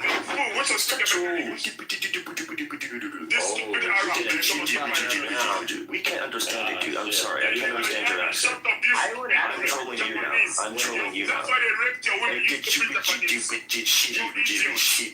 What I'm saying is that he makes us better. Yeah, that's why they rape their women. That's why they deal with you people. You stupid and shit. They sound clown. All right, so back to the topic. Back to the topic. Okay, so people. You want me to give you your answer, how you get to where you want to be? Simple. Very simple answer. Let me land. No, I'm going to help you. Very, just wait. Very simple answer. You need to go to your legislators and you need to tell them how you morally feel and that you would like the law to be changed to reflect how you morally feel and that you think that the law does not have the moral strength that you think it needs. You need to change. If you have a problem with the law, because this is the way the law is, and you have to live in its confines, if you have a problem with it, reach out to your member of Congress, reach out to your senator, and tell them that you don't like this statute. But right now, this is the statute that governs. That's how you're gonna have to handle it. Thank you, Abby. That was a war of D against D, and I'm trying to tell D that because he's going off topic, and he's not knowing the purpose of the room. The room is about law. If we're going to go above and beyond the law because we believe it's morally quote unquote right, then when someone who believes something is evil to be right, they have the authority to go above the law. It's going to cause chaos. There's a constitution. There's laws for a reason. I understand how Dee feels when it comes to Netanyahu's war crime. I don't deny that. And I understand how he feels passionate about it. But we cannot sit and allow Democrats to go above and beyond the law. If a city mayor is going to make that kind of threat, it's going to completely, honestly, delegitimize our entire institution, because every mayor is going to make that threat. Mamdani does it. Pretty soon the mayor of, I don't know, Seattle and every other city is going to make threats to international politicians. It's going to make the United States a bigger enemy. And Mamdani is not in the position to speak internationally in the political realm globally. So I think he's going above and beyond. I understand why Mamdani is doing it. I don't think it's wrong per se. I do think it's wrong in terms of the law, right? But I'm not going to sit here and play the game and be like, okay, this is good, this is great, because at the end of the day, Netanyahu won't get arrested. I think he's getting. I think in my mind, what's happening to Mamdani, what's happening. I'm going to finish. And I promise you everything. I'll land because I sat for a while. I will land in 2 seconds. I think what is happening is that Mamdani is getting likes and social media clicks. He's going to get more votes. That's what's going to result of this, but it's not really going to make any tangible. So I just want Japanese. Odie, hold on. What makes it different for the mayor of New York compared to other mayors doing this type of threats is that the UN resides inside New York City, where the mayor of New York, if Mamdani is allowed to get away with this, he can act as a gatekeeper of what can and cannot be said at the UN.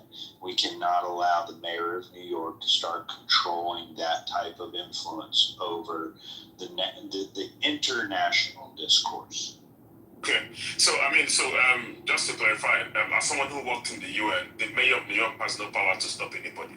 Now, I get your point about his influence in calling out for protest, and but it's really what it is. He doesn't have any power in the UN. The UN is a diplomatic body, which is why him making that statement is so dumb.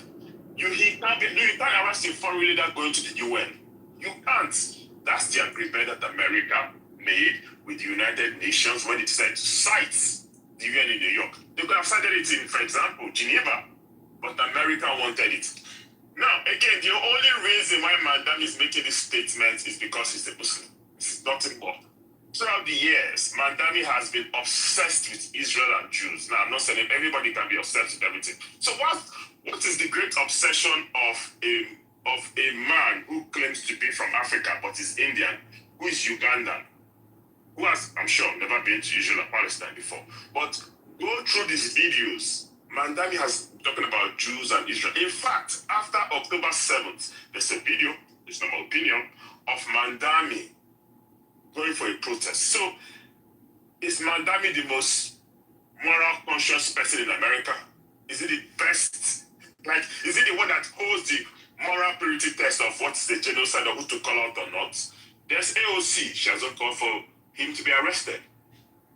The problem is that you guys You guys elected a man who and it's okay, you can hate anybody you want to hate. Like, I don't like Islam. So if you make me mayor of New York, you say things that Muslims don't like, and I have every right not to like them. Again, so he can do that, but the problem is that he's just bringing unnecessary power onto himself. He has no power. And I don't even know what we're discussing, what Bima is asking. The mayor of New York, like the mayor of any other country, has no power to arrest anybody. Now, the reason why Mandami is so looked at is because he's the mayor of New York City. New York City has the most city with the most people, so it looks as if it's a big deal. But him coming around making silly statements about arresting people, no other person is going to follow him. Lastly, please, for those that are not Democrats, I'm a Democrat. I don't like the socialists. If I had the power, I would kick them off the Democratic Party like you have people want to kick people off the Republican Party. I don't like them. I don't consider them Democrats. I think they are lunatics. I think they are crazy. And I think they are anarchists. Thank you and God bless. So I'm just going to very calmly explain the thing, okay? Let go of the morality of the things, okay? America needs. Doesn't change the fact that you are terrorist. Yeah, America needs to see petrodollar in circulation, but sanctioning Iran actually blocks it. So, America needs to get a deal with Iran, but Israel does not want it because they want You war. don't say what they need. They say what they need. Put yourself in your position, fucking position. You are nobody. I'm just saying what the strategists say from America. Okay, you are a strategist. But how is this related to the? We're talking about what's legal and like whether what Madani said was legal. That we've been talking every day about Iran and Israel and all of that. But I'm bringing some sort of counter argument to whatever D said. I need you to consider this. If it comes Exactly. This is a counter argument. This is a great for him. Instead of having a deal for free, America spends $1 to $2 billion for each day of war, and also they're blocking the petrodollar from circulation. So can you explain how you believe that to be true? Because that's not accurate, though. Oh, this is what the strategists say. No. Explain in detail how it does. That depends on the strategy. You're making a claim. Explain your opinion of how that occurs. Because I disagree and say it's exactly the opposite. We're not ready to strengthen University of Najaf strategist from there. Educated from Moscow University of Najaf. Specifically, which part you don't understand? Just let me explain it for you. It's not about understanding. It's make your argument of how. Don't just say it like it's a fact. Explain your opinion of how. It's not about my understanding or not understanding. I say it's you that don't understand. So make your argument about how it does that petrodollar. Yeah, okay, so America never engaged in war with Iran. None of the previous presidents, because they have done the simulation wars. You're not answering the question. Answer the fucking question of how it does that to the petrodollar. Don't run off on some rambling rant.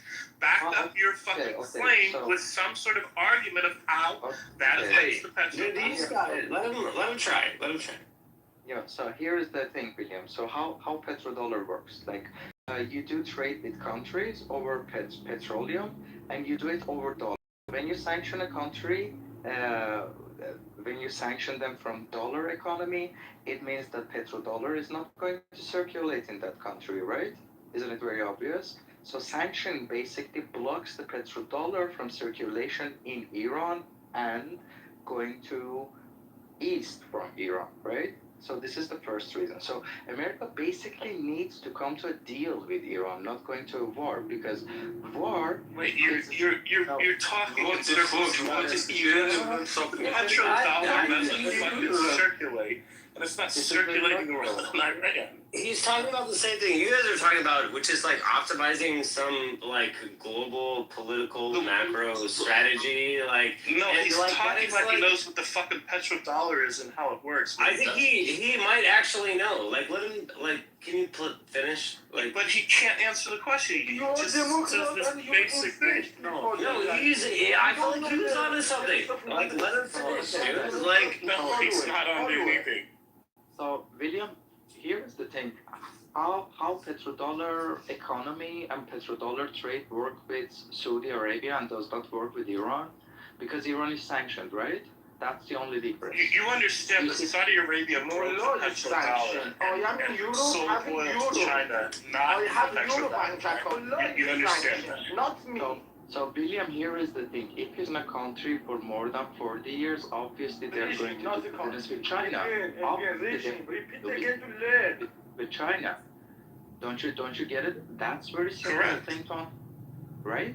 Like you sanction a country for more than 40 they're violating the sanctions and not using the petrodollar to do so. How does that hit the petrodollar? Do you not understand that the petrodollar is being strengthened because all of the other countries are now against Iran? No, dude, but what? Hold on. Ali, brother, I have a question for you, man. Sure, bro. Do you do karate game? No, I don't do karate game. Okay, continue. Yeah, thank you. So I'm talking about a very basic fucking equation. Very fucking basic, okay? Like you either sanction a country and block the trade with that country, which happens by dollar, or you remove the sanctions and do business with that country, like Japan, like Saudi Arabia, like the other countries. This way, petrodollar system works with that country, right? There's no need to prove that you are It is eligible like them. I don't You need are to. not credible. That's You lie. understand. Be honest. Either. It is actually an interesting, like, intellectual, like, academic question of what is optimal for the economy and, like, geopolitics. But, like, my point that I will continue to drive home, and I think the top level title of the room is, should Mamdani be arrested? Like, Mamdani is like standing up for what is right. Like, it's not a geopolitics optimization question. It's a question of what is ethical and what is right. And Mamdani is bang on right. Why didn't he arrest Raisi when he was alive there? They guided him through the back door. Why did they guided him through the back door to enter United Nations? Why do they want to arrest Benjamin Netanyahu, who is much more responsible in front of international law? Okay. Isn't this paradox for you? Piece of shit. Okay, so the reason that I'm explaining this, because the other D, brought out the problem to this point that we need Israel, we need Bibi Netanyahu, in despite of the fact that he's a war criminal because of Iran. Thank you. Okay. Yes. So this is. You're like taking a long road to, like, you're giving the back context. So thank you for that. Like, yes, No dude. problem. Yes. Yeah, no problem. But here is the thing. Instead of having a deal with Iran for free and both countries to benefit of it, they are going behind Israel and supporting Israel to continue the war. So what is the benefit in this for America? America is spending. Oh my God! Why did this is what I was afraid of. This is why I was trying to. This is what we were talking about, whether or not what Mamdani was doing, whether or not it was legal, and then now. You went on for minutes, and this is why I was trying to stop you from before, is because this doesn't tie back to it. Sure. Because I don't care. People, I'm very critical of Israel. I'm critical of Netanyahu. I'm critical of a lot of things. But we were talking about whether or not it was legal for the mayor to say what he has said. I know the guy's name, but he's absolutely right. That context was meaningful. Like, he meaningfully contributed to the conversation. Yeah, Pepe. It depends on what you mean by meaningful. Yeah, Pepe, if you are instinctively following Mullah Kamala, or you want to stay on the right side. Pepe, you're right. I just say that, Mamdani was right. Netanyahu is a war criminal.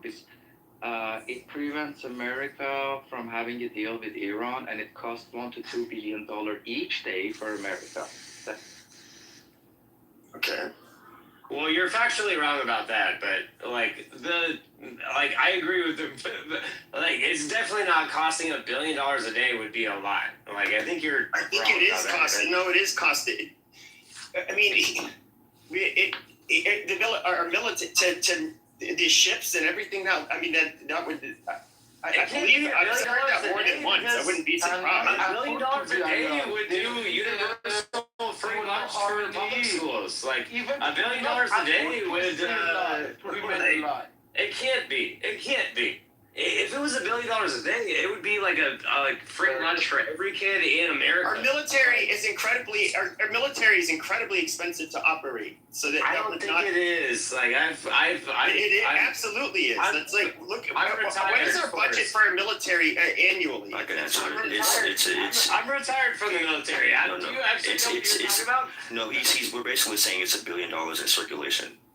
Like, it's not, you don't have to have one receipt that says 1 billion, but it's $1 billion in circulation. It's actually more than $1 billion in circulation every day. Oh, yeah, smooth talking it. Yeah, okay.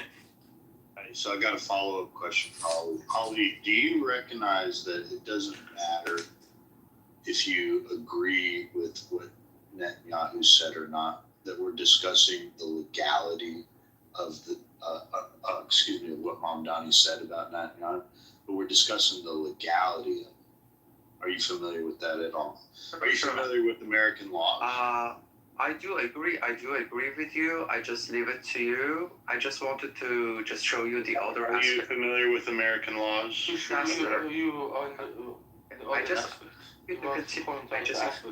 another perspective of the reality for you guys. Yeah, that's only because having a counter argument about what Dee said before, because he related Mamdani to Iran actually, and I just wanted to elaborate more on this. That's it. It is for the Islamic propaganda, not for that. For example, some other countries like Morocco, they go and fast on Ramadan and they sit together in the table, they cry, they just play like that.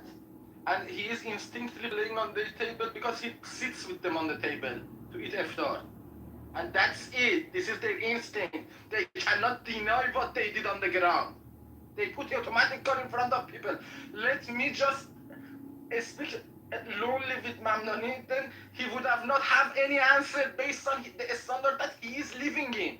He is enforcing in New York standard that if you face him with those standards inside Iran, he would he won't have any answer. But he's instinctively following those assholes from Morocco, from some other Northern Africa or Arabic countries. No, sit with them. Peter, cry to somebody else. No one gives a fuck about your fucking shitty third world country. They don't give you a fuck. No one cares about the plight of the Iranians You anymore. are not everybody. You are one person. You are one person. You don't figure it out on your own. You are one person. Figure it out yourselves. Stay in your own position. Well, you know what we want our country to do is stay out of your shit, and we want to stay out of our shit. There's an idea. You stay out of our shit, we'll stay out of your shit. We'll deal with our shit, you deal with your shit. There's a fucking that is wild. When I don't engage in discussion with you, you are too low level. No, Peter, you're too much of a crybaby. You're like a petulant child begging for mommy to come save you from the bully on the playground. Get the fuck over it, bitch. Is that your best argument of what he's saying? Why are you being so rude to I bet you have a better argument. I bet you have a better argument for what he's really saying. Like, think about it for a second. Like, engage with what he's really saying and leave the ad hominems out. Like, I bet you do have a legit point.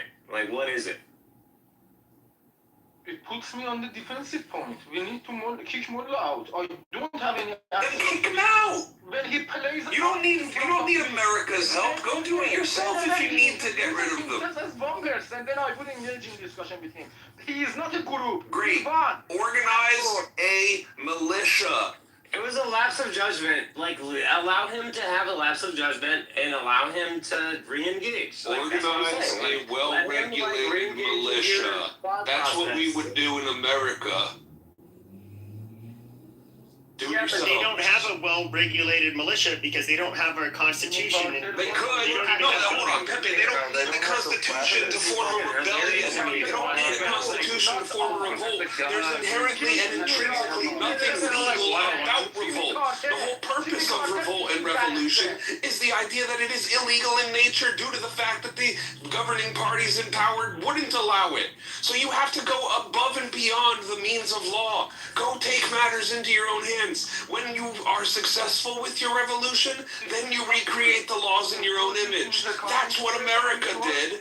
That's why America is. Yeah, but Florida, they don't have the guns. They don't have the weapons. So figure it out themselves. But we are not. Listen, we have dealt arms to these fucking third world countries way too many times. And look at how many fucking insurgency groups we've created. Look at how many fucking quote unquote terrorist groups created in the Middle East because we're dealing weapons to these groups for them to create their own revolutions. They need to do this themselves. That way there's no fucking bloodbacks. That way our hands are not filled with the blood of these fucking people or the Israelis longer. Because you know what happens for these revolutionary groups when they fucking either succeed or fail? Then they use those weapons against Israel. And then Israel is like, oh, all these terrorist groups hate us. And then we're like, oh, these terrorist groups, we need to get rid of them. But we fucking created the terrorist groups. Hold on. Jimmy Carter. You're going on things. How all on the app. If the U.S. doesn't give them to us. We're all on the app, all care, which is a gift. I bet all of us in our lives interact with people that don't care about shit like this. We're all on the app right now because we care and we have something in common. I bet you we have a lot in common if we could just find that instead of fucking going attacky mode. Like, for a reason. Like, because at this point, when you talk about this channel, it is a good point, very good point. But when Ali reacts you with 100 sticker, that makes me disgusting because I know them. You know, I know the behind the curtains. You don't know. When he gives you that sticker, that makes me. I want to go to wall with the head. I feel the passion, yeah. Yeah, Peter, here is the thing. Everybody here is Avatar. Nobody knows nobody here, but we're just going over the facts, whatever people say, you know? And we can calculate it. This is what you don't do, and you talk shit. Oh, calculation, huh? How much asset did you lose during half a year ago? I told! How much of country's national interest you lost? Come on, calculations! Fucking stupid. Yeah, Peter, like, is onto something. You just answer the question, how much asset of the country did you lose during the half a Peter year has ago? Down syndrome. Just give him a... No, he's onto something. I think he's right. Like, I just don't understand it yet. Like, Peter, what are you trying to say, man? You need to see the line. You know, your general points are right. They come on your wave. You are a Democrat, for example, from United States. You don't have any idea, for example, who these Ali assholes are. When you don't care. Right points, when they give you that sticker, you know, I know them. I know their intentions, but you don't know. But you levels of extraction, You spend my credit for them. I am not like them. If I do something, I did everything against what they wanted. Otherwise, I would have not been here. I could very easily be you in another life and, like, expressing myself the same way. Like, I appreciate you, man. Thank you for saying that. Like, you sound super pissed off. He sounds like a petulant child. Well, that would be... I would not characterize him that way. He sounds rightfully pissed off about shit that is affecting him personally. No, he sounds like a crybaby getting bullied on the playground. You guys sound like he's back bitches like private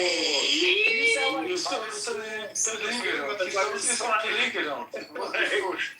I was the ultimate silver spoon that ate the other ones. Like, you guys sound like those basic bitches. So, like, let him talk. You sound like fucking David Bobadilla. Is that like a comedian? Who is that? I'm sorry, like, redirect it to the... I'm gonna turn the mic off, like, but, like, I like the poll results. Does anybody else notice this guy talks with the tenor of David Bobadilla? Watch the poll results? Like, look at that. Like, oof. Yeah, the poll results. The one that shows that Americans are overwhelmingly sick and tired of dealing with this fucking... I'm seeing 59% no.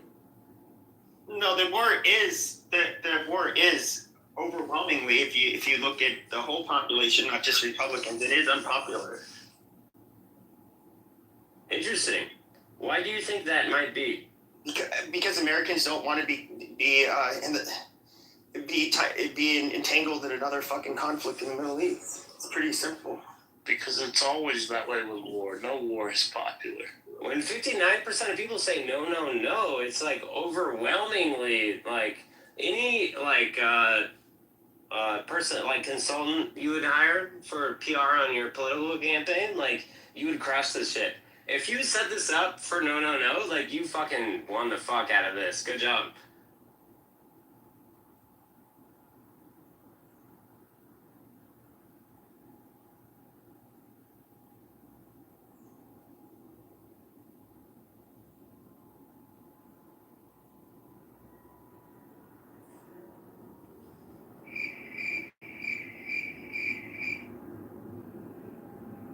Is your 59% number old, brother?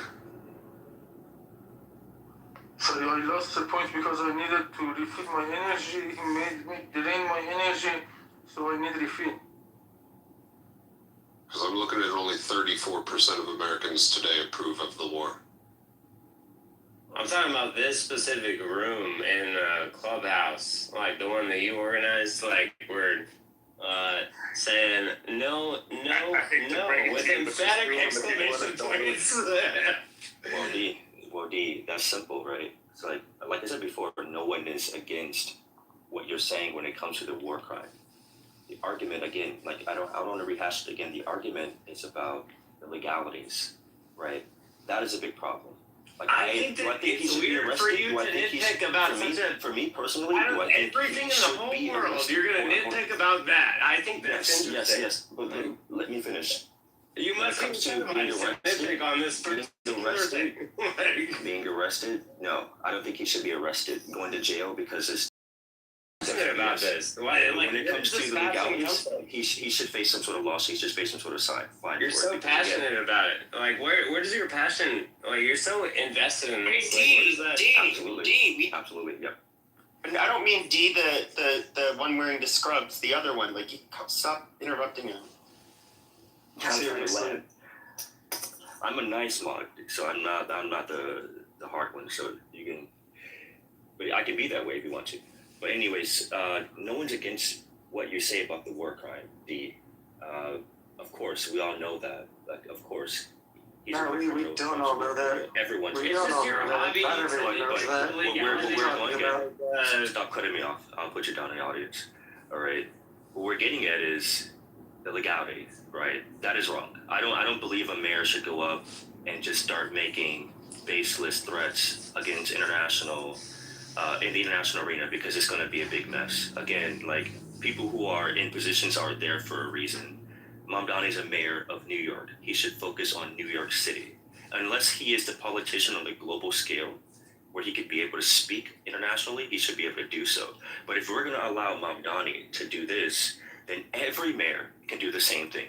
And it's a slippery slope, D, because I get where you're coming from when it comes to morality and ethics, and you talk about the Bible and Jesus. I get that part. Yeah. But when roles do reverse, and you start to see a politician were to, let's say, support Iran and say, hey, you know what? Why don't we just arrest everyone who's against Iran, right? Just start saying that, right? And let's just say there's a politician out there who supports North Korea, or let's say oversimplifying. No. It's that point. You see the reason why there's laws in place. It sounds crazy when I say it. The way that you're posing the question is a false premise. So that way we can prevent this. You're framing it in a. All right, you're gonna go down in the audience if you keep cutting me off. Well, I listened to you for 1 hour, man. Come on. I'm sorry. I didn't mean to cut you off. I listened to you for like 1 hour, dude. I do feel like I talked for too long. So that was way too long. You have to be able to just let me talk. I'm not your enemy. Like, I'm not your enemy. Like, I can listen to you. You can listen to me. But anyways, like I said before, the reason why there's laws in place so we can prevent the slippery slope of tiptoeing into someone becoming radical and getting away with it. Yeah, right now, like, people agree. Yeah, like, Netanyahu is a war criminal. We get the whole story. And it sounds good, it feels good. I understand that point. But when it comes to, as a mayor, making a threat that we're going to arrest you, you know, that sounds absolutely insane. You know, I don't understand something like that. He can say that he hates Netanyahu. He can probably say, hey, Netanyahu, what you're doing is a big atrocity. I'm representative of New York City, and me and all the members and citizens of New York City also hate you too, in so many words, for lack of articulation. And he can say things like, well, Netanyahu, if you keep going, you're going to end up putting yourself in trouble. He can say so many things, to disagree with Netanyahu and the crimes that he's committing, right? But instead, he says, you're going to be arrested if you come to New York City. In so many words, I'm going to get my gang and you're going to go to jail. It's like, come on, dude. Come on. Like, America, you're a mayor. You're stepping beyond your bounds. So that's the problem with that statement. Do I disagree with him? No. Like, I can be a conservative and also agree on the Dems. I don't disagree with Mamdani when it comes to Netanyahu's war crime. But I do disagree with him stepping beyond his bounds as a city mayor. And also, he's not an American. He was not a natural-born American citizen, so that also rubs me the wrong way as well. So it tells me that, okay, so anyone can come in this country, step in as a mayor, and just start becoming, like, what is it, the international ambassador of the states. So I limit. So there's an important distinction between policy and politics, but they often get blurred. What Mamdani has been doing from day one since he was campaigning on saying that he would arrest Netanyahu is politics, and he always knew that. It was just politics. He always knew that he couldn't do that for the following reasons. One, he's in the United States. The United States never signed on to the Rome Statute, so we're not part of the ICC. The ICC is a fake court as far as American law is concerned. Number two, the federal government has sole prominence over foreign policy, no local or state government. Number three, there are other laws that are on the books that specifically say that that no American official can cooperate with the ICC. It was the American Service Members Defense Act, something like that. So it was always ridiculous, but politics-wise, it's very clever, because what he does is he convinces feeble-minded people that there is a consensus on something when there actually isn't one, namely the idea that there was a genocide in Gaza or that Netanyahu was a war criminal. And I'm happy to take up anyone here on those facts. Yeah. If you want to go into that route. I'm so excited. You said you're happy to take up anyone on those facts? Yes, you can talk about how the civilian to combatant death ratio in Gaza is better than anything in modern urban warfare. Or we could talk about, I don't know, like the unprecedented amounts of aid that Israel allowed into Gaza during the war, the unprecedented lengths that Israel went to have civilians evacuate. I'm happy to just chatter with you about those things. Like, one, for example, the fact that the Israeli military intelligence department, under their own math, asserts you're going to do the 83% thing. Yeah, that's not true. That's not what happened. That was Israel's own intelligence community. I can tell you what that was. They said they had a database. They had a database of known people who were members of Hamas, and they said that. And they said that only 83%, only 17% were combatants. That does not mean that only 17% of all people killed in Gaza were combatants. That's like saying that 100% of all people driving cars have driver's license because the DMV has all these people with driver's license and they're the only ones driving. Okay, so that's a retarded argument. No, it's not. Clint was, he was correct about one thing, okay? And that's not what it is at all. Hold on, Florida. There is no consensus that that they are committing a genocide, at least by American people. There are people that in America who do think it's a genocide. I'm not saying whether or not there's one going on. It doesn't matter if they're American or Palestinian or Israeli or whatever. Like, a genocide is a genocide, motherfucker. You people can't define genocide, and you can't prove why what's happening in Gaza is supposedly genocide. It is. Yeah, just saying it is and stopping us doesn't make it true. Unprecedented amounts of aid. Can we also talk about the unprecedented amounts of attacks on humanitarian aid workers? Let's talk about how Israel has dropped 200,000 bombs on Gaza, damaging or destroying 70 to 80% of all the structures, and yet only 3% of the population of Gaza has died. And you're trying to claim that that's a genocide. The net population of Gaza has grown since the war began, and you're trying to say that that's genocide. The net population of Gaza has grown since the war. Facilitated, yes, it has. By whom? Whom has occupied Gaza since the beginning of the war? That's your argument, dude. You're trying to say whom has occupied Gaza such that the population has increased since the war? So you're saying that the population increase in Gaza is due to the presence of Israeli soldiers? I'm asking you. Are you whom is occupying? No, I'm asking You're improvising. I'm asking you whom is occupying Gaza. And I'm telling you that reported births in Gaza, we know that the population increased and the presence of soldiers there doesn't have anything to do with the size of the Palestinian population. We're raping the fuck out of their women. We're like having lots of babies, so the population is increasing. That's your argument now, is to try to say that there's mass rape of Palestinian women and that they're having kids by Israeli soldiers? Like, are there any serious people in this room who actually want to make the argument that there's a genocide? It sounds like you're a serious person. It sounds like you're pushing fucking... Is this the best that you can come up with? I always am like trying to hope that there might actually be someone on the other side who is not a belligerent when it comes to genocide, look, this is where it starts to become complicated, because you have a lot of which I guess they are technically experts. We could say that they have a very political opinion that claim that there is a genocide happening there. I feel like when having these debates about whether or not there's a genocide, when the waters have been so muddied that I don't even know that it's possible. Well, if you want to debate something in general, like, it's good to know logic and to spot logical fallacies. So one of those logical fallacies is called the appeal to authority. The appeal to authority fallacy. When you just say, oh well, Amnesty said this and I agree with them, so therefore I'm right. That's the appeal to authority fallacy. No, I get what you're saying. You're implying that if we actually have a debate, D. Try to control yourself, dude. You've talked nonstop for an hour. I know I'm saying stuff that you don't like, but try to have a little mic discipline, okay? If you actually Hold on, before you go, D, we're not gonna keep telling you about your mic discipline, brother. Next time, you're gonna be in that audience and you're gonna stay in that audience. Here's the thing, I don't wanna, it wasn't meant for you to respond or anything. I'm just telling you respectfully. You can talk, you can conversate, but just be respectful, man, and stop. I feel like I am being respectful. You're responding to me like with sarcasm and like a petulant teenager, okay? It's just wait your turn to talk. It's not that hard, okay?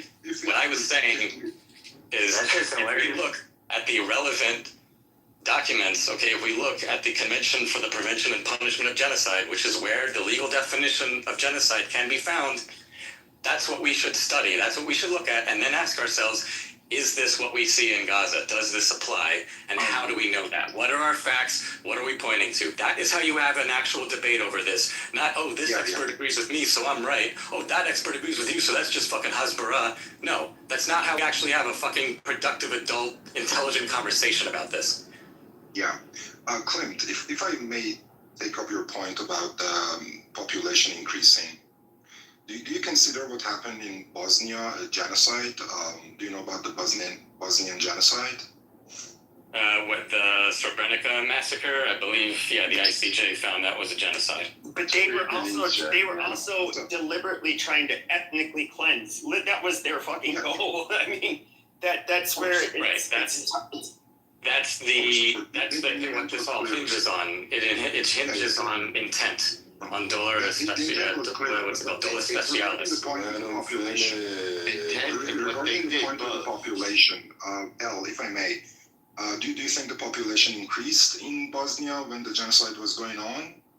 And if so, I think the difference, the reason why the ICJ found that a genocide happened in Srebrenica and it won't in Gaza is because they could prove that intent to wipe out the targeted population was the only possible intent behind that massacre. I give you that. But the point about the population. But if I could point out one more thing about that case and another one of Croatia versus Serbia, which I think was decided in 2015, like, these are ICJ precedents. These are cases where they also set the precedent that the intent to population has to be the only plausible explanation for why the massacre or why the violence occurred. So you are never going to be able to reach that standard with Gaza. Okay, but the point about the population being increased, L, if I may, you brought up the point about the population, didn't you? Yeah, I did. That's more of like a logical, common sense reason than a technical, legal reason for why it's not a genocide. But if we look at intent, If you look at the fact that Israel helped vaccinate the entire infant population of Gaza, or all of the aid that it provided, or the fact that it had all of the populations evacuate, like warning them to get out of harm's way, when it could have just, carpet bombed the place, and it could have actually done a real genocide if it wanted to. The fact that it didn't do those things all points to a different intent. They obviously did not have the intent of wiping out the population of Gaza. And there's other common sense things you can look at too, because Gazans ethnically are indistinguishable from Israeli Arabs and from Arabs in the West Bank, who were at the mercy of the Israeli forces during this whole time and were not targeted with a genocide or like mass casualty events. So why is that? I'm sorry, Brownie, may I intervene? Let Brownie make his point about the population growth. He's trying to go somewhere. Just one last point. What I'm saying. Hold on, one moment. We're gonna let Brownie go, and Rose, you can go after. Thank you. Can I get some sort of statistic about the population increase from any sort of credible source other than the Facebook post I found? Brownie, go ahead. And Mike is on you. One last. Okay, great. Then it should be easy to provide me the link. Yeah, if you can find it on your own. I can't find it with my Google searches, so I'm just asking for some assistance, please. Alright, y'all got the burden of proof is on the person who made the claim. You just practice. Kilmet made the claim. I'm asking for his supporting evidence. You're next, Florida. Just stop trying me. Okay, I'm just saying, during the Bosnian genocide, the Bosniaks as a whole group of people did not disappear or even stop growing as a population. Yet the killing at the Srebrenica were ruled genocide because of so many reasons, one of them being the intent. So if the population of a group of people is being increased, it doesn't automatically mean that there's not a genocide going on. You have very other good points, Clint, regarding the intent. I would be happy to argue that. But the fact that the population is increasing, it doesn't mean that there's not a genocide going on. Would you agree with that? I would agree with that, with the addition that every other case of accepted genocide, apart from, I guess, what you're pointing out in the Balkans, does have a decrease in the population. Yeah. May I That's I brought up the example. That's it, brother. You made a submission and you asked him a question. He answered your question. So now we're going to come back to you, and it's on Rose. Intent is the main word, though. Thank you. So I will try to ask nobody interrupt. I'll try to be as succinct as coherent as I can. The first thing, regarding the increase of the population, that rumor was started by John Spencer. John Spencer used data that came from the CIA website. If you look at the CIA website and you do the math, you can actually come to the conclusion that the population has grown by 2.2%, which is what everybody keeps echoing. But what John Spencer failed to do is to actually look at the fine print. If you go to the CIA website and you look at the bottom of the page, it indicates the changes in the population do not include changes due to a violent conflict and or a natural disaster. I posted the link with all the sources in the chat. Second of all, when it comes to intent, Israel, for the first time about 4 weeks ago, I think, was found by the UN Independent Committee, the second one, guilty of 4 out of 5 counts of a genocide with specific intent to target children. That's one regarding intent. Second, regarding intent, intent doesn't have to include a written order, even though there are proofs. Please, I asked you, please not to interrupt. Intent does not have to be proven by a written order. One of the issues that we can prove intent with, and this was explained to me by no other than Councillor Yair Olmert, the nephew of Prime Minister Ehud Olmert, which happens to be a good friend, a very, very well-known lawyer in Israel, can eat Reuben because a rational adult is well aware of the natural result of its action. So, for example, if there is a higher command that sees that a population of 2.4 million people are down to 2 hospitals for the entire population, but still decides to bomb the remaining 2, he is well aware of the result, which is 0 medical facilities for 2 million people. That is enough to prove intent. So given the fact that there is a consensus among, let's say, academic scholars, Holocaust genocide researchers, 12 different, there is, you can argue with them, there is, and I can cite the people who disagree with them. I asked you not to interfere, and you will not. Because there is I trust you not to intervene, and you will not.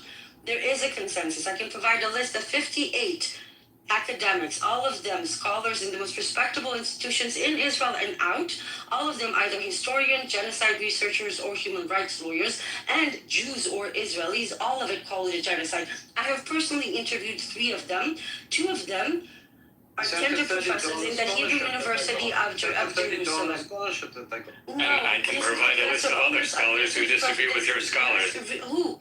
Give me, because there's only 2 ever published public opinions claiming this is not a genocide. The first one is John Spencer, and I can provide a video where John Spencer himself admits to being employed by a venture capital that is being promoted and founded by Likud caucus members, specifically those who call to exterminate Gaza. And that is all in his voice. I can provide that too. I was there.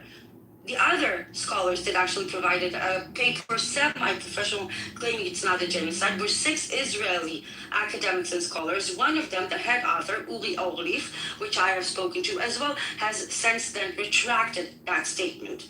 So there is a consensus, as was explained to me by Amos Goldberg, Daniel Blattner, Omer Bartos, Shmulik Lederman, Michael Sfar. Do you want other names? All of them Israeli and or Jewish academics and human rights lawyers that have vehemently have said this is a genocide, and have started saying so since August 2024, which was the first time Omer Bartov said it, who is, by the way, a comparative genocide academic, tenured professor in Brown University for the past 25 years, former Israeli and IDF officer.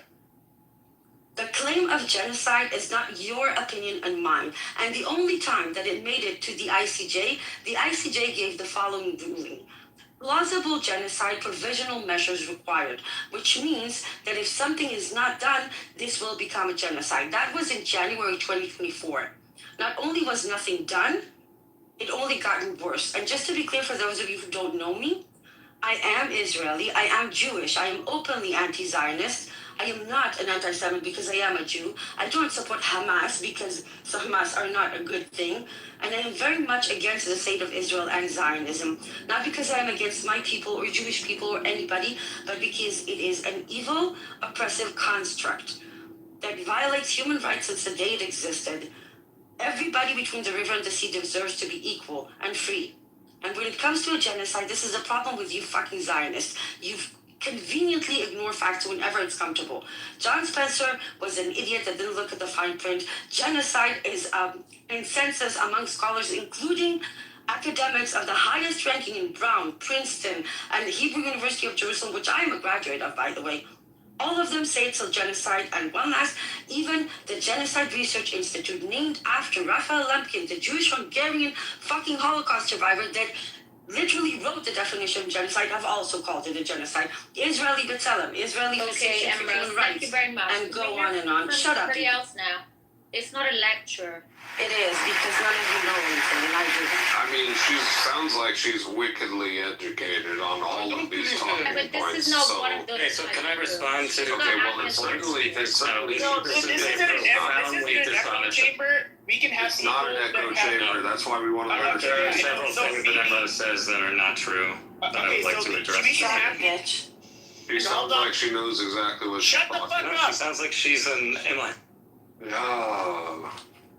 You guys are fucking obnoxious. Now, hold on. Now, BB, don't do that. Look, she's saying things that are may or may not be true. People on both sides may be doing that. Exactly. And the other side are gonna maybe find it offensive.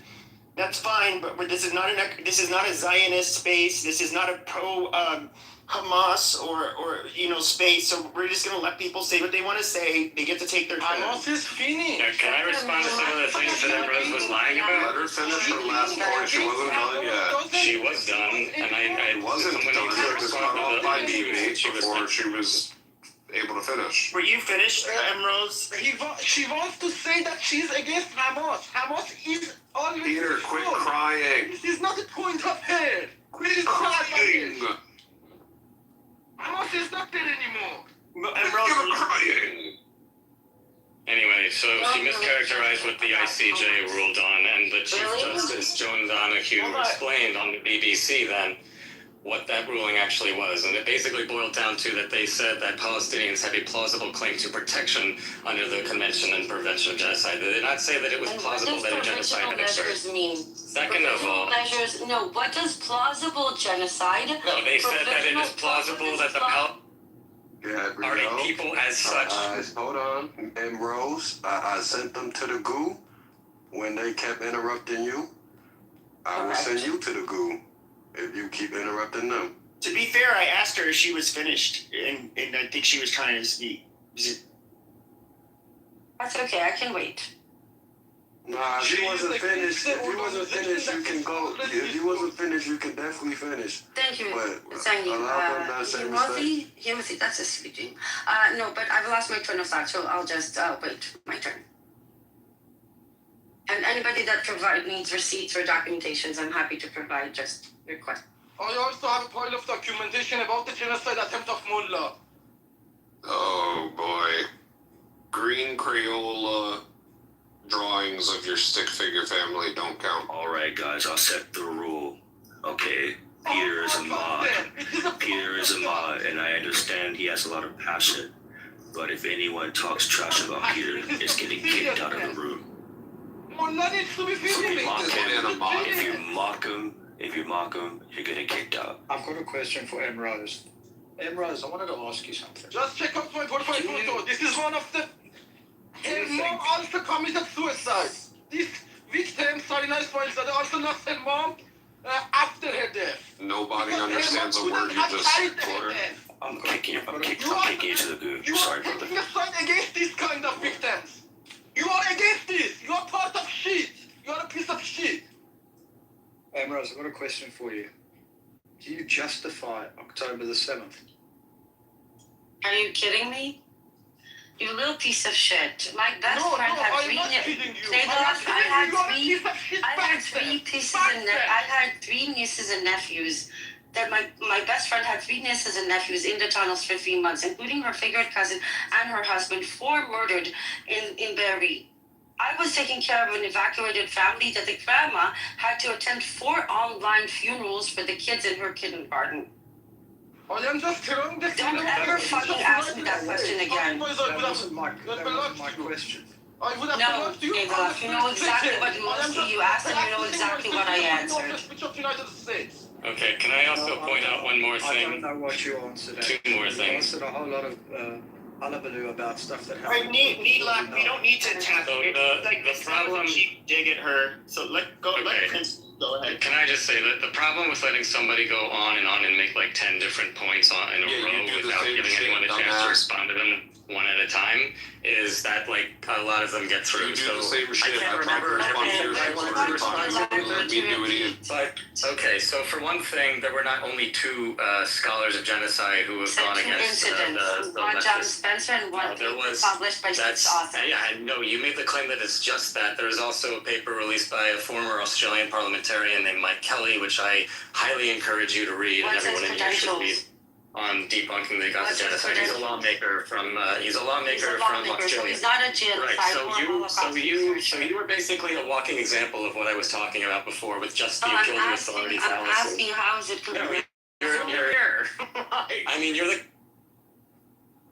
Bro, we not doing this, man.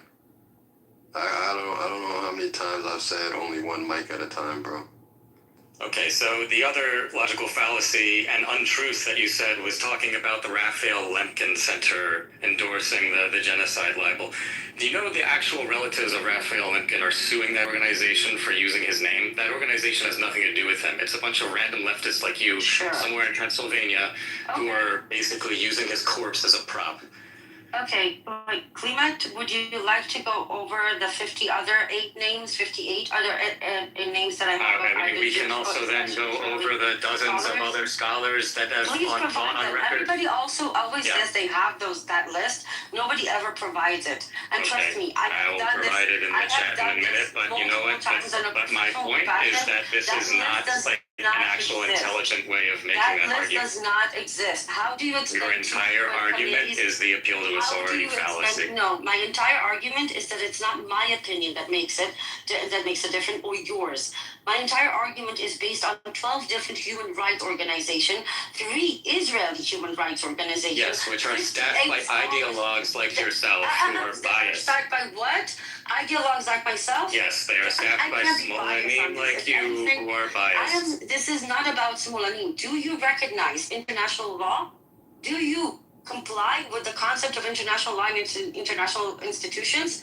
Because if you do, you have to accept that 2 independent UN committees have found Israel guilty. Right, and one of those committees, the one that you cited, was the one accusing Israelis of deliberately killing children and didn't provide a single concrete example. Yes, All of that has been debunked by NGO Monitor.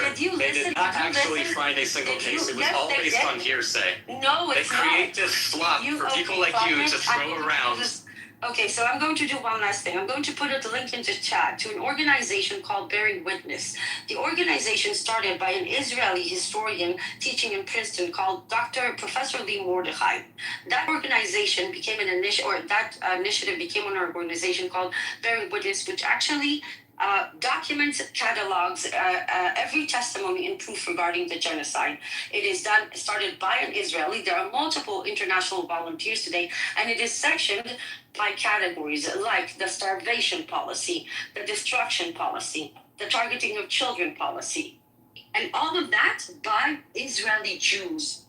Yes. Shocking, right? And then people respond to those reports, and they debunk those reports, and you ignore them, and you dismiss the people doing that. Just like you dismissed Benny Morris's takedown of Omer Bartov. When you tell me I am basing my claims on lefty ideologues, that's not true. These are people who live here that have a say and a stake in the matter. They have no reason to say something like this, which just makes the fact that there's 3% of the Israeli population that is as delusional as you doesn't make them a voice over every other Israeli. Unless their conscience really starts to weigh on them. And that is before we even started talking about testimonies of IDF personnel themselves, which you are unaware of because you are not from here and you don't speak the language. We can talk about the Yuda investigation. We can talk about the testimony. We can talk about it. סבבה, אז בואו נדבר על פרוטוקול. We can talk about mosquito protocol and the testimony of an officer that said that his brigade alone had over 2,000 cases of using Palestinians as human shields instead of drones. I can give you multiple other examples. Don't fuck with me. No, we don't need no more examples. I mean, you could give examples, but try to just keep it relevant to the title. And, we don't have to attack somebody, one person personally. But if you ask me, he needs to be replicated. I love the guy. I think he's awesome. I see some new speakers on stage. Lucian, D, fake D. You've been quiet for a minute, so I see you've been talking some shit in the chat. So if you want to come off a mic and be the pit bull that you claim to be, go ahead. There's no ego. I'm just saying, it's actually the opposite of ego. Every single person that is alive and capable of hearing this message should think about taking care of people lesser than themselves.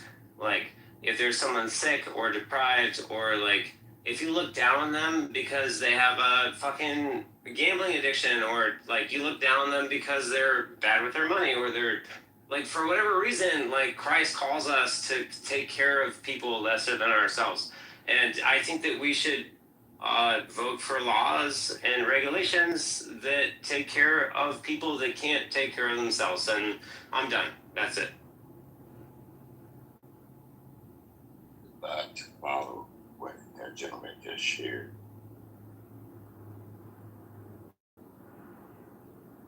Go ahead. Before I follow, thank you for that, D.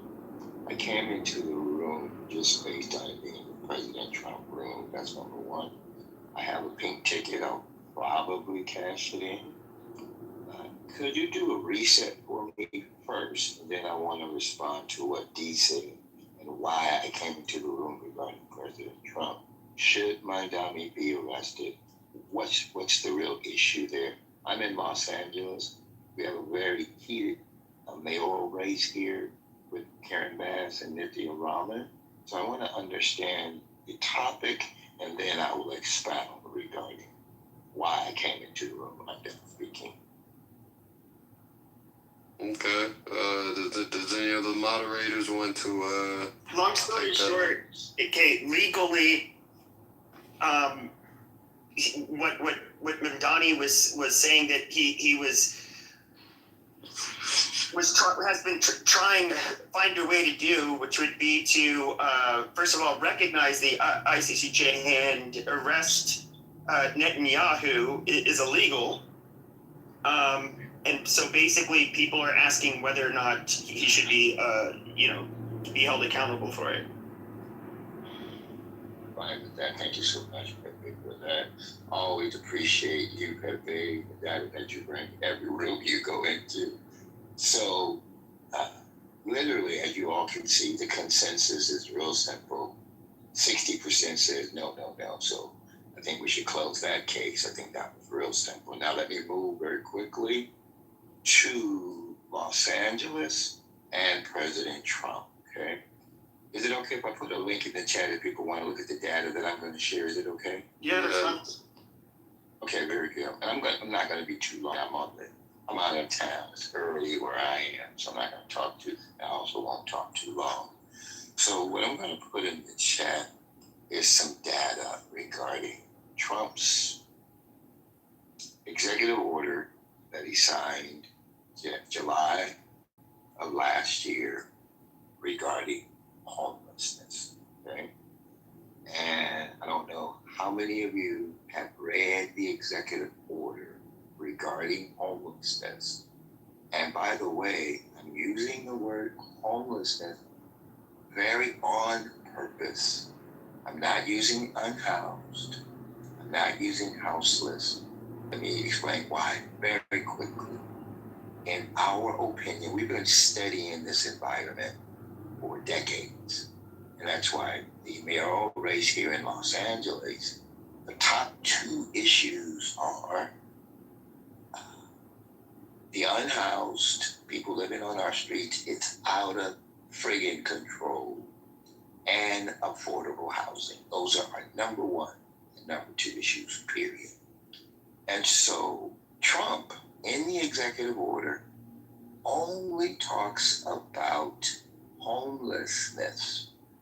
In our opinion, based on our research, homelessness is directly related to mental health and substance abuse, which represents around 90% of the people on our streets. So now, Dee, I'm going to close with this based on what you said.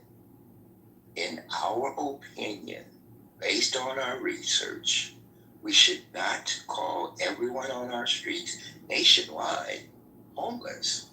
We should call them unhoused. And then hold on, I'm almost done, and I'm gonna be quiet. Sorry. No, thank you so much.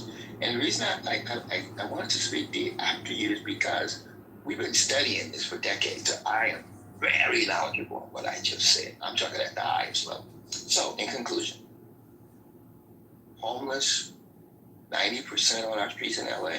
It's over 75,000 people, and it's getting worse, by the way, living on our streets. Houseless is economics, money. And so if you do not address the social issue directly related to money, people who can't afford to pay their rent, the list goes on and on, they're going to spiral into homelessness. And so we must be, in my humble opinion, social capitalists as it relates to the unhoused in America. I'm done speaking. Bam. Except your numbers are wrong. It's not 90% or even close to it. It's about 30% of each of them. If you add them up, you barely top 50, maybe 60% numbers that are out there. Certainly not 90%. Are you talking about the homeless? But yeah, but it's not 90%. But no, but if you look at this, there's two different groups of homeless. There's a long-term, there's a chronically, or they call the long list, and then you have. No, but what it is, his 90% number is not accurate. That's way Okay, higher. but look at the long-term chronically homeless. That's where it's different. That's where you get majority are mentally ill. Yeah, yes, you can split it out. But generally, it's co-occurring substance abuse and mental. But that's twisting the numbers. You're trying to. No. The long-term homeless. The reason, the people that you see sleeping on the street in tents, those are almost 100% of the time the chronically long-term homeless. They're a lot different from most homeless, which generally they will find shelter somewhere, stay at somebody's house temporarily. In other words, they generally do not end up having to sleep in a tent. The reason why you see the people sleeping in a tent is generally because they are that unmanageable that they cannot be placed in a facility. Most of the time, it's because they do drugs. Any shelter or any housing that's provided by any of the social services, they will not. They don't allow you to do drugs or alcohol. And these people drugs and alcohol, so they're not eligible. I feel like you're onto something. What's your name? Pepe. I worked on fucking field. It's the only reason I know this shit. Give me a second. I think you're onto something. You're being too great. Who are you referring to? Because I know more than Pepe is good. What he's sharing, I can almost guarantee I know more than what Pepe knows about this issue. And Pepe, you're right. William, you're wrong. I'm done speaking. No, you're twisting the numbers by trying to separate out long term and short term. Here's the thing. Christmas numerous homeless organizations. I might be able to. I know as much as you do, Bam, if not more. We go ahead. Yeah, it's not like a do the more type thing. Like we're all just trying to make the world a better place, right? Like, I might be able to thread the needle here. Like, I live in a dense metropolitan area.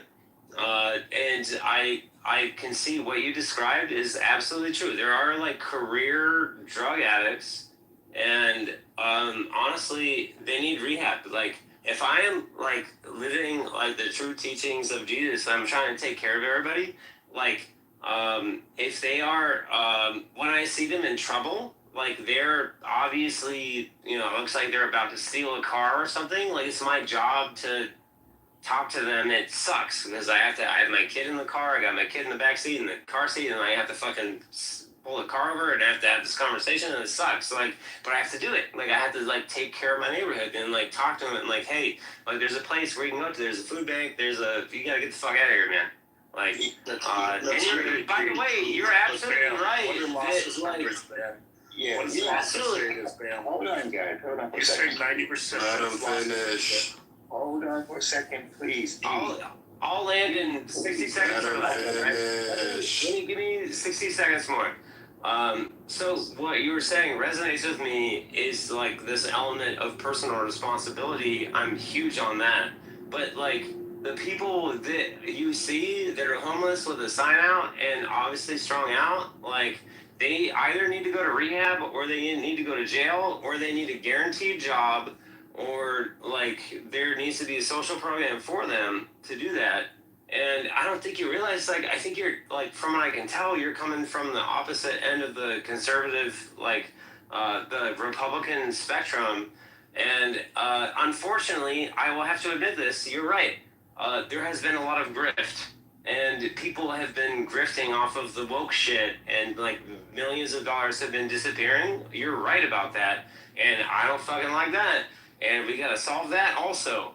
But like, you can't just walk by someone or drive by someone and not do something. Like, it's our responsibility to take care of our people in our neighborhood. In our like, if you see somebody, you gotta like. Shut the fuck up. Let him finish. And that's it. I'm done. Bam, what are losses number? We all know what losses history is. Why would losses say much, much lower? And yes, Pepe, you can separate out the long term for the short term and get a higher increase of that number. But the number of 90% of the total homeless, it's not 75,000. The numbers were just released, went back to 2023 or 2024 numbers. It's not 75,000. This is Who cares? relax. What are you talking about the numbers? Are you drunk at 8 a.m. in the morning, D? The numbers are not what you're saying, Bam, by any means whatsoever. Bass's numbers just came out. It's 45,000 losses. Oh, I do fucking get it. I know more about this fucking conversation than anyone in the room. I can assure you, I've worked for 6 or 7 different homeless organizations over the years. Okay, I can give you the actual numbers. Losses numbers put it somewhere between 20 and 30% of each of those two categories. When you add them together, you're not at that 90%. Look at Losses' own fucking numbers, Bam. So tell me how you know more than Losses does. Please. Thank you, William. Thank you, William. All right, and Pepe, I want you to chime in too, because you're very knowledgeable on this subject also.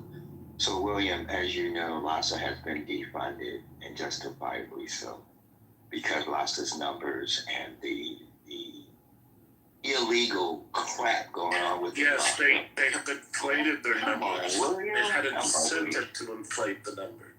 Come on, William, please, bro. Let's have an exchange. And you mentioned you know more than me. I don't think that's a true statement. However, we can actually flesh it out pretty quickly. As I shared when I talked about the topic, should Mandami be arrested? The consensus is 57%. So clearly, people feel that this topic is virtually a wash. And so basically, he said regarding being more socially conscious is why I spoke up as it relates to President Trump and the executive order of July of 2025. D, just hold on, brother. Let me, William, and Pepe. I think I know more than William. William thinks he knows more than me. I know Pepe knows what he's talking about based on what he said. This topic is huge, friggin' mungus, you guys. And so, William, again, LASA has been defunded justifiably so. I live in Los Angeles, so my question to you, William, and I'll land my plane, where do you live if you're okay with sharing it? I'm in the city. I'm here. Well, I'm not in Los Angeles itself, but I live in LA. And maybe I don't know more than you. Maybe we have different perspectives, but I'm just telling you, I'm extremely knowledgeable. LASA has been defunded. We could put out the executive order that Trump signed, but nothing has been done on, no enforcement whatsoever. We can debate all day long about what that order said, what it did, why it was written, and how nobody's enforced it. What the order goes against the Orange County ruling, what Gavin Newsom has been doing secretly under the table up in Northern California. We could debate for hours about this stuff. My point is that the numbers you're giving are way, way over the most conservative or liberal numbers. It's nowhere close to 90%. That's the only thing that I'm arguing against. Just like the people who claim that 75,000 homeless are living in the streets of Los Angeles. You can parse it out by county, you can parse it out by city. The numbers you're giving are inflated higher than what they actually are. That's the point I'm making. I appreciate that response. So I'm going to close with this. Then I want to hear Pepe's response, and then I'm done for now. William, I'm on Skid Row every Wednesday. I'm going to put a link in the chat, and the link I'm putting in the chat is where I am on Wednesdays on Skid Row. I would love for you to come out on Wednesday coming, and let's meet at the Skid Row Care Campus. I just put the data there. Hopefully you can. And let's collaborate to address the issues because, as you know, the numbers are going up. Karen Bass just issued a statement about that. And she says the reason the numbers are going up is because the funding has been pulled. I'll land my plane there. William, if you would, then Pepe, I'm done for that. Okay, so were you on Skid Row when it cleared out about 6 months ago when they pushed everybody out, cleaned up the streets? It was literally a fucking ghost town. Do you remember that? Absolutely. Not only do I absolutely remember it, and let's look at what was the catalyst for that. The catalyst was the FIFA games were coming. They wanted to clean up the street. They're doing the same thing for 2028. So I'm done speaking. Okay, so I'm not familiar enough with Los Angeles, so it sounds like you guys are about like the agency there or whoever is responsible for the homeless in California. I'm really not. You just straight up don't understand homelessness at all. Like is what it sounds like. What? No, he understands it quite well, D. I might disagree with what Pepe said or the reason he got to where he was getting to, but Pepe certainly understands it. I'm not like maybe metrics perspective, but by direct observation, I can tell you don't understand it. Sorry, D, and William, very quickly. D, with all due respect, this is my first time ever being in a room with you. When you're speaking, you're being gray. You don't understand who are you referring to. State the person's name. So it's weird when we're in a room like this. I should address them by the Are you drunk? I'm sorry. Obviously. Okay, I'm gonna do you a favor because you keep on interrupting. I'm gonna put you in the drunk tank down below. I'm so offended. You need to go to bed already. I'm gonna cry. Conclusion. I appreciate you, William. I appreciate you. I followed you on IG, William. There's synergy in who you are and what you do. There's synergy in who I am and what I do. And let's work together to address this issue. It's out of control. I'm done speaking. Man. I missed the part where William mentioned. William. William. Can you guys hear me, by the way? I don't even know. Yeah, we can hear you. I missed the part, William. You said that you asked a question about the streets of LA being cleared. I got disconnected. What were you asking about that? So, about 6 months ago, you went through Skid Row where we all know what LA Skid Row looks like, right? There was maybe a dozen homeless people on the streets of Skid Row. I freaked out. I was like, what the fuck happened, right? Like it was almost like 1,000 people were abducted and just gone, right? And there was no tents. There was nothing. It was amazing to me. And I thought, oh my God, did somebody actually solve the problem? Did aliens abduct them? Did they get grinded up and made into Soylent Green? Like, I really didn't know what it was. And so I went back through a couple of days later, and it was kind of the same thing. And it took about 2 or 3 weeks for it to start to come back. About a month and a half later, it was back in full.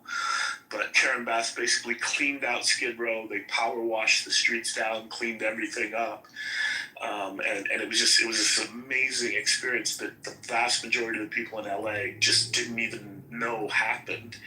And so Bam's down there every day. It was just like, it was a chance to talk to somebody who witnessed the same thing, because most people were like, what are you talking about? William, I'm there on Wednesdays only for 2 hours. I own a company that's eradicating houselessness. I can't be there every day being a business owner. I put data in the chat. I'm going to put data in your IG. Let's talk. Let's work to eradicate. And I appreciate you, William. Thank you so much. Yeah, bless you for the work you do. Have you heard of Adam Miller?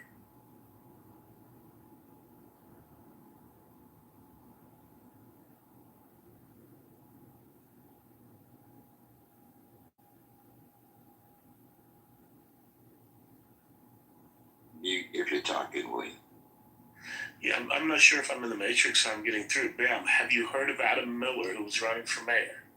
Response, no, and he's out, so why are you asking me that question? I'll go ahead.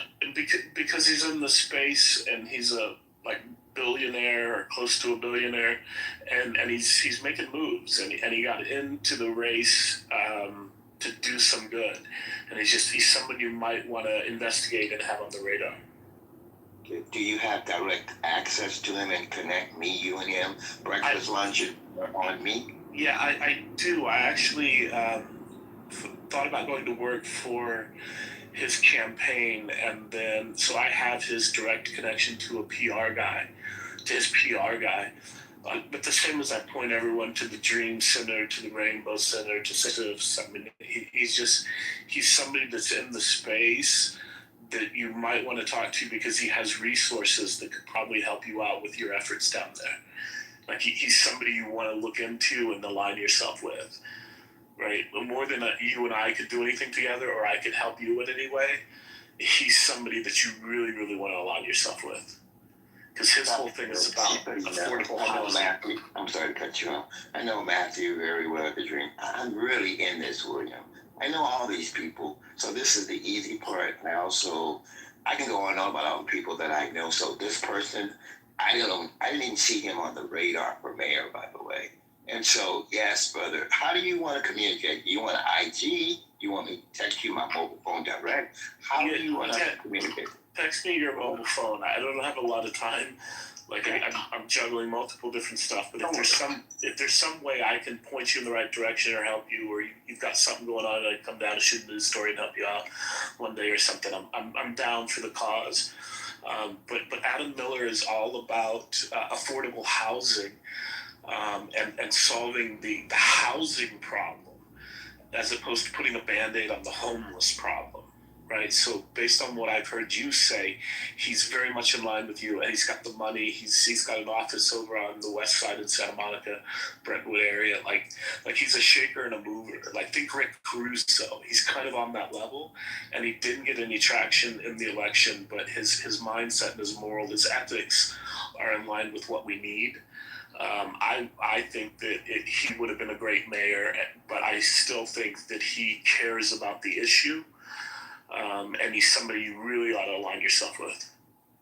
Just so you know, when Caruso was on the campaign trail for mayor, I met one-on-one with Caruso. Again, I know all these people, William. That's why I said earlier, with all due respect, I really know this stuff. I know all the people. Karen Bass was my neighbor for 20 years. I know her extremely well. I go on and on and on.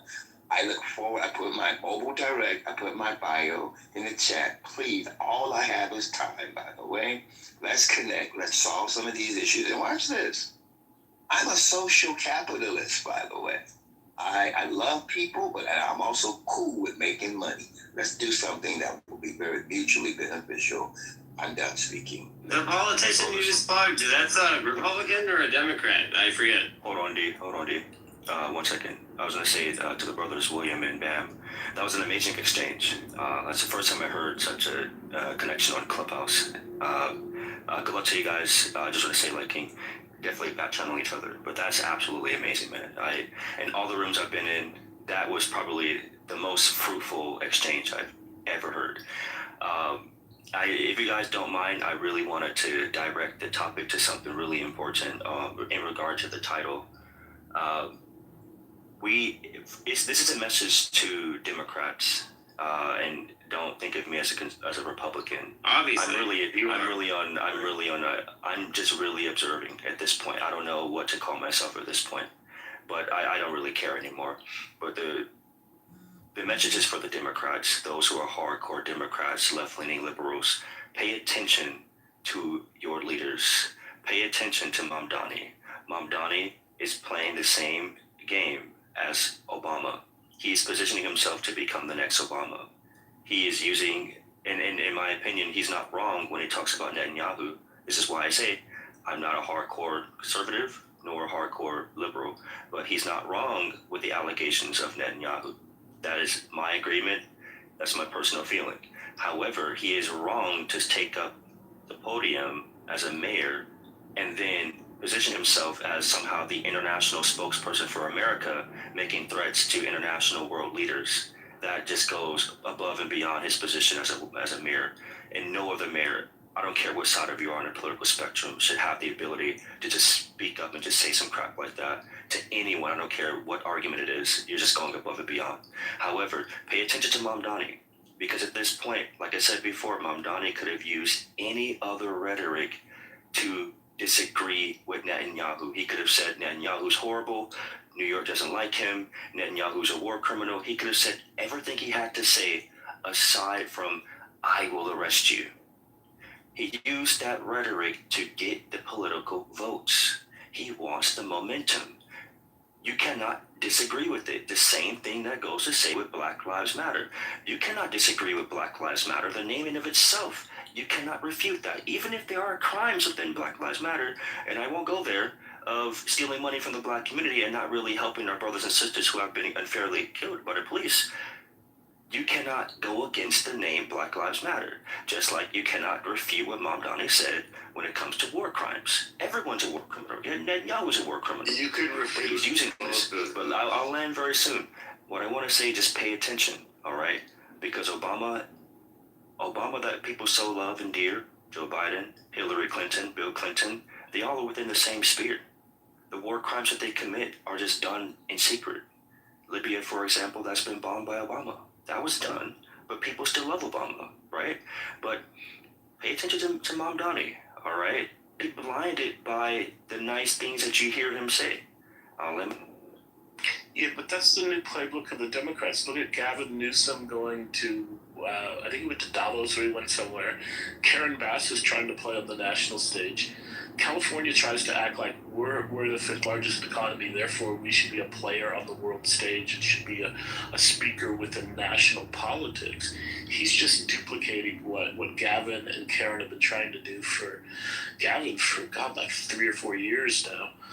And Karen is trying to duplicate what Gavin's doing. They think somehow that makes them more credible as local politicians.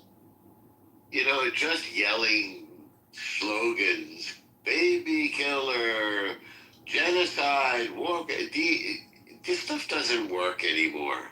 First of all, the International Criminal Court chief prosecutor was just expelled for sex crime accusations.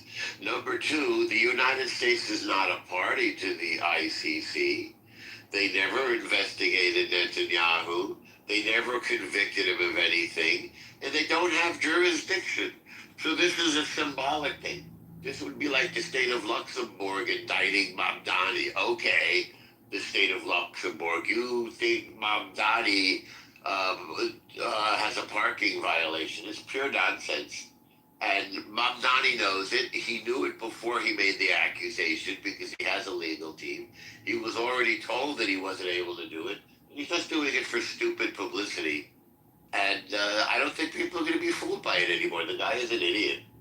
And it's quite obvious there's not going to be free buses. There's not going to be cooperative groceries. He can't lower the price of anything because we have a free market. He doesn't get to lower prices. He doesn't have that kind of power. So you see the emptiness of both of his accusations and of his platform. And once again, he's promising people free ponies and delivering a bunch of empty nothing while supporting terrorism and lying about people. He's using racism against Jews to try to get popularity. It's silly. It's silly. Yeah, but he brought World Cup to Rikers Island. What about Rikers? He brought World Cup to Rikers Island. You mean he let Can I them watch just it on television? point something out? I am for black men, but I want to have good sex with rich and beautiful women in this what the clubhouse. Is it okay? Go ahead, Ambrose. Go ahead. I personally know 2 people who worked on the Mamdani team and work with him till this day, Avi Stein and Zach Foster. He has nothing against Jews, absolutely nothing. And he might not have, and it's kind of a PR statement. Attacking Israel is attacking. Partisan instinct. That's it. Partisan instinct activated. I'm not. Israel is not Jews. Jews Israel and is Zionism the are country not of the same. Jews. Okay, can I Attacking finish? France is attacking French people. Can I Let her finish. I want you to finish. You are finishing, and I'm letting you know how full of shit you No, are. I'm not. I have not. I mean, this is that's not normal if you haven't met him. Thank you. Mamdani and what he did in New York is especially impressive because there is a good percentage of Jewish voters there. A lot of them have advocated for him. Some of them you might know, like Mendy Patinkin. I'm sure you've heard of maybe Avi Stein, the LGBTQ rabbi. And Zach Foster is a personal friend, actually visiting Palestine right now. All of those people were part of his team. Zach helped write the Jerusalem and the Nexus definition of anti-Semitism, which is replacing the IRA one in New York. And that is the perfect model to help us anti-Zionists get the world to stop arming Israel by more Jews giving legitimacy to speak out against Israel and what it's trying to do in the name of Judaism, which has nothing to do with Judaism.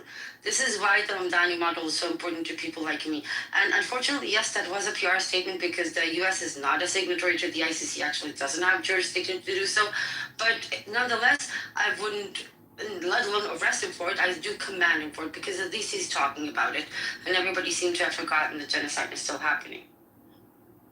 Yeah, by the way, that list that you said doesn't exist of all the scholars and legal experts who don't believe a genocide is happening. I've posted it in the chat several times now. So that's another thing that I tried to correct you on. And there's also a good article by Benny Morris of Quillette that takes down the book that Omer Baratov wrote. And also, it's also worth pointing out real quick for all the people who don't know that anti-Zionists like Ambrose represent less than 10% of the worldwide Jewish population. And they are used by anti-Semites to tokenize Jews all of the time to speak over the majority of people who actually like self-preservation and actually like for those of you who speak Hebrew, I would highly recommend to go to my X account where you can listen to a discussion that I had with Omer Baratov after his recent book came out. If you go a little bit forward, you will hear an English discussion as well when he first published his paper calling Gaza a genocide. The same can be done with Shmuel Lederman, with Amos Goldberg, and Daniel Blattman. I'm planning to have on Daniel Spard, but he's a bit busy at the moment. That list does exist. I can provide it in your DM as we speak if you want. Rose, but the can you fact justify is, October the 7th? Jesus Christ, do not derail with those fucking questions.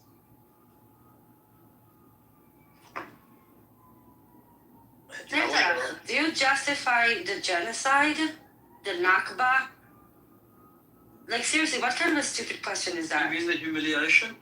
You mean the humiliation? That Nakba? Is that what you're talking about? Yes, that Nakba, when 800,000 people were expelled from their homes and never allowed to return. And that is expelled from their homes and weren't allowed to return either. Do you remember yes, that? and they should be allowed to return to their homes. They should be allowed to return to their homes in Iraq. That's never going to happen. Yeah, and that's why people think you're delusional. No, it's not. That's No, it's exactly not. for interference of Mamdani in the politics of international politics. He has domestic rule. He cannot make international calls like President of United States. Continue to justify. He doesn't know his rule. Continue to justify. Yes. I never justified October the 7th. I have Everything friends you said that is died. justified October the 7th. No. Everything you There's said a is very justified very big difference between understanding that as long as occupation and oppression exists, people will resist, and sometimes that will happen in a very ugly, illegal way, which is what we saw happen. But the fact is, as long as people are oppressed and resist, you can see it from Jews and the pharaohs. Gaza wasn't occupied for over yes, it was. almost 20 years. Gaza was See, now you're going to redefine occupation in order to make that clear. No.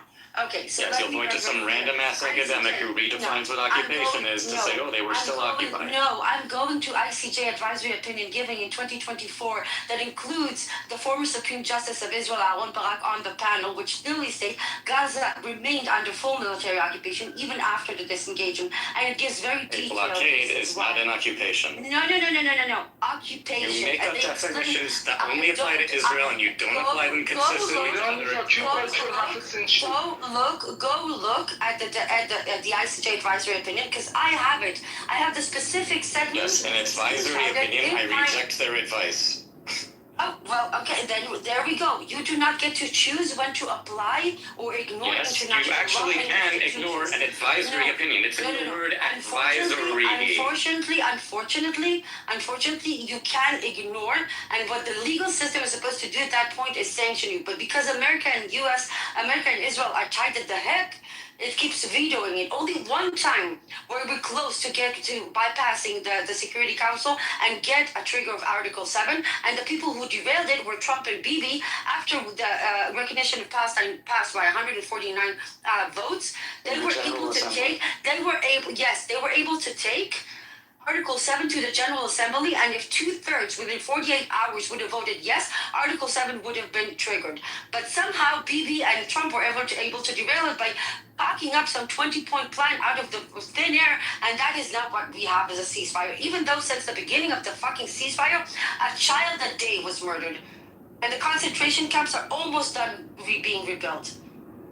Don't fuck with me. I know more than you will ever know. Camps in Gaza, okay. Yes, especially according to the GISS, the Jerusalem Institute of Strategy and Security, that had detailed it in April 2025. We will build temporary transfer camps until we find countries that are willing to take them. I heard my name. Man, when we gonna stop talking about this nation that's smaller than my neighborhood, man? I'm tired of them. All right, this is supposed to be America first. All right. I agree. Don't fuck with me, Clement and Taylor, again. I'm done with you. We sick of hearing about Bibi. You're full of shit. All you do is cite One side of Persia. Oh, that's my girl, man. That's my new girl. Like, you're fucking amazing to me. Like, that's amazing. One other side. One mic on, Rob. I don't know if Peter was trying to talk first. Yes, let me tell something to this. Let me tell something. About the comparison of the size of the countries, village and major country. I need to say that there is a big contradictory examples. Example, in the world stage decision-making process. For example, if you want to legitimize United Nations, you need to be blunt about how you collect votes and take the rights of each country state. For example, one side of Persian Gulf has 5 votes in the United Nations. One other side has 1 weak vote because the other sides spend, for example, money for donations. Qatar is more effective than Iran with 90 million. This is a bullshit that makes the credibility under a heavy question. And this partisan playing is toward keeping that kind of imbalanced power. This makes me mad. I'm not sure how to do that. It is a psychologically big burden. When a person comes to a stage, they come to use manipulation-oriented philosophy. They learn the philosophy and reasoning to be an inhuman bastard. You know, I don't know how to be able to keep my respect and a stage and defend my rights. It is very hard for me to deal with this kind of bastardness. I'm not sure how to I don't know what you're saying, but I feel like it's some real shit, man. Exactly, this is some kind of real shit. I cannot continue because my temper got high, so I need to... Peter, have you ever said the words real shit? To the vote, no. To the... Have you ever heard of the word correction of the decision-making process opinions about that. Peter, you ever heard of the word trill? No, you are not representing the word in front of me, okay? But I'm saying you sound like you a trill Iranian. You sound like a cool dude. You're sorry. A Persian player. Go fuck yourself, I make my point. I'm down with you, Peter. I ain't beefed up with you, baby. I don't want to go to your country. My submission is ended now. I don't want to engage anymore. I need to refill the nation. I just want to hear more of y'all talk about our beloved America, man. What a great place to be. It's not a better place on earth to be. I just wanted to thank America for everything it's doing to help with world peace. Hey, if you love America more than any other country, can everybody put a 1 in the chat? No, I think it's important to recognize what America is doing and how it's helping world peace and stabilizing the Middle East. I think if it wasn't for America, where do you think the world would be right now? Where would it be? We would be in the pits of hell. We are the beacon of light. We are. The world would be in the dark ages. The whites would still be eating motherfucking people.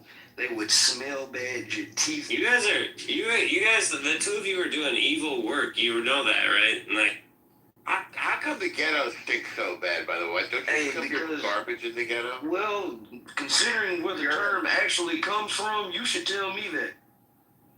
Why does your neighborhood? You should stink tell so me bad? that. Can't you pick up your garbage or You what? should tell me that. Considering that you don't pick you up know your garbage. Hey, I think you are the supreme expert on ghettos. So how come you don't pick up your garbage?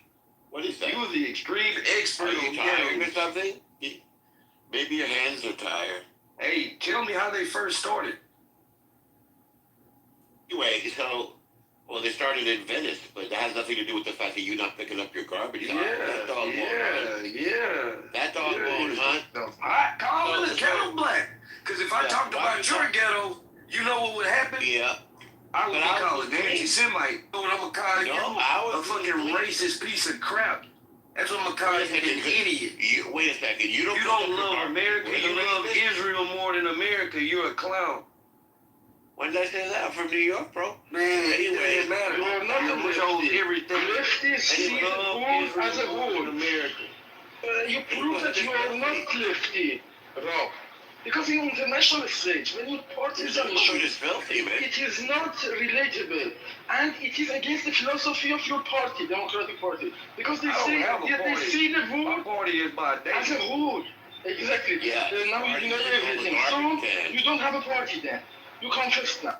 My party is my neighborhood, and I vote. No, it's not. Your neighborhood is being handled by parties. You are not part of a party. In my neighborhood. You are not in this state. You don't belong in this state. There's a great Democrat named Thomas. She's a great Democrat in the city of Houston. Okay, did you Houston? Go on political discussion of Houston, not international. This is international. Anyway, yeah, Mamdani could get himself arrested. This is like Mamdani also is arrested. And you know that Mamdani walked it back already. Winston Churchill. Trump called Israel our most capable ally. We're in a war right now. If Mamdani messes that up, his butt's going to be in U.S. prison. He's a 3 law. He's got no right to arrest anybody like that. He's an idiot. All right, guys. There's a new title at the top. If everybody look at the top, we have a new title. Who will get arrested first? Mamdani or Bibi? If anybody wants to elaborate on that, the mic is yours. I need to do something if this is very considerable. Because this is very considerable.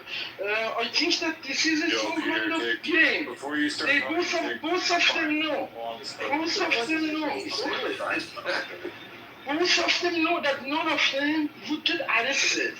But there are international stakes that each one of them see differently, and they have brought it to their personal circle. It is not a good sign at this point because this is a lefty technique, and that is not going to solve the major problem. That is just some kind of allegation to eliminate some kind of members, and that is some kind of dangerous political move, mostly used by Mamdani's party leaders. And I can't understand a word he's saying. Not one word. Hey, Norm, we agree on something. Because I don't know what the fuck this dude's saying, man. You just gotta concentrate. And I think, Ben, you came off mic. What did you want to say? Ben? Ben, are you there or no? All right, continue on. What was it? Sorry, I heard I thought you were coming off mic. I thought I heard you. Trump escalated dramatically. Did you see the press conference last night? He's got the B-2 bombers there and stuff. Dude, we're crushing those, man. We are stomping. If you like war, man, this is definitely the place to be. I heard they were considering using the Moab. Is this true? I believe so. We got the B-2s, man. There's nothing get any bigger than the B-2. I bet you the thoughts of bombs dropping on just makes you so excited. Why would you bet that? Maybe that's you you're talking about. Hey, I get no thrill out of a bomb being dropped on anyone. Well, why'd you just bring it up? I feel like we got too excited. Then you need to feel about me.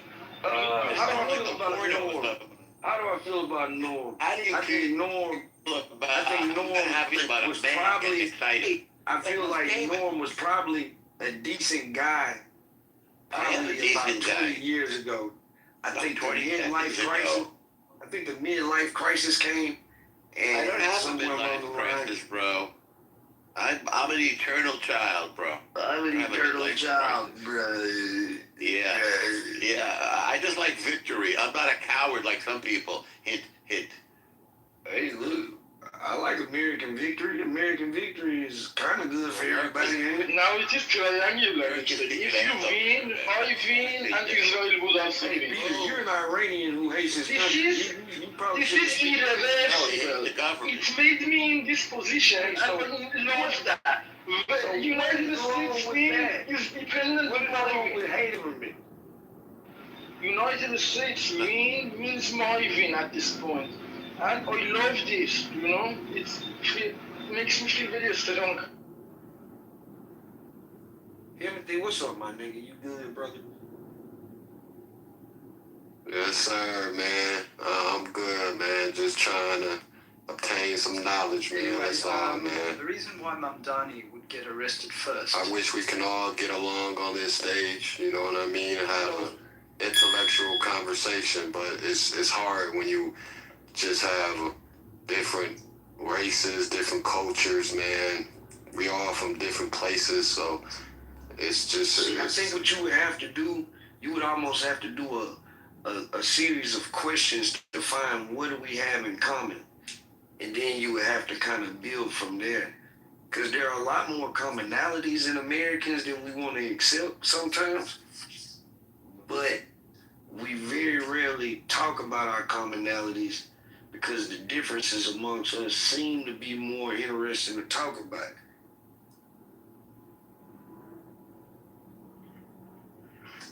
You hear me? What people don't understand. I'm not gonna cap, man. This room been open since goddamn 11 last night, man. President Trump house going strong, you feel me? Nothing new though. You know what I mean? This is shit we do on the daily, you feel me? So I see all them damn pink tickets, man. Come cash y'all shit in, man. Lock the fuck in, you feel me? Turn that shit in. Follow your goddamn moderators. You know what I mean? Start it from the top. Make your way all the way down to the bottom. You feel me? Fuck with us. And hey, shout out my homegirl, Joe B. Yeah, what's up, Joe? It's going down in the South. Yeah. Hey, shout out my partner, Monica. Hey, what's up, Monica? Hey, what's up? All the whites in the building. Yeah, wherever you are. So you have to understand, when your country has an ally like we have with Israel, you can serve both countries. So I served both America and Israel because our armies are aligned. They are enmeshed. The same way we fought with England in World War II. It's the exact same thing. By the way, we fought with England in the Cold War too. And if England had any... we also had a war against England that was pretty...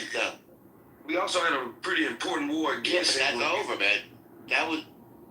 So was World War II? That was the War of Independence. Then we became allies. In World War II, we were allies with England. I think I would rather be tight allies with the blokes. The blokes are pretty cool. Well, they got to get strong again. They used to be manly. Now they became pussies. They don't want to fight anymore. They got to change it around. That's why that soccer team, I thought maybe that would be a hint of them getting to be more masculine. They became pussies, man. They let all these stupid immigrants come in, and it's making the country into pussies. They don't love war anymore. Hey, man, you need to go get you something for that cold you got, man. Oh, all right. Yeah, I'm just laying down, having coffee. Rob, would you have different kind of allies? Like, would you do a whole different set of allies, or would you? I mean, look, I understand the strategic need for the Israel partnership or allyship. I understand it. I also understand the strategic need for South Korea. I understand the strategic need for Japan. I understand the strategic need for Germany. Australia, you know. I understand. India. So it's like that there's no strategic need for Palestine.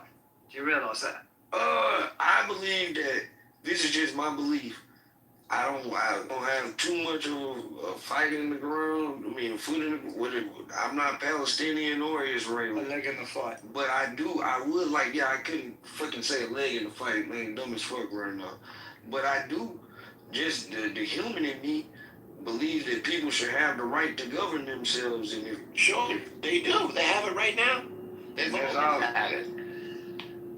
They've always had it. Nobody ever told them we want them to govern themselves. We don't want to be in charge of them. it's like, this is the thing, Norm. Depending on the conversation I have with maybe like Israeli or even just a Jew that's very sympathetic to Israel. Like, here's a crazy thing. El Normo, you ever heard of Meyerland in Houston, Texas? No. What is that? Meyerland is actually the Jewish community in Houston, Texas. I see. I've been to Houston, but I haven't been to Meyerland. It's in Southwest Houston, Texas. I'm from Southwest Houston, Texas, but I actually live in Meyerland. Okay. Yeah, I do a lot of business with Jewish people over here. What kind of business? I mean, just in terms of my business, I have a small business called Soul Fried Rice. I'm a black man that makes fried rice, and like a lot of the Jewish community, they support me. And then they have a coffee shop that I'm real good with the owner. We kick it. We done been to some baseball games together. You know what I'm saying? So like, dude, that sounds wonderful. Like I'm in solidarity with anybody that's about peace. You feel me? I respect anybody that's willing to go to war over a righteous cause. The problem is, it seems like the Palestinian view is purposely suppressed. So. And I think that's a problem. Everywhere. You can't. They're on my Instagram and they're everywhere. Well, I'm talking about it. The opposite. I'm talking about the fact that is there such thing as Palestine to you? I am Palestinian. Well, that's the question. I am Palestinian, and I'm that's a good question, Rob. The question is, where is it, and what is it, and who's in charge? Can you acknowledge that there's a place attacking innocent civilians? What about those people? From my understanding. And the crazy thing, I was just dating a young lady, beautiful woman. You feel me? Yeah, cool as I fuck. bet she's hot. Man, hot as snow, all that. Yeah. But from my understanding, there's Palestinians. There's Hamas. They like the Jews. They like Israel also. Hamas is Israel. Hamas is Israel. Hamas is Israel. Who created Hamas? Live in Israel. They want to become Israeli. The Muslim Brotherhood created Hamas. The Muslim Brotherhood created them. They was born like an Egyptian prison when they tried to revolt against Egypt. If you look at the map, Gaza is attached to Egypt. Traditionally, it's a part of Egypt. Yeah, because Israel is Egypt. Israel is more on the African continent than it is the Middle East.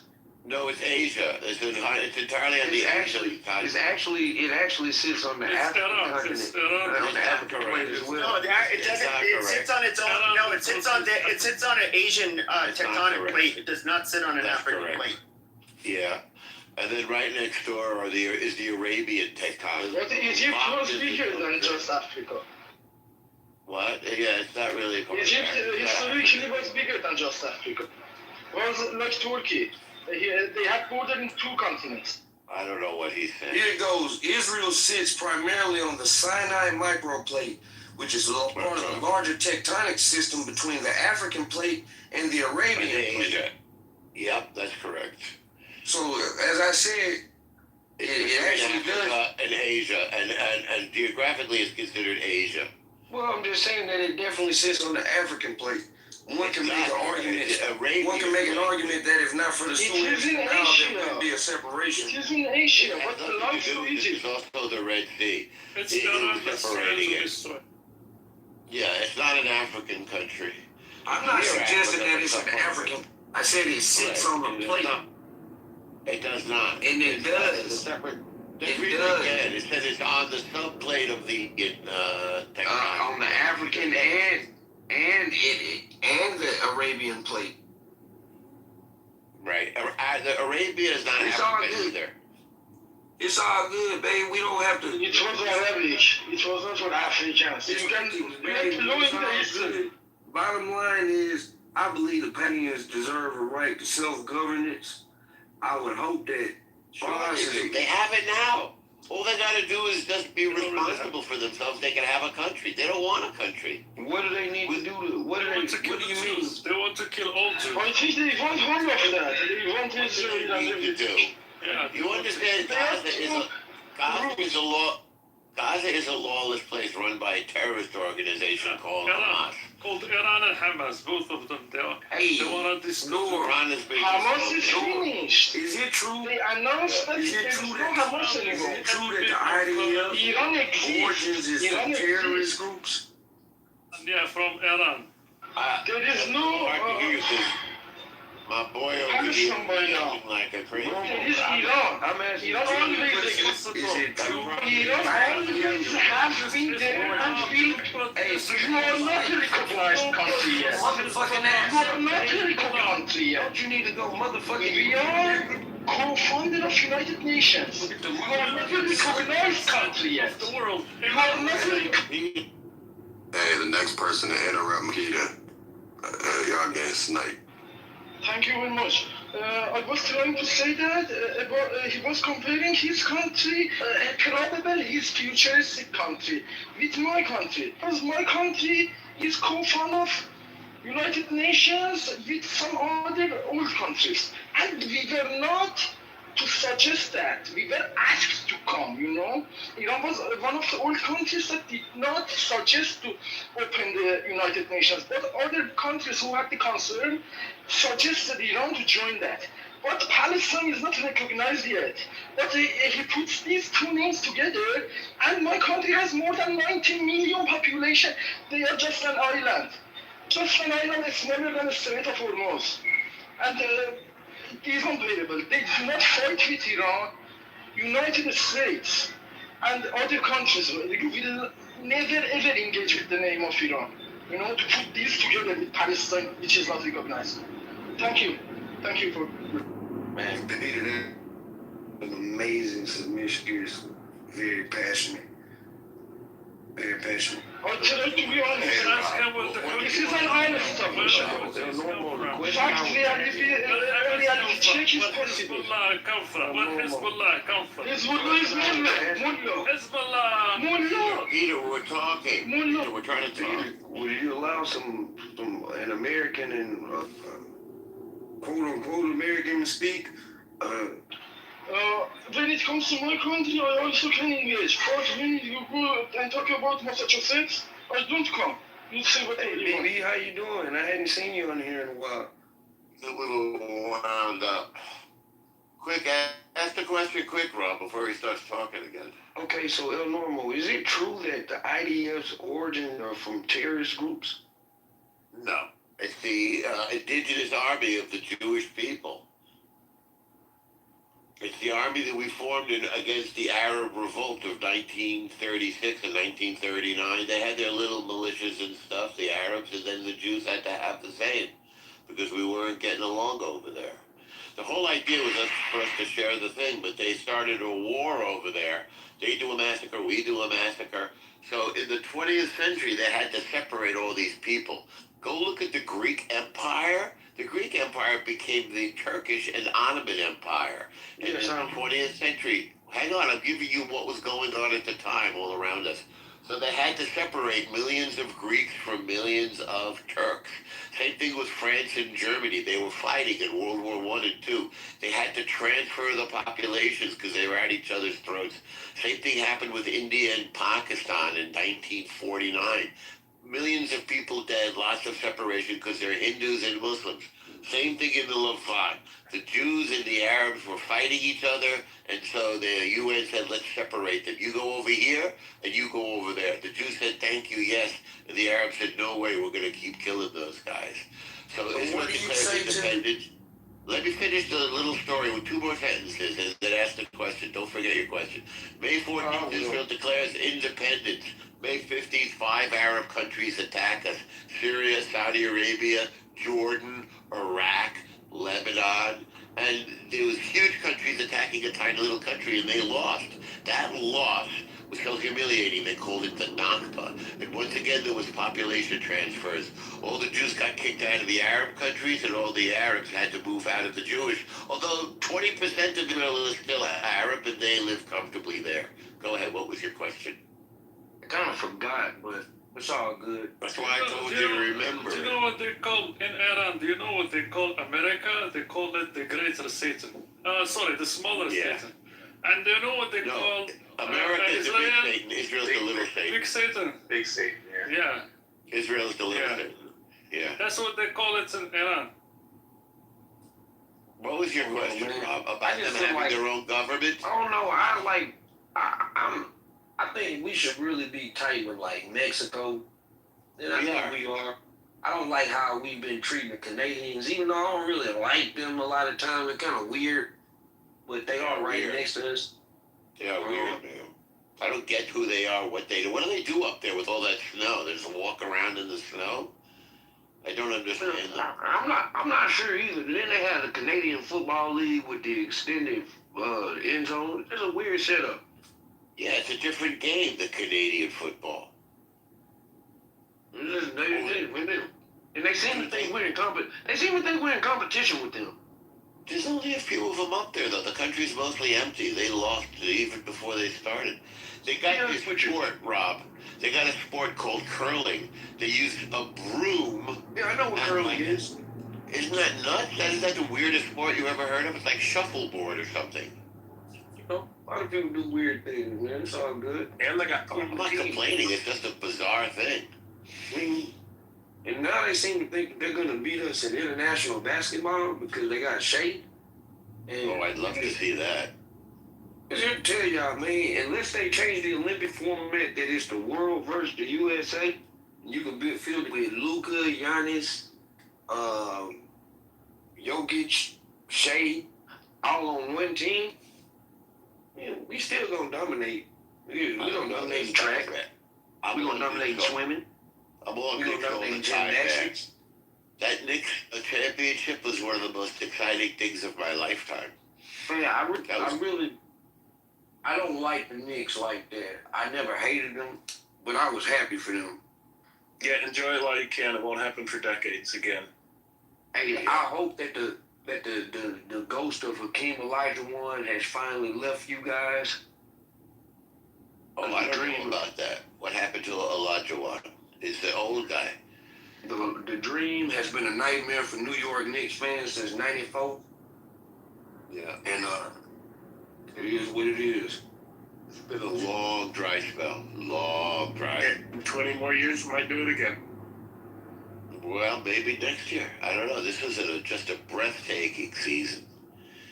And everybody, like, in the city, man, on the subways, people singing, I forgot how they do it. My mayor is Muslim, but Dior is Christian. My bagel is Jewish. Nixon 5. All right, I forgot. They made it rhyme, though. People yelling, Nixon 5, Nixon 5. Like, dancing on the subway. I took videos. Dancing in the streets, go to Chinatown, go to the village.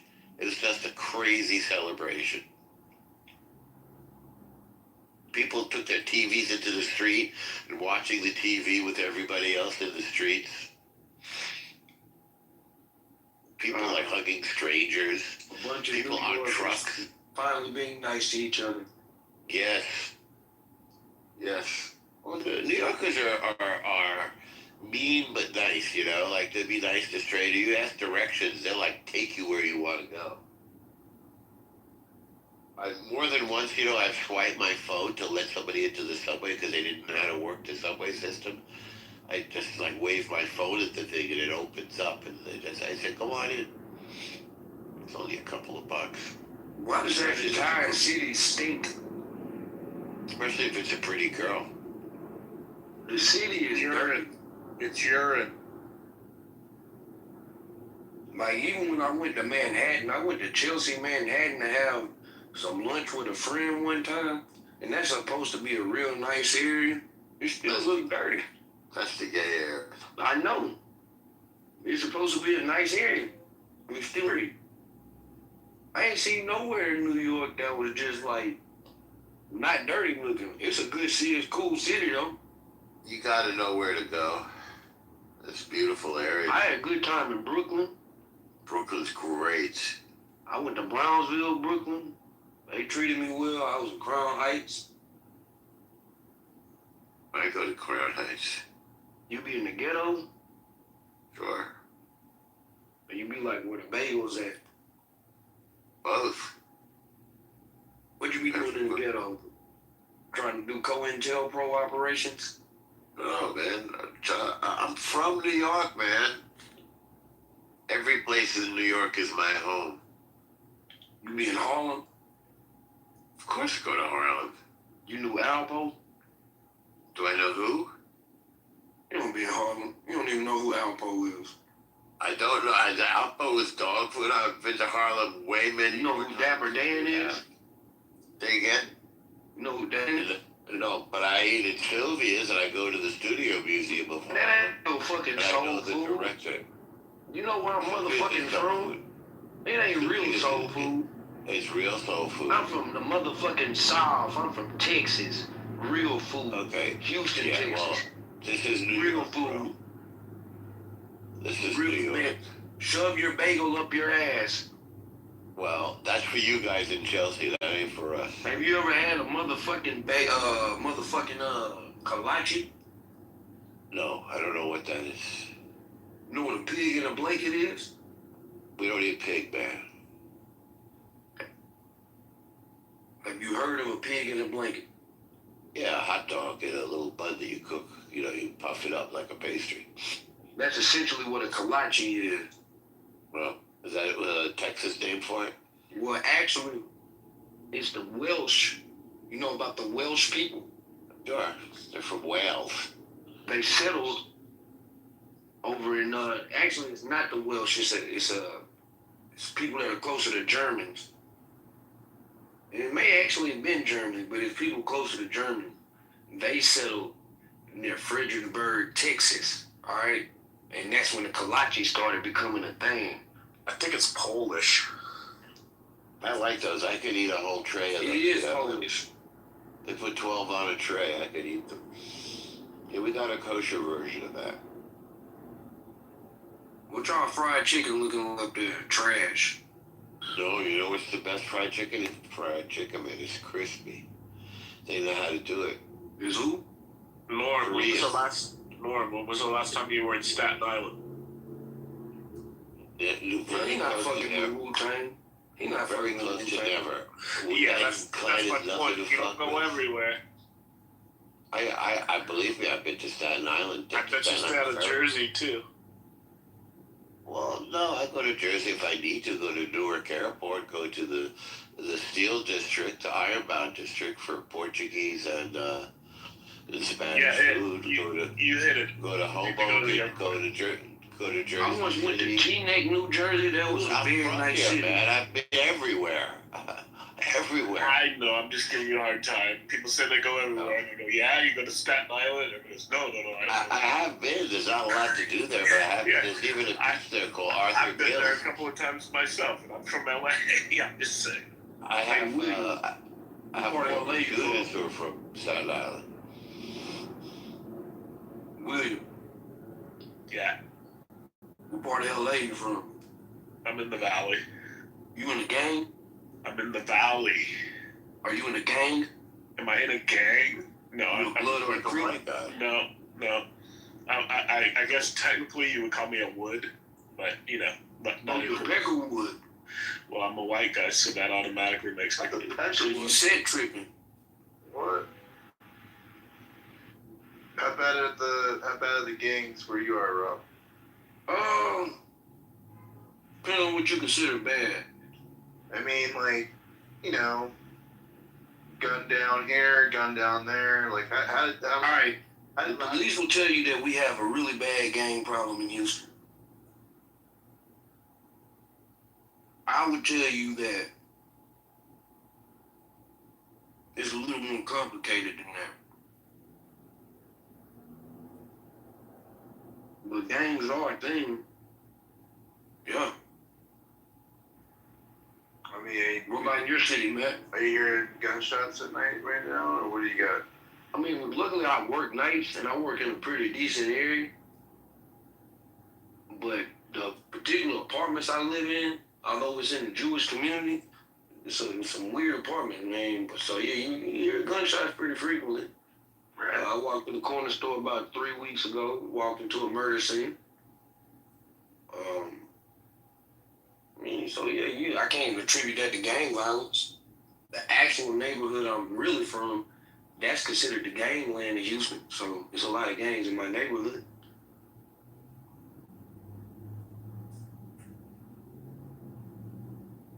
How long have you lived in Houston?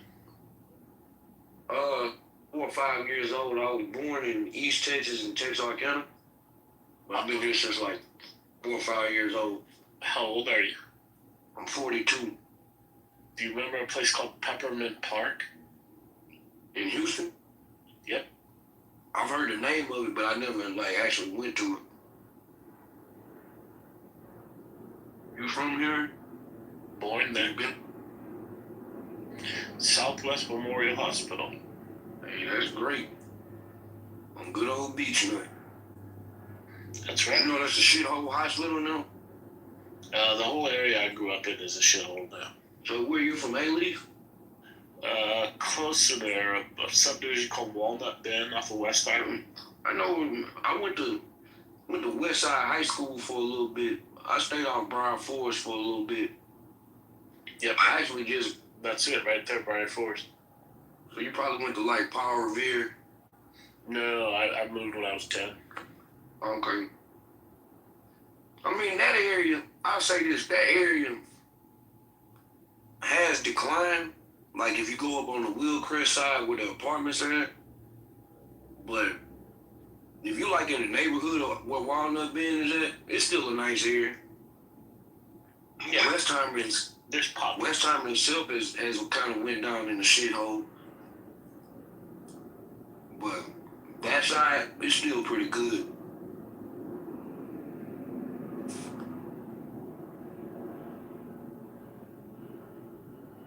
You got a Taco Cabana near you?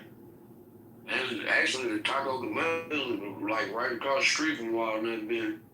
Oh, man. Like, there's a little shopping center right there in Walnut Bend, because, Walnut Bend cross over Westheimer. Right there when you cross over Westheimer, it's a Taco Cabana. Yeah, people just don't know. I say, California, we got In-N-Out. In Texas, you got Taco Cabana. Man, In-N-Out is trash, and in Texas, we got fucking Whataburger. Yeah, Whataburger's trash. Sorry, bro. Man, fuck you. And I don't like In-N-Out burger, Fatburger or Five Guys. I don't like well, the burgers aren't bad. Let me say that. But the fries are stupid. You know what it is? It's a salt. Order an In-N-Out burger with no salt. It's not nearly the same. I mean, fries remind me of them canned fries you used to eat as kids. Oh, the fries are trash. I'm just saying, when you come to California, everybody goes, "Oh, you gotta go to In-N-Out." You do, but if you go to Texas, you have to go to Taco Cabana. Man, that's bottom of the barrel taco. No way. You should try Taco Bell or something, man. That's bottom of the barrel. I would go to Taco Cabana. What we have here. I would go to Taco Cabana for like a bowl or something, but the taco, why would I do that? We got a fucking mean. Yeah, no, taco trucks. They have like a fajitas thing, right? Yeah, we got taco trucks every other fucking corner. Yeah, so do we. They don't even have trucks anymore. They just set up on the sidewalk. That's where the best tacos is at, in the taco trucks. For sure. The best barbecue is on the side of the fucking street.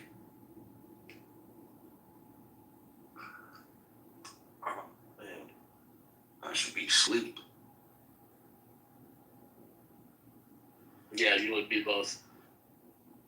I mean, shit crazy. I've been up since, what time did I get off yesterday?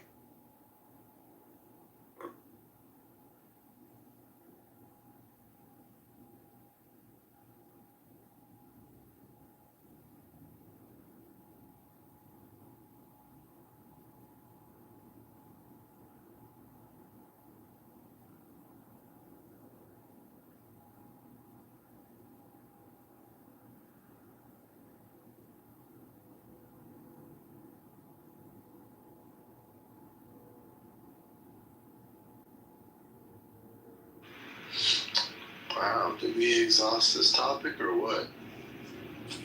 I think so, Matt. We'll discuss soon. I think so. Should I throw up a new topic? I don't know. Alright, I'm gonna end this one right here. Thank you for the room. No, I'm not closing the room yet. Maybe I should, I don't know, but I mean, shit, keep it going. Why not? I mean, one of them 24-hour rooms if you can pull it off. think of a topic. Let's see. What's going on, man?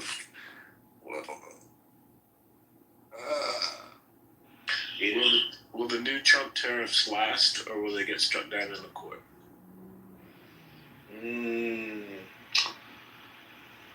Actually, where is that? Well, I think it already was in Supreme Court, no? No, the old tariffs, the ones that didn't get struck down, expired, and so the very next day or the same day, wrote up like 60 different countries. So there's a whole new set now. Interesting.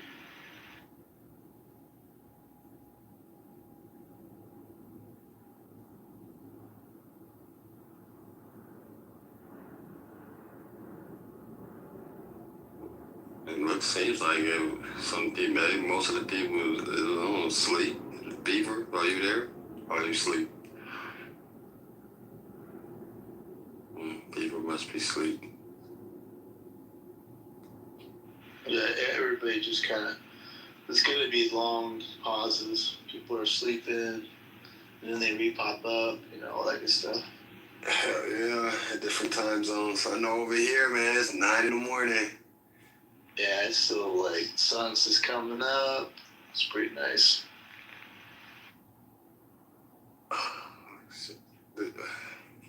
We have which state is the best to live in? I don't know. Something different. Oh, that's going to cause some controversy. Yeah, that might get a little. Or West Coast. Oh, we can do West Coast, East Coast. Keep it a little. Tupac or Big? Yeah, let's start with something new. I don't know how well it'll go, but East Coast versus West Coast. See how this one goes. Those poor people in the middle of the country, we just ignore them. Well, I'm in the Middle East, so I mean, shit.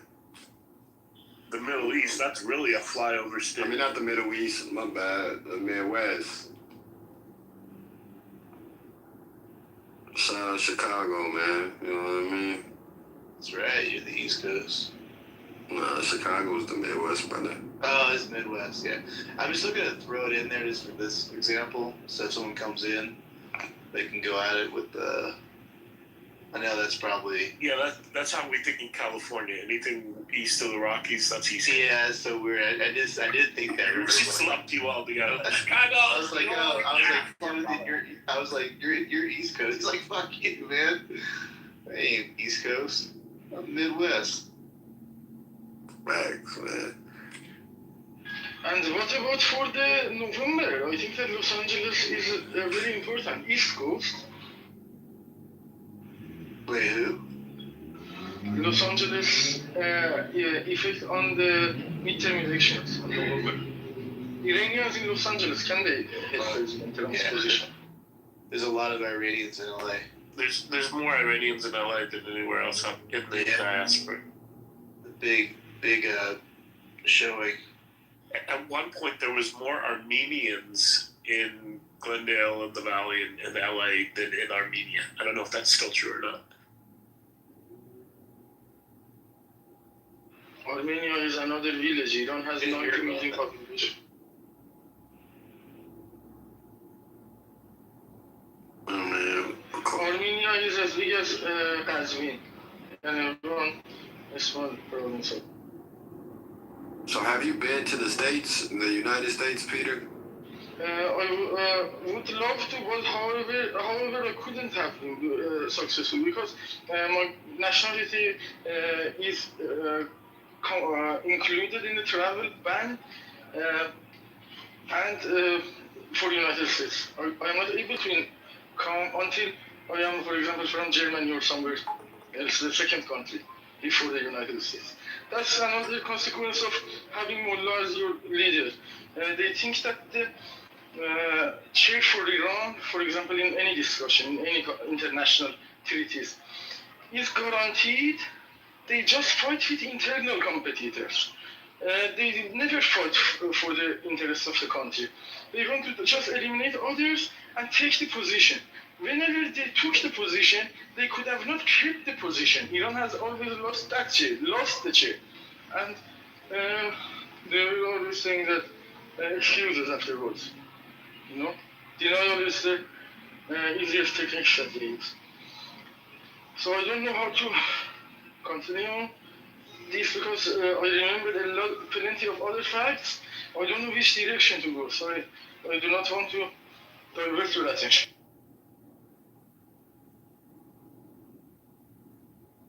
Yeah, then it can be described as my lack of concentration.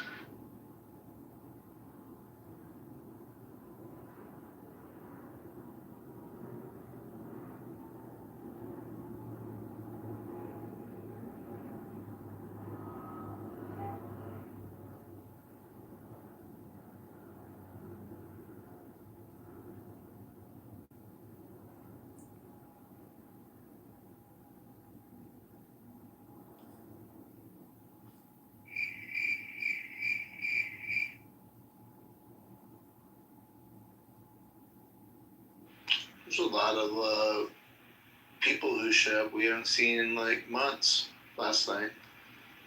I don't know if you saw that, Timothy. Who are you speaking of? A-Check. Yeah. There's somebody else. Who else? There was somebody else. Oh, KP. I don't know if you were here for KP. I think, I don't know. I think KP. Later. Yeah, he was here. He was so drunk, I had to remove him. Or we had to escort him out. Damn, he was tweaking like that. Oh, yeah. It's never a night where he's not, so. It's so bad that we do have to escort him out. That's how bad. We're like, you gotta go. And he's like, I understand. I'm weak. That nigga do be getting drunk, man. And there was some, I forget who. But yeah, some old heads showed up here.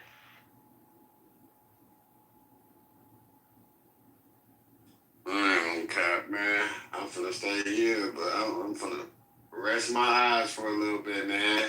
Yeah, I haven't gotten any sleep yet, for real, man. You done your job, man. Go rest your eyes, man. It's all good. We'll take it from here. Yes, sir. Yes, sir. It's good. You guys modded up D. What's going on, D? I don't know if you're there. And man, D was going crazy. Before I go, D was going crazy in this bitch, man. Everybody was fucking with D, man. They was giving his flowers and shit, man. I'm like, man. You know, BB was modded up too for a little bit. BB, yeah, I saw BB. There's a bunch of people like, oh, okay, this is how we're going. He was giving out classes, man, moderation classes.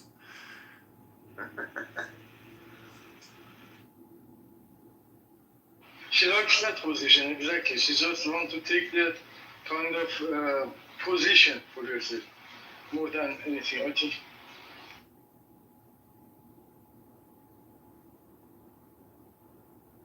I mean, however, she is aligned with the BB behaved though, man. She wasn't saying no she also crazy saying, shit. She also seemingly wants the revolution. She must not have been drunk. Nah, she is. I can understand quite a bit. Nah, she be going crazy, but like, you know, talking shit and shit. But she had that green bean. She was quiet as a motherfucker, boy. She was too afraid she'd lose it. She was like, how do I get this?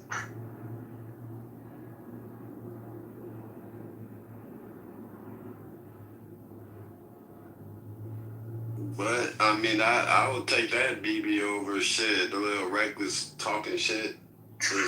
Nonsense BB, so.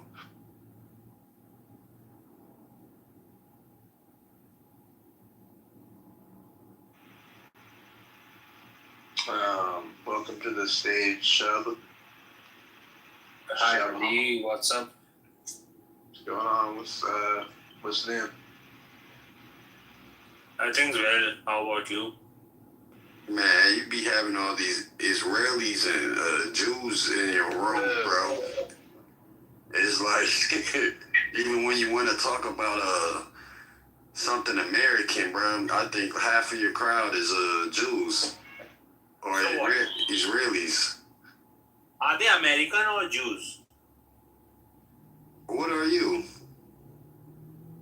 Doesn't matter. You're talking about people and you're referring to them as Americans and Jews quite often. Well, I think you are either a Jew or you're both Jew and American. None.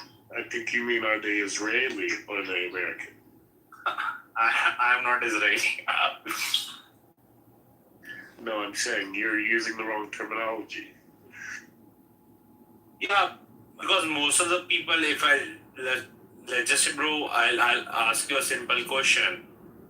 As per you, Judaism is a religion. Where are you from, man? What's your country? India. What part? Does it matter? Yeah, are you scared, brother? We're not going to find you. I'm not scared. I'm from very, Haryana. very different than my friend. I'm from Haryana. Do you know Haryana? I got a serious question for you, man, because you say you're Indian, right? Yeah, go ahead. All right, let me ask you, brother. So why is it, no, this is not no racist shit or anything, brother. Sorry? But I said, this isn't on no racist shit or anything, so don't take it the wrong way. Yeah. But why is it that Indians, your guys always have a distinct smell? Listen, my nigga. So just like nigga, don't take it offensive. It's the spice. It's the spice that they eat. Yeah, maybe it's hitting you. It comes out through their pores. Yeah, hitting you now. No, don't get me wrong though. I be eating some really good Indian food, but yeah, that shit tastes good, right? Nah, I was eating some really good Indian food, man. But maybe you're not into shit. I can smell an Indian from a mile away, man. It's like you can smell the shit. That's wonderful. Like maybe you need to get yourself in the Marvel squad, isn't it? Huh? You need to get yourself in the Marvel squad. What is that? You have the superpower, right? The Marvel universe, just like DC universe, you have the superpower. You can smell shit. Nah, y'all just have a distinct smell, brother. That's what I'm saying. You can smell shit, right? I was in San Francisco one day, man. I walked out of my hotel.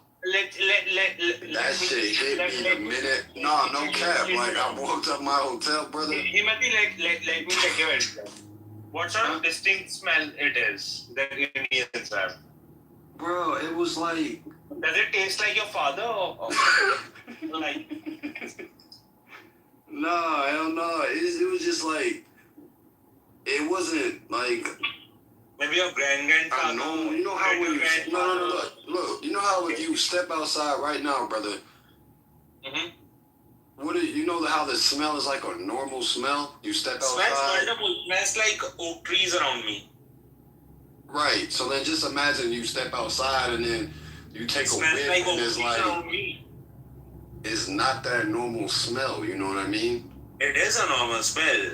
I don't really know what do you mean.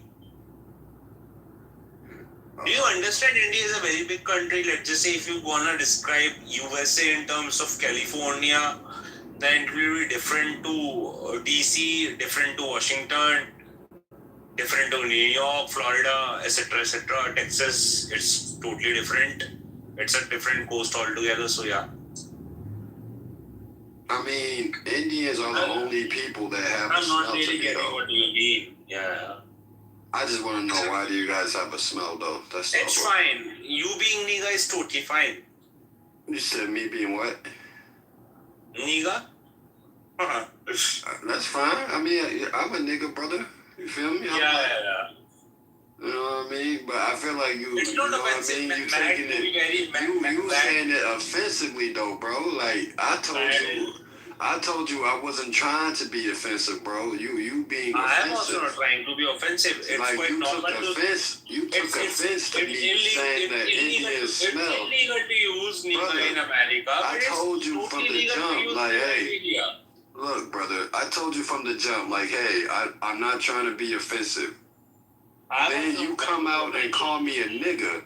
Like, are you not? It's crazy, brother.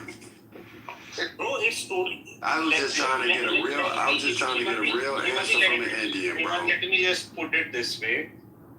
Let's just say you commit a crime. Crime is X. X has a different legal interpretation in USA. And X has a totally different legal interpretation in India. So for me to speak out a word called nigga is totally legal. For you, maybe it's not legal. Maybe for you it's derogatory. I'm not trying to be offensive. It's just my democracy allows me, and I'm just speaking it out.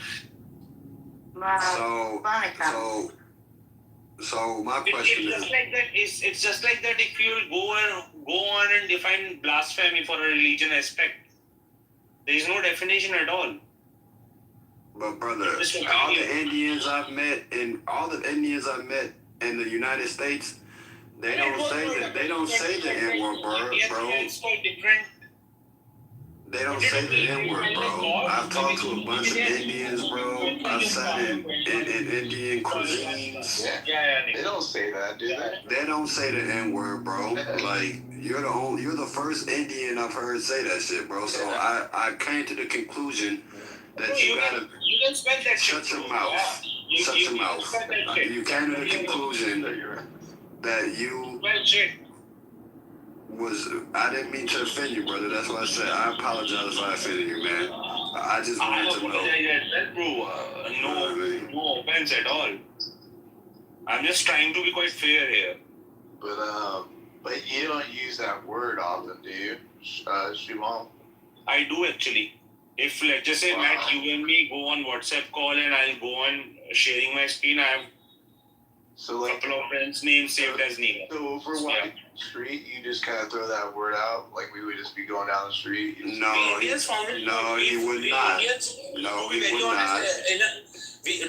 Hush. No, he would not. He just told you if he was on a WhatsApp and he said it on Clubhouse, which, hold on, I'll let you speak after.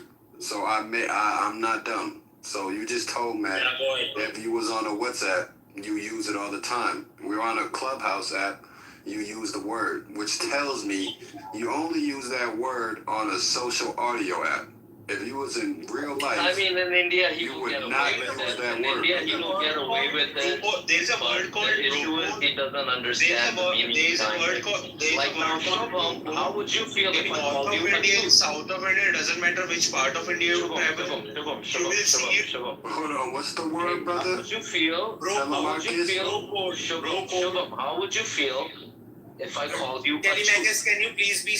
Hold on, let him talk. Tell him you got your chance to talk. How would you feel if I called you a chew? Hold on, bro. Hold your horses. I'm asking you something. How would you feel if I called you a chew? How would you feel if I called you a chew? Yeah, chew. How would you feel? A chew.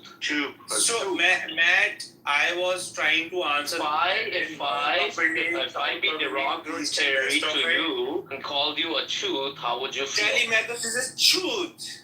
What is it? Can you And explain there's to me also what a truth is, another brother? word. Yeah, what's the equivalent? Brother, can you tell me what a truth is? Yeah, what's the Truth is vagina and a truth is untouchable. No. I'm talking about the untouchables. No. Listen. Delete. Bring him up, please. Well, bring him. I want to just ask him something. He's not gonna let you talk, brother. I want to. Me and Matt want to know. Currently, it lies pussy. No. Somebody Achut asked doesn't me a untouchable. question. Hey, Let me just listen. fairly answer it. Somebody asked If I me a called question, you how do untouchable, you treat nigga as a what do you word? call N word. listen, See, what you I'm told us trying to to bring him answer back it. up. He's In not even India, gonna let we you talk, feel man. that bros, the brothers, the I want to know what the truth is, man. Achut, truth is untouchable. vagina. No. Untouchable. If I called you untouchable, how would you feel? That community Yeah, I'm untouchable. is Because I obsolete. know I'm untouchable. I'm borderline God for you. Oh, so Forget you're God, a but I'm Brahmin, untouchable. right? You're a Brahmin, right? That's what you are? No. So if I called you untouchable, I'm God. truth, how Be would you feel? disrespectful to me. First, just bow to me. So see, this is the pointism in India. So how is he gonna be the one talking about democracy and whatnot? Just bow to me. Yeah. Then I Okay. hear you. All right. I just make my point, but yeah. bow. Call him untouchable. Just call him untouchable, and let's see how he likes that. Yeah, I'm fine with it because I know I'm untouchable. I'm God. Bow to me. But you don't like that stuff though. Fucking coward. All right, bet. Now I know what truth is. So now, since you want to call me the N word, the next Indian I see, I'm gonna call him a truth, and I'm gonna blame you. Yeah, no, you were not gonna. I'm gonna say I met a nigga on Clubhouse, and he called me the nigga. He called me the N word. So I'm calling you a Such a truth. motherfucker. That's why you look like a plumber. No, Barnacom. Right? Barnacom, do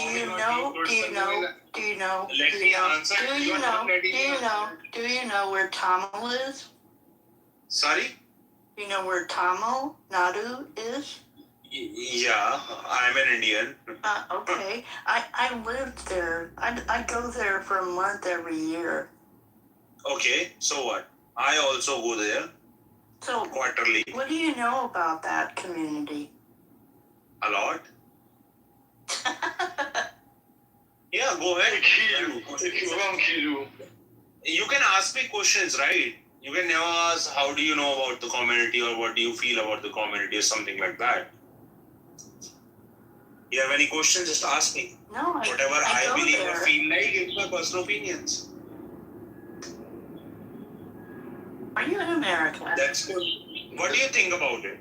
I think it's beautiful. Their food is really good.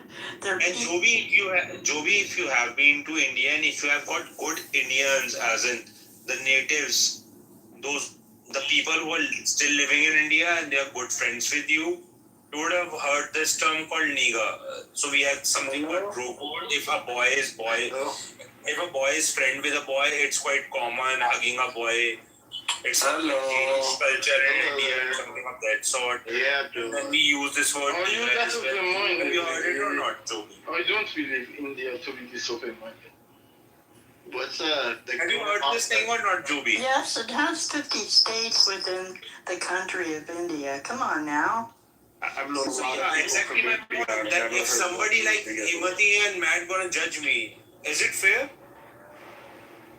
It depends. I don't know. I'm just getting to know you. Right now, I'm not. I align with you. It depends. They are not depending at all. They are just being blunt about their own judgments. What do you think of the Gorhaba festival? Exactly. Their own judgments are excluded from his opinion. Q&A is after the session, so please wait for it, William. What Who's your favorite rap artist? Questions and answer session is post the original OG session. Gorhaba festival? What do you think about that? They have a festival every other day, so it's hard to. How do you like the food, Joby, by the way? As in seafood specific. The seafood's great. Otherwise, you gotta pick bone out of the frickin' chicken. That part I hate. But bone makes it more tasty, right? No, chicken. I love chicken. I love chicken. Not chicken bone. So you like chicken without bone, right? Oh, yeah. Is it the same thing that goes with male as well, like as in the men as well? Then you're like, what? Sorry, you like the chicken without bones? Hey, you chew. Do y'all eat soul food? Yes, Timothy. Yeah, Timothy. We eat truth. You eat soul food? Yeah, we eat soul food as well as we eat chooth. What type of soul food do you like? You wanna cook up chooth? Chooth, Huh? yeah. No, it's better. No, what type of soul food do you eat, brother? You eat sweet potatoes, mac and cheese, That tastes like India. cornbread. Hush puppies. Hush puppies is a soul food. Sorry, in Texas it is. We have got better things in India.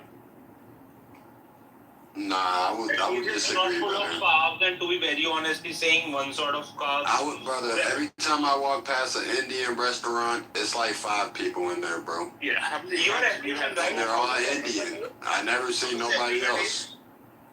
Your ancestors were slave, bro. At least have some respect to free people. I'm judging you free. I'm not derogating you or like being offensive to you. You said my ancestors were I slaves? feel like you're but yeah, your ancestors were slave, yeah. Do you get social cues, my friend? Social too. My brother, I seen a video in India of y'all pool water, like, literally brown. Your ancestors were And there was slaves. like 100 people And they swimming were in all that motherfucker. They were all choots. So why is y'all swimming pool water brown? Because your mommy pissed in it. Well, I will say India can be beautiful. I go to Tamil Nadu area. Yeah, it's You nice. have been to entirety of India. It's a big country. I didn't say the entire country.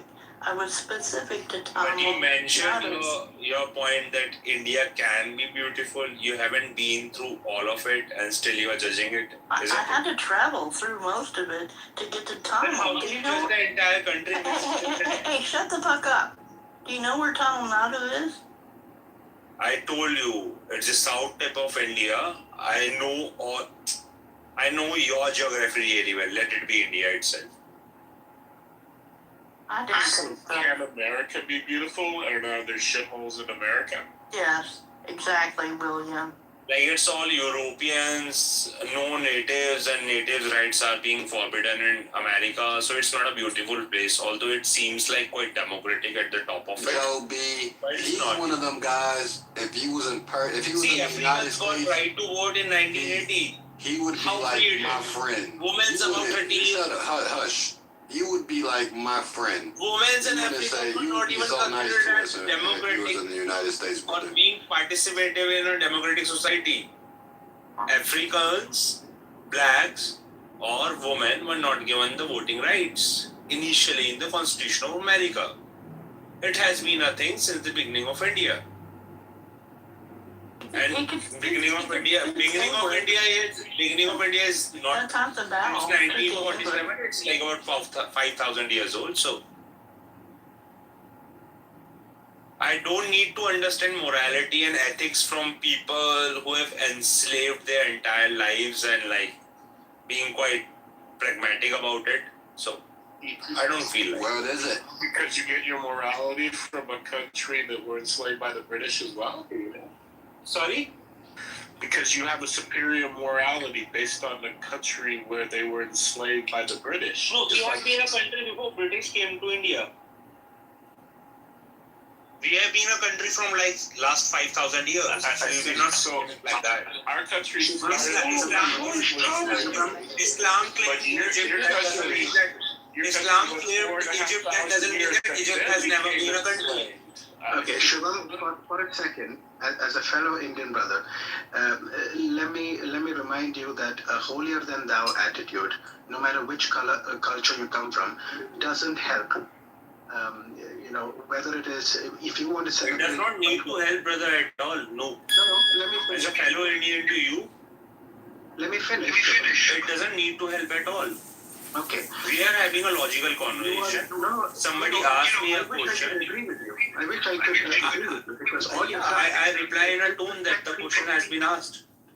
What was the question you were trying to answer? Because for the last 5 minutes I just entered, you've just been shitting on. No, from the last 30 minutes, it has been an argument altogether. No, bro, you just been disrespectful, bro. You called me a nigga for no reason.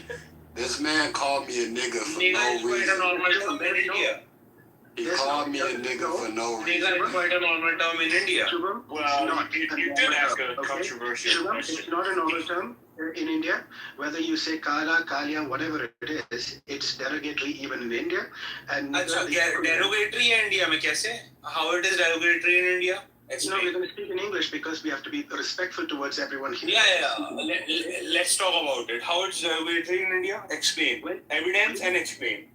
When you say... Brother Noob, yes. I asked the brother, I said respectfully, shut up, let me talk, brother. I asked the brother, why do Indians smell? I said respectfully. And I guess he got mad. He called me a nigga. He said that Hindustani अजीब smell करते हैं. Do you feel okay about it? No, that's Himati. That's not on either. Now, I don't want to do moral policing and tone policing and stuff like that either. So don't try to be police at all. Just stay shut. You're going to. No, I'm talking to Himati now for a second, Shubham. Himati, if you're going to say why do Indians smell or they leak curries or all those things, those don't. They say more about you than the Indians themselves. And he's black. His ancestors were slaves. 1 second, Shubham. No, but I said respectfully though. I understand. Just, but your ancestors were slaves. One of the things I've noticed also is that just because you ask a very, what's the word, a leading question, which is racist or casually racist, or, unknowingly racist in a sense, just by adding the word respectfully at the end, doesn't make it a respectful question. I could say, I'm going to fuck you up, Himati, respectfully. It doesn't change the fact that I just said something disrespectful. But brother, this is a question. I'm not the only one that wants to know things like this. I'm pretty sure a lot of other people want to know why Indians have a distinct smell. I understand. So it's not me being racist, it's me speaking up for others as well.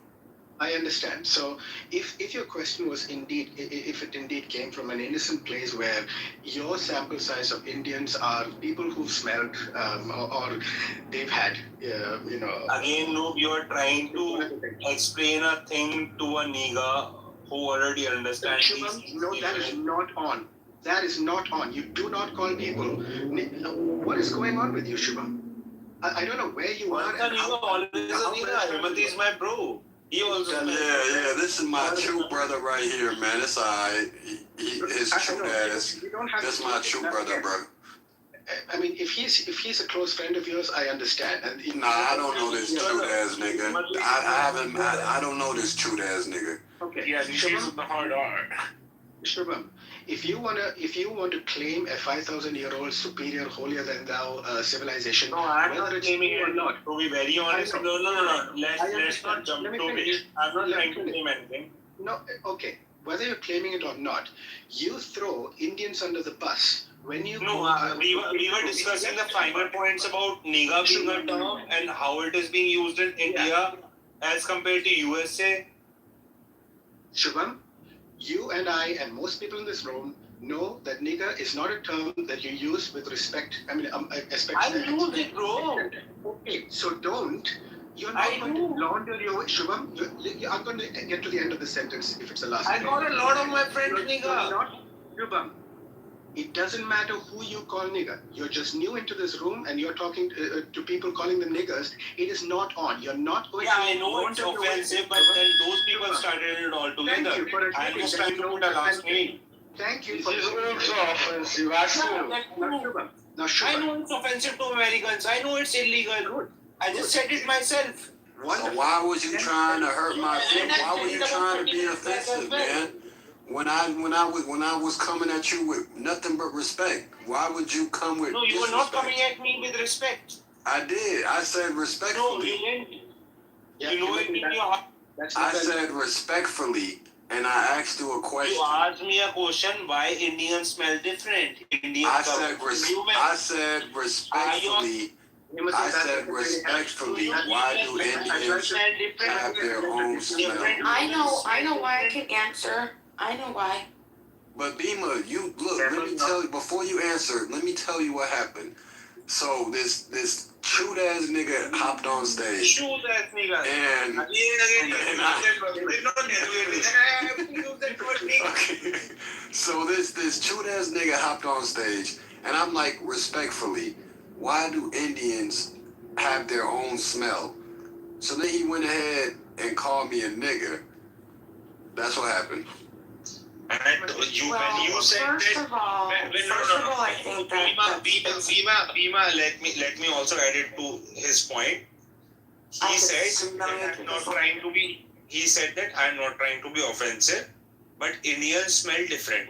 Then I said I'm not trying to be offensive, but everybody smells different. Okay, but let me. I get it. So you should be proud of it. So he says, okay, but listen, I know the answer to why Indians smell. Are you ready? No, this is the answer. My point is that if you feel like humans smells different, can I tell you? Then I'll ask you what Indians smell. I'm gonna tell you a story, okay? This is gonna be about 3 minutes. Okay, this is the story, and this is how I connected, okay? So there are what are they called? Sadhu, the holy men, the Hindu sadhus. If you don't know it, you don't talk about it. Hold on, wait a second. Partial knowledge is very harmful. Hold on, do you guys hear me? They got people in India. I don't know. Maybe Indians have some sort of special connection with the higher power, and I'll explain to you why. Okay, so maybe they have been elevated. The reason that I understand that they don't bathe and they just don't even care. They wear dirty, nasty clothes the same day. They don't use cologne. It's because they detach. Just wait. They detach themselves. But let me finish. Stop laughing. Can I finish? Can I finish? No, Emma, you have to mute the whole stage to be able to talk with these. Same thing happens in America. Wait, I would like to finish. Most of the American cities are not well versed within the limits. Livable habitat for humans. I want you to hear me. I told you this is going to be a couple minutes. Just relax, okay? And I'm going to tell you why Indians stink. Okay? This is why they smell. Now, as I was saying, there are among these holy men, the Jain monks, right? They detach themselves from the world, and that's why they get shitty hygiene. They have these ideas, these religious ideas about the body, about the what is it, the Atman, the soul. Okay, and then they believe in like rebirth and shit. Okay, but this is where it gets interesting. Okay, right? Sorry, just Bima, wait a second. really, Just no. no. You're going on a different level now. No. Just it has got nothing to do with religion and their belief. No. I'm just saying this, and I just want to tell my story, and then you could come up and tell your story. Okay, so listen. The reason they stink, besides the cumin, the fenugreek, the curry leaves, the garlic, which by the way are all very healthy, okay? That's great. But there's also, it has to do with the Hindus and the religious stuff and the rebirth. The rebirth, this is what's so interesting, okay? Now this is my other quick story. Because they talk with them. Have you guys ever heard the story of Titu Singh, maybe? It's saying Titu Singh. I'm going to tell you. Titu Singh was born in India, and he was all this talk about India. I don't want to if you interrupt, no, I'm going to move you. You're talking so much. I'm going to move everybody. I'm moving everybody who interrupts me. Titu Singh. He was born in India, and he started talking to his parents about his previous life. And he said, Mom, Dad, I used to live in this other little town, and I owned a cassette shop. I had a wife and 2 kids. I loved them, and I was murdered. The parents didn't entertain it until he said, I can show you where I lived. The parents thought he was crazy. They brought the kid to the place, and the cassette shop was real. And he said, my wife might still own it. So he says, she should. They go in. He identifies his wife. That's my wife. He goes, starts talking to her. He says, I know you had a husband, and she goes, yeah, he was killed. He was shot. He says, yes. And we have 2 kids. Started giving details about their names, how they named the kids, their life. The woman was completely shocked. And then he said, I have one more interesting element. And she said, what? And he says, I know who killed me. And she said, who? And he told her. They went to the cops. They told the cops. The cops brought the guy in with several other people, did a lineup, had the boy identify the man. He identified the man. They did a several-week investigation, and the man ended up admitting to killing this other man, killing him in the head. So why do Indians stink? I'll tell you. Because they're not concerned with this worldly flesh body. They're ascended. And they are closer to God. And they know that the rebirth shall come soon. You know what? To worry about the good things. Okay, thank you. Everybody go back. Americans are Can you do the French next? We do Europeans. No, all that is fine. Come But on, why the what about fuck do you Europeans? have to bring the spiritual belief in between? Bhima, you're a piece of Wait a shit. second. These Wait blacks a and whites second, got their it's okay. You know, but you don't have to bring the spiritual belief into it. If someone smells, it has to do with the hygiene. What it has to do with the spiritual belief? I just explained it. What religion do you follow?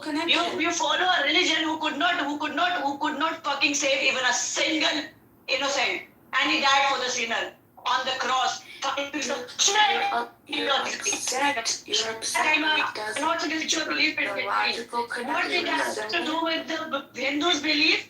Do you know they don't even worship before? They don't even worship or touch the temple before taking shower. It's okay if you're going on the hike, listen, it's okay. Hygiene and all, it's absolutely fine. You know, if it has to do with personal hygiene. Hey, Matt, man, these Indians are coming out of nowhere now. Oh my God. So, okay, fine. Why do you take so much interest in India? For entering their sisters' home. Rima, all said and that was fine. That was absolutely fine. But you shouldn't. You can talk about their personal hygiene, their personal belief, whatever street food and all they sell. I agree with that. But if you bring the spiritual belief into the hygiene, then sorry, you're a piece of shit and you're a dumb fucking woman. You're a dumb woman. Oh yeah, venture. This is how, yeah, because we are defeating you. We are leading in the world, and that is why you're so. That is why you're looking at venture. What do you mean by venture? I can teach you more. Abuse it. Venture. This is not how you are supposed to I speak. don't think we have. Oh yeah, yeah, Bola, I will teach you some more. I'm gonna teach you some more abuses. Come on. Do you wanna learn? Do you wanna learn some more? Do you wanna learn? Should I teach you? Do you wanna learn? Some more abuses, yeah, chutia, you are one of them. You're one of the chutias. You don't even know how to bring the hygiene. You're one of the chutias. I have evidence. Daddy, I'm putting the evidence in the chat. No, Bhima, what does that do with the spirituality? You know, they don't even enter the temple. She gets up at 5 o'clock. She wants to enter the temple and touch the temple before taking shower. Even if it's early in the morning at 4 o'clock or 5 o'clock. Why do you have to bring the spirituality in between and the belief? You know, 22% Muslims also live in India. Why do you have to bring? Dr. Adams, let me tell you, and Daddy, let me tell you what's going on, man. I asked this Indian man, I said respectfully, why do Indians have their own smell? Oh, they stink. Why do niggas have their own smell? Everyone has their own smell. It all depends on their areas. It all depends on the coastal area. He proceeded to call me a The food nigga. and all that. So how can you just Timothy, you gotta move this person down. Yeah, because I'm giving you back into your own coin. He proceeded to call me a nigga, and this is how we got to this conversation right here. So we were just asking a real question. Why do Indians have their own smell? You know what I mean? And I said respectfully Even you have your own smell. What kind of a smell do you get? It's because of bad hygiene. Even you have your own smell. What It's kind of a bad smell? hygiene. Even you have your own smell. Tell me how do you smell? I want to listen to you. How do you smell, Timothy? How do you listen to a smell? I smell like deodorant. How do I listen to his smell? I don't have to listen to the smell. I literally have to smell his ass to It smells like a sister. How do you smell? How do you smell, Timothy? Can you Sister, elaborate? look, sister. I literally want to smell. Look, sister. I was telling the brother earlier. I agree. Okay. Hold on, sister. Let me talk. There is a problem with the hygiene. I agree with that. But if you bring their spiritual beliefs into it, this is really bad. But the This is what I gotta do for you. Hold on, sister. I was telling my Indian troop brother earlier. I said I eat Indian food. You know what I mean? Like, I didn't mean no disrespect. I genuinely wanted to know why is it I can smell an Indian from a mile away. So I just personally wanted to know, why do Indians have their own smell? And the brother went to call me a nigga and all types of shit. Timothy, I've never given an Indian back their security deposit. Ever. They had to take out the drywall. They got to replace carpets. Okay, you're onto something. Okay, the whole hallway smells. You know, you have other tenants that want to move out. You know, I mean, there's something to be said. Indians do not keep a proper home. They just don't. Now, you have fine people like Naveen, where Naveen is pro-American. Naveen is a Republican. Naveen has been, culturized into civility. But for the bunch of other hand-wiping, wiping their ass with their palms of their hand Indians. Oh, hell no. No, they do. That's what they do over there. I'm telling you, that's what they do. That's what they do. So that's why they're always wiping down the counter at the 7-Eleven. I'm telling you, that's what they do. Say they wipe their ass with their They wipe their ass with their hands. You know what? There is a degenerate culture over there where these motherfuckers play with feces Hold and on, shit. Timothy, we wipe with the left, we eat with the right. That is how it works, okay? You wipe with the left, eat with the right. We don't then eat with the right. What is your left hand? Wait, do you guys brush your teeth at least? We brush with the right hand. Wait, do you guys brush your teeth? We do. Wait. Which hand do you use to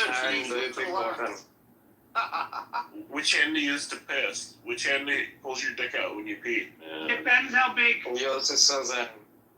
Oh, if you really think you use both hands? Which hand do you use to pick cotton? Which hand do you use to masturbate? That depends how big. Sometimes two hands. Isn't that crazy? You wipe your ass with your hands, and then you use the same hands to wrap that turban around your forehead. That's it's crazy. It really is crazy. It makes sense now. So you know what? Listen, it makes sense now, brother. Which hand you said it perfectly. You wipe your ass with your left hand, and then you wrap that shit around your head with the. Look, not all Indians wear it. On the seat.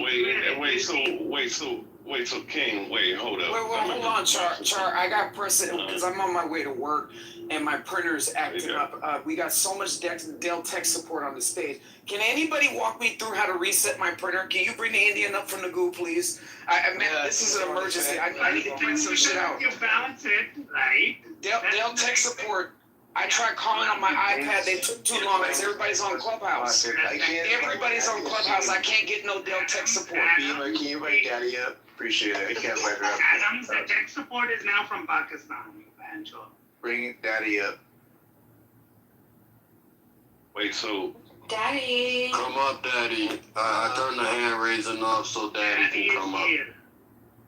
Wait, so I'm trying to understand it. So I've seen certain documentaries and clips whenever I watch the animal programs, These Am I motherfuckers audible? walk around. I'm here, but my nigga Charles talking right now, man. I'll speak to y'all after.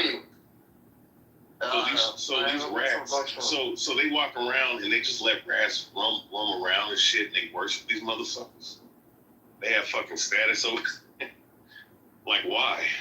Like, What it is, the dark ones, they can't go back to India. They can't go back to India. The dark people in India, okay, the dark Punjabis, they can't go back. That's why they're LARPing as Black Americans and Jamaicans. This is what I've been telling you. These Indians are the real identity thieves. Those are the ones that we need to deport. No, I'm telling you, those are the ones that we need to deport. They're LARPing as Black Americans, Timothy. Look at what Kamala just did. Do you know any black person that has washed collard greens in the bathtub? I had to pin my aunt and my dad and my uncle down the other day, and I said, my uncle, he is 85 years old. I said, have you ever in living in rural, poor South of the United States, have you ever washed collard greens in a fucking bathtub? And they said, no. That's some Indian hand wiper shit. Okay, black people do not. I'm sorry, but I'm still stuck. I'm still stuck on the fact that they wipe their ass with their hands. That's why they're washing collard greens in the bathtub. Black person would wash their collard greens in the bathtub. That shit is retarded. I'll tell you what type. An Indian LARPing as a Black American that wipes their ass with their hands. That's who's washing collard greens in the bathtub. Look, I heard of motherfuckers using fucking bacon grease to cook fucking biscuits and shit, right? You know what I'm saying? Because motherfuckers are broke. But goddamn, if you're trying to fucking sit up here and say that black people's on some degenerate shit by washing collard greens in a goddamn bathtub that you shower in, and your dirt is fucking seeping on the fucking floor of the damn shower. What kind of shit? Don't put that on black people. I have a question, John. Why are you insulting the previous vice president of the United States? Because she's a fucking bitch, man. Why are you insulting her? Listen, I've spoken to cats that know that faggot, that fucking dirty ass bitch, man. She is a vile, disgusting woman, man. Okay, I'm gonna bring some order because we are gonna transition into this title above, since it's fitting that we're talking about this.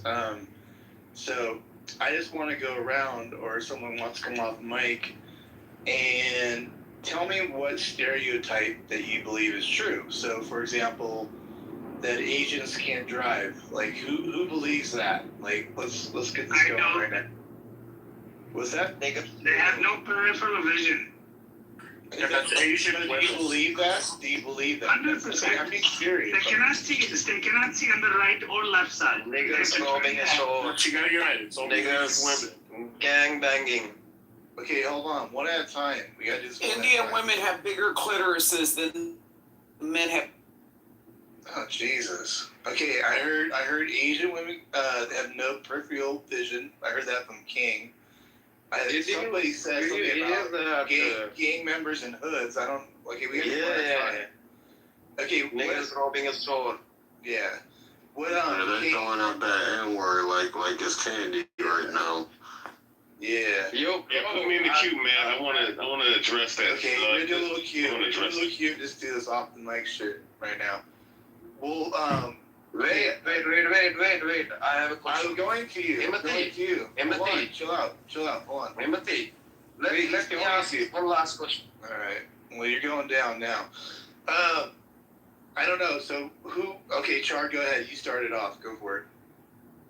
Yeah, so somebody said nigger, gang banging, and all this other shit, even though when you go into the word thug, right, and you look into the etymology of the word thug and thuggy and whatnot, that's actually a culture that was started by East Indians, believe it or not, right, where they would sit up here, these thuggies and these thugs, I think it's thuggy is what it is. I mean, you can go do your due diligent research on your own time. I'm just paraphrasing for the second time. Yeah, where they would sit up here and they would somebody in a cabbage or in a wagon or something, and they just fucking rob somebody and stab them the fuck up and take all their shit. So you want to talk about like thug and gang banging and shit? That's what you motherfuckers started that shit. You know what I'm saying? And even with that being said, there's all kinds of gangs. You know what I'm saying, between blacks, whites, Asians, people of the Levant region. Like, what are you talking about? You know what I'm saying? And honestly, the black gangs that you're speaking of are actually in the minority when it comes to the rest of the world. You understand? So I don't know where this cocksucker, I don't know which one of you faggots came off mic saying that stupid shit. But understand your own fucking history. You understand? You started Let me ask you something. You know what You I'm started saying? that shit, bitch. Why do you have a white man picture? You're black as Internet well. character, you cocksucker. Why do you want Because to... there's certain people on this app that call me a terrorist, which I don't know why. You know what I'm saying? But for whatever reason, I don't know. They feel a threat.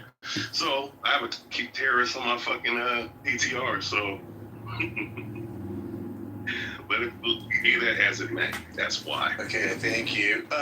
Aditya, however you say your name, why do you think what you just said there? And by the way, repeat your claim because it got talked over. What is your stereotype that you're making officially? That you believe? Don't go quiet now. Me? Yeah, I'm talking to you. My stereotype. I believe you black people praise white so much that you have forgot what Malcolm X and fighting for. Look at Char. Martin Luther